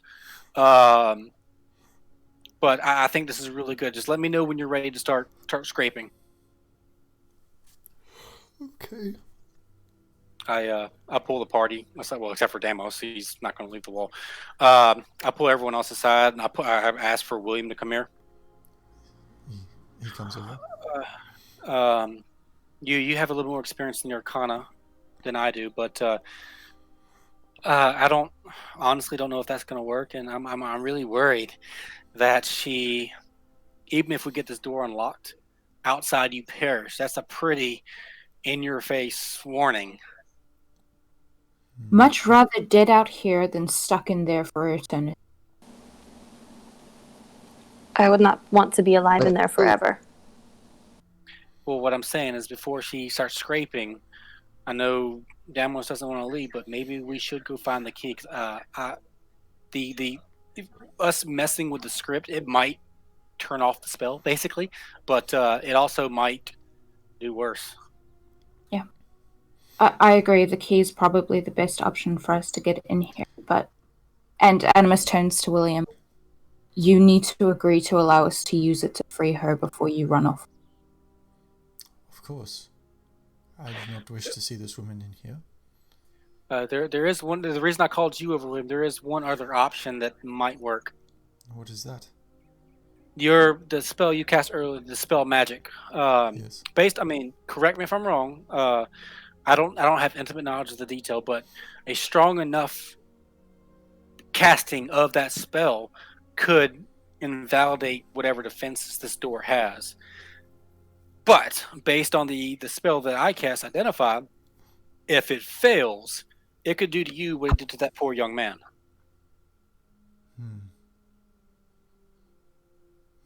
I honestly wouldn't mind doing it. I just cannot. I'm not that strong. I'm not powerful enough to cast that level spell. I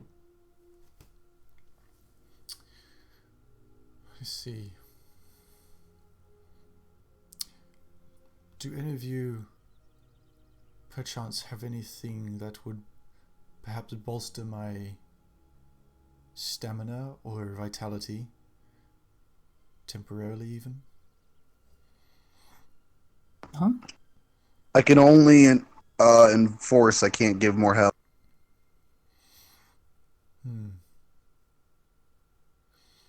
You gotta hit I push can. talk, Cal. If I slept, maybe. I could make you stronger, but I don't know if that's something to help with this. Based on the necrotic side of things, I don't think so. Korvar, make me a general persuasion check.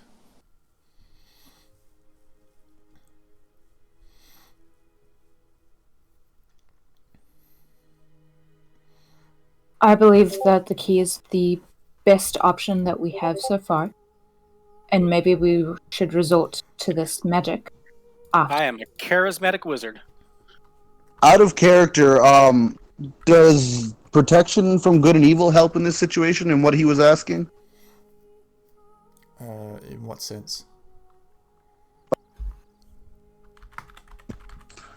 You would ask if there was anything to bolster, and I think that's the only spell I would have that might even come close to assisting. Perhaps it might. Korvar, when you cast Identify, did you get an evil sense from this door?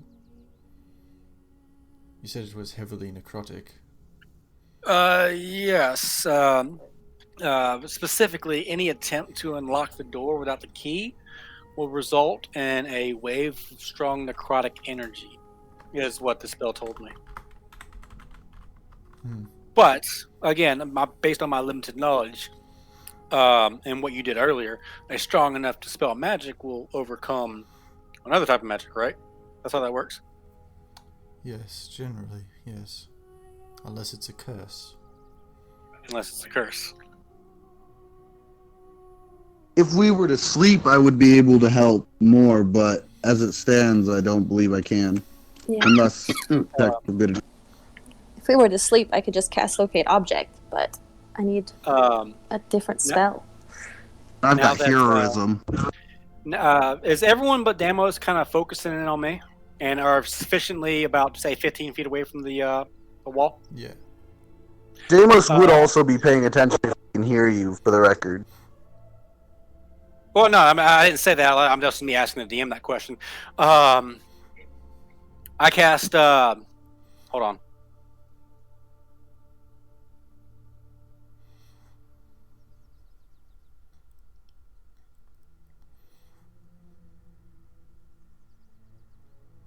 I would like to rapid fire cast on the obsidian stone, because I can still see it, hoping to break it from the inside. Enlarge and adjust density. I want to make it large enough to where it falls, it breaks its... the casing. Yeah, the casing, and falls straight through the glass. Interesting. Okay. All right. But like I said, but as I'm doing this with that persuasion check, if you can allow me to, while I'm kind of talking and kind of going back and forth with William in the group, I want to make sure that the party is about 15 feet away from the wall, just in case. Did you make her scrape that thing first? Now, yeah, I told her to tell me when she was ready. So you want to cast this? Rapid fire, like right back to back. Adjust density is not a concentration, but enlarge is. This is my last second level spell slot. So you're going to cast adjust density and enlarge. Okay. Roll me for this. This from the outside of the second door, just so you're aware. I did not enter when he called everybody in there. Okay. Roll me a general arcana check. So, yeah. Any of you druids have anything to help out with this? Nope, sorry. Nada.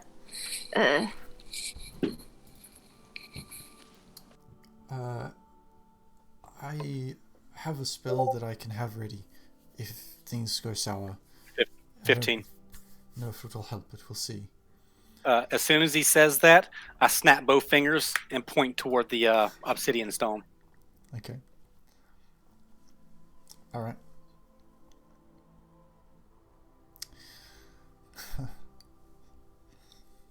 Interesting.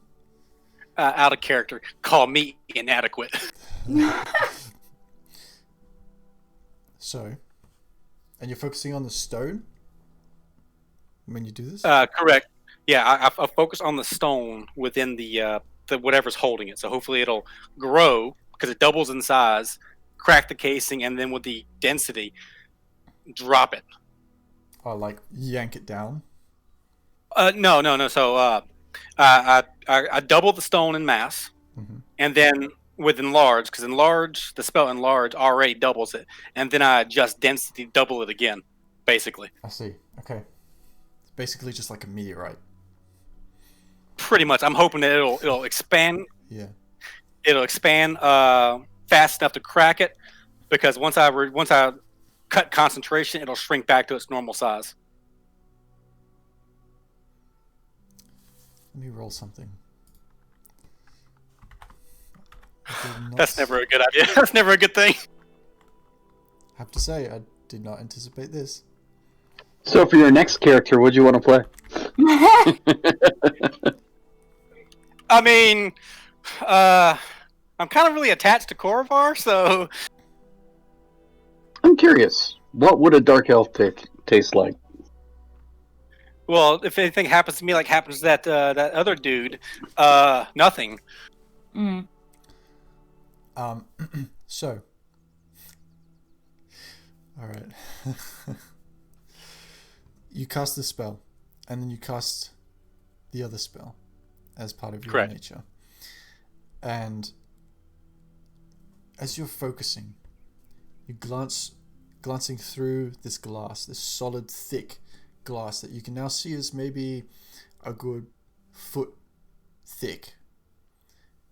You can see this stone that you saw before up at the ceiling. And that is not the music I want. No, yes it is. It's happy-go-lucky. It's nice music. But Let it be that music. nevertheless, Roll the initiative! so you focus and you focus and you focus until you're confident enough to cast the spell and let it release. And almost like a dual casting, you prepare both in one hand and the other. And you release one and then the other. And almost like an invisible trail, you see them shoot off in sort of your mind's eye. And as they impact, you can see this very slight shockwave around the orb or the stone as they impact. And a quiet moment goes by. Nothing happens. You continue to watch. And all of a sudden,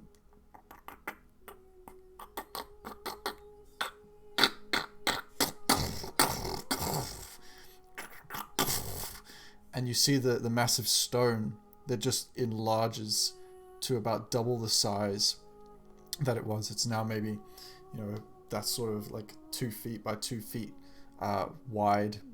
And you feel the adjust density hit, and you see it physically like get lower and lower as it starts sinking through the cracking ceiling.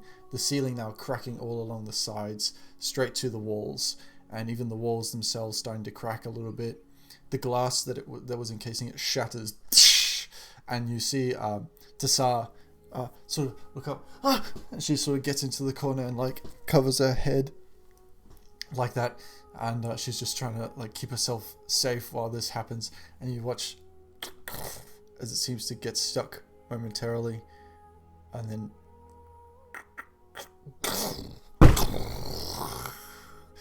and the entire stone falls to the ground and smashes on the ground there. It cracks into maybe 4 or 5 pieces on the ground and cracks the actual stonework as it hits with the immense weight that it carries. Above you see just this like concave hole that was left where it was sitting, and on the ground you just see this blood red mud, like deep blood red color in the stone fade. And that's that. The room goes quiet. Tassar looks around. Did it work? The only way to find out is to step outside those boundaries. Anybody want to try the door? However, I should warn you that you read the spell. You know what it says. DM, can I try Thorn Whip the handle? You may. Make an Arcana Cool. check. Alright. William, get Robot ready for Indiana your- Jones. your dispel magic, William, just in case. I have it ready. Or rather, I have counterspell ready. That works too. 18 for my Arcana. Okay, so you and you pull the door, and it goes taut for a second. You can hear as you are fighting against the strength of the door, and you can feel a resistance that's unnatural to you in a sense, that it's not just a normal lock. This is definitely something's wrong with this door.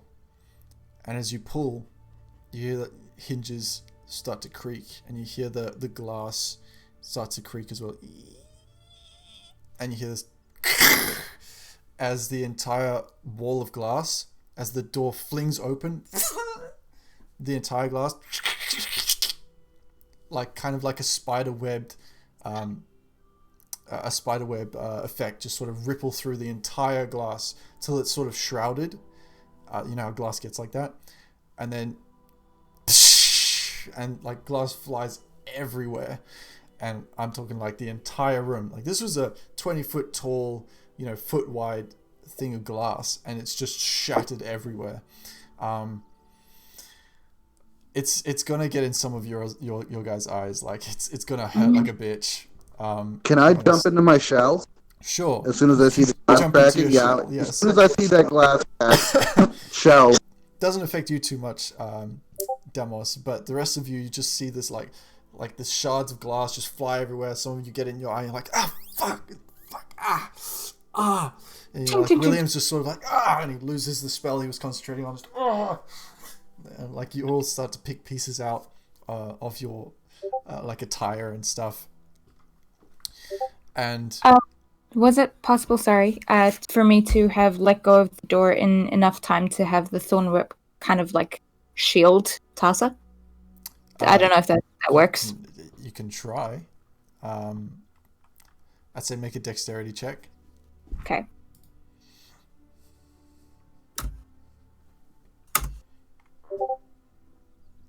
$14. Asking for DM favor and opinion, can I, from my shell, cast Shield of Faith on her? Like while I'm can I just while I'm retracting? I'd say no, because doing that is an action in itself. Okay. So, yeah, unfortunately not. That's kind of your choice. But you do manage to make it in time to cast Thorn Whip above her. It's not a very wide, by all means, protective spell, but it's there nonetheless, and it does shield her head from maybe some of the more harsher shards of glass that might have splintered off. And as the glass sort of all settles, and the last sort of glass shard moves along the ground, and the room goes silent, you hear this, and you look at Tassar, and she just looks. Is it? Can it? Really? That is punctuated by Korvar bending at the waist and puking. You puke on the floor, and Tassar.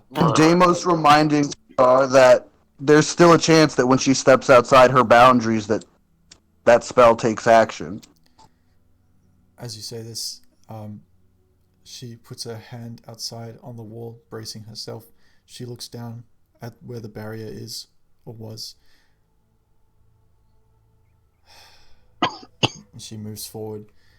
And as she walks through, you can see this kind of like fear run through her, but at the same time like a relief.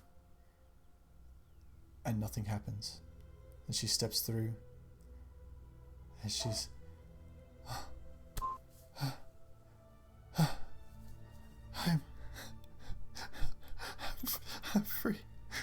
Deimos would run up to her and try to hug her and try to like console her in the moment.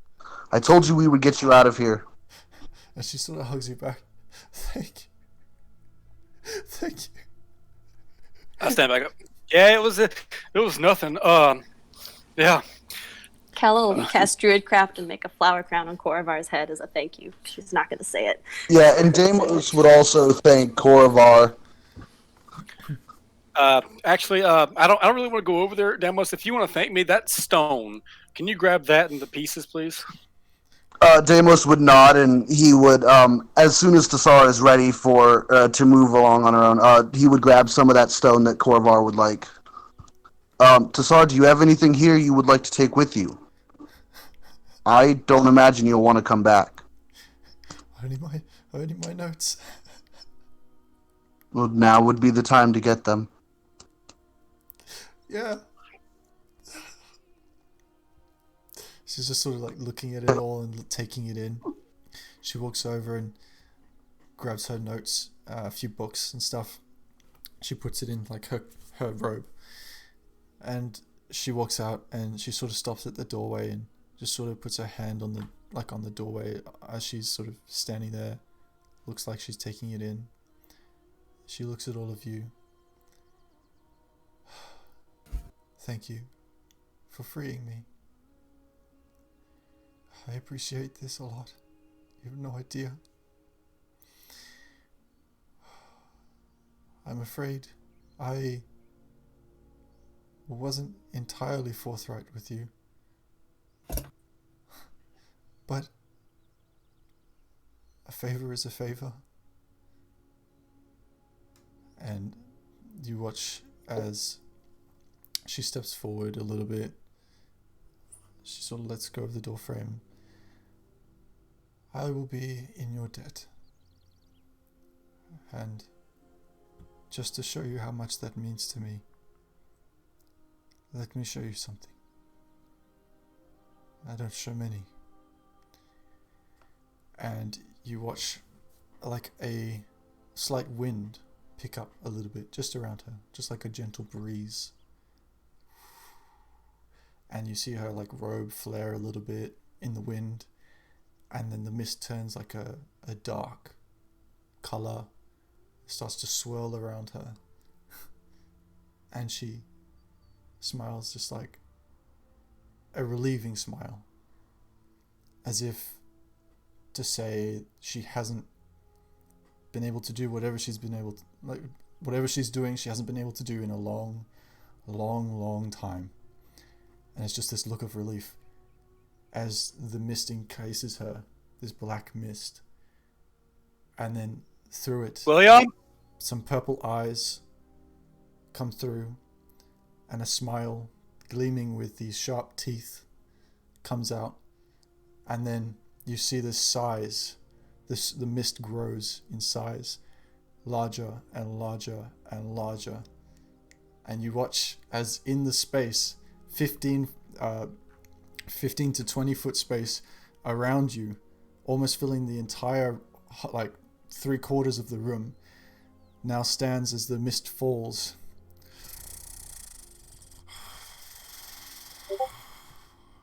This gigantic dragon, black scales with purple gleaming eyes, scales, fins all the way up the sides here, and tail that flicks around sort of slowly, licking at the back of the walls. Each scale has its own like little protrusion, like a shark fin type of, but sort of more slanted back, like rectangular. And you can see like the fin kind of starts from the head and goes all the way back down the spine. And it strikes you as somewhat familiar, but something's obviously very different and not quite getting your memory. But you stand there in fear as what's in front of you. And you can all hear in your heads this voice: I am in your debt. Let it be known. Tassar the Reaper owes you a favor. And before your very eyes, disappears into a mist, and she's gone. and that's where A we'll end the favor from a session. reaper is not Jesus. something I expected. Excellent. Was that the stat block you were readying us for us? Maybe. We decided we wanted to be friends. We chose peace. Hey, Why? a dragon Why you owes got- you a favor. Why are you gonna take this nice victory away from Corvar right now? He was ecstatic. He saved a girl. He got something he needed. But no, it's a dragon called the Reaper. This is Still very Literally, exciting. Corvar should be more excited as a wizard because now a super magically inclined dragon called the Reaper owes you a favor. no. What she said was owes you a favor, not me. The group. Oh, right. That's what I'm saying. That's not really a favor for me. That's a favor for the group. But it is a favor nonetheless. Also, you got to see a Spend very some more cool time with dragon. Deimos, Corvar. I have to be Flasher is honest. fine with Have it. some tea. I have to be honest. I really did not anticipate that move from Korovar for those spells, but That That was was very it cool. genius. worked. Very I- cool. Yeah, it worked. So well done. I'm sorry. I was spurned on by feelings of inadequacy. Well, Then I don't feel bad for I'm sorry, yelling. who's the... an ancient black dragon, from the looks of it, owes us all a favor. I am perfectly happy with this. Except the fact that we unleashed a dragon, a very old one at that. Dragons are pretty much As an gods. oath of the ancient paladins, I'm more than okay with having released an ancient force back into the world. That's I'll reserve judgment on this. By the way, too, I know we just ended, but every little bit of that obsidian is in my pocket. Every crumb, everything, just in my pocket. Okay. All right. Well, thank you guys for playing. It's been an amazing session. Thank you to all of you for watching, if you're watching this, and we look forward to playing and showing and streaming for you guys next time. See you next episode. Later.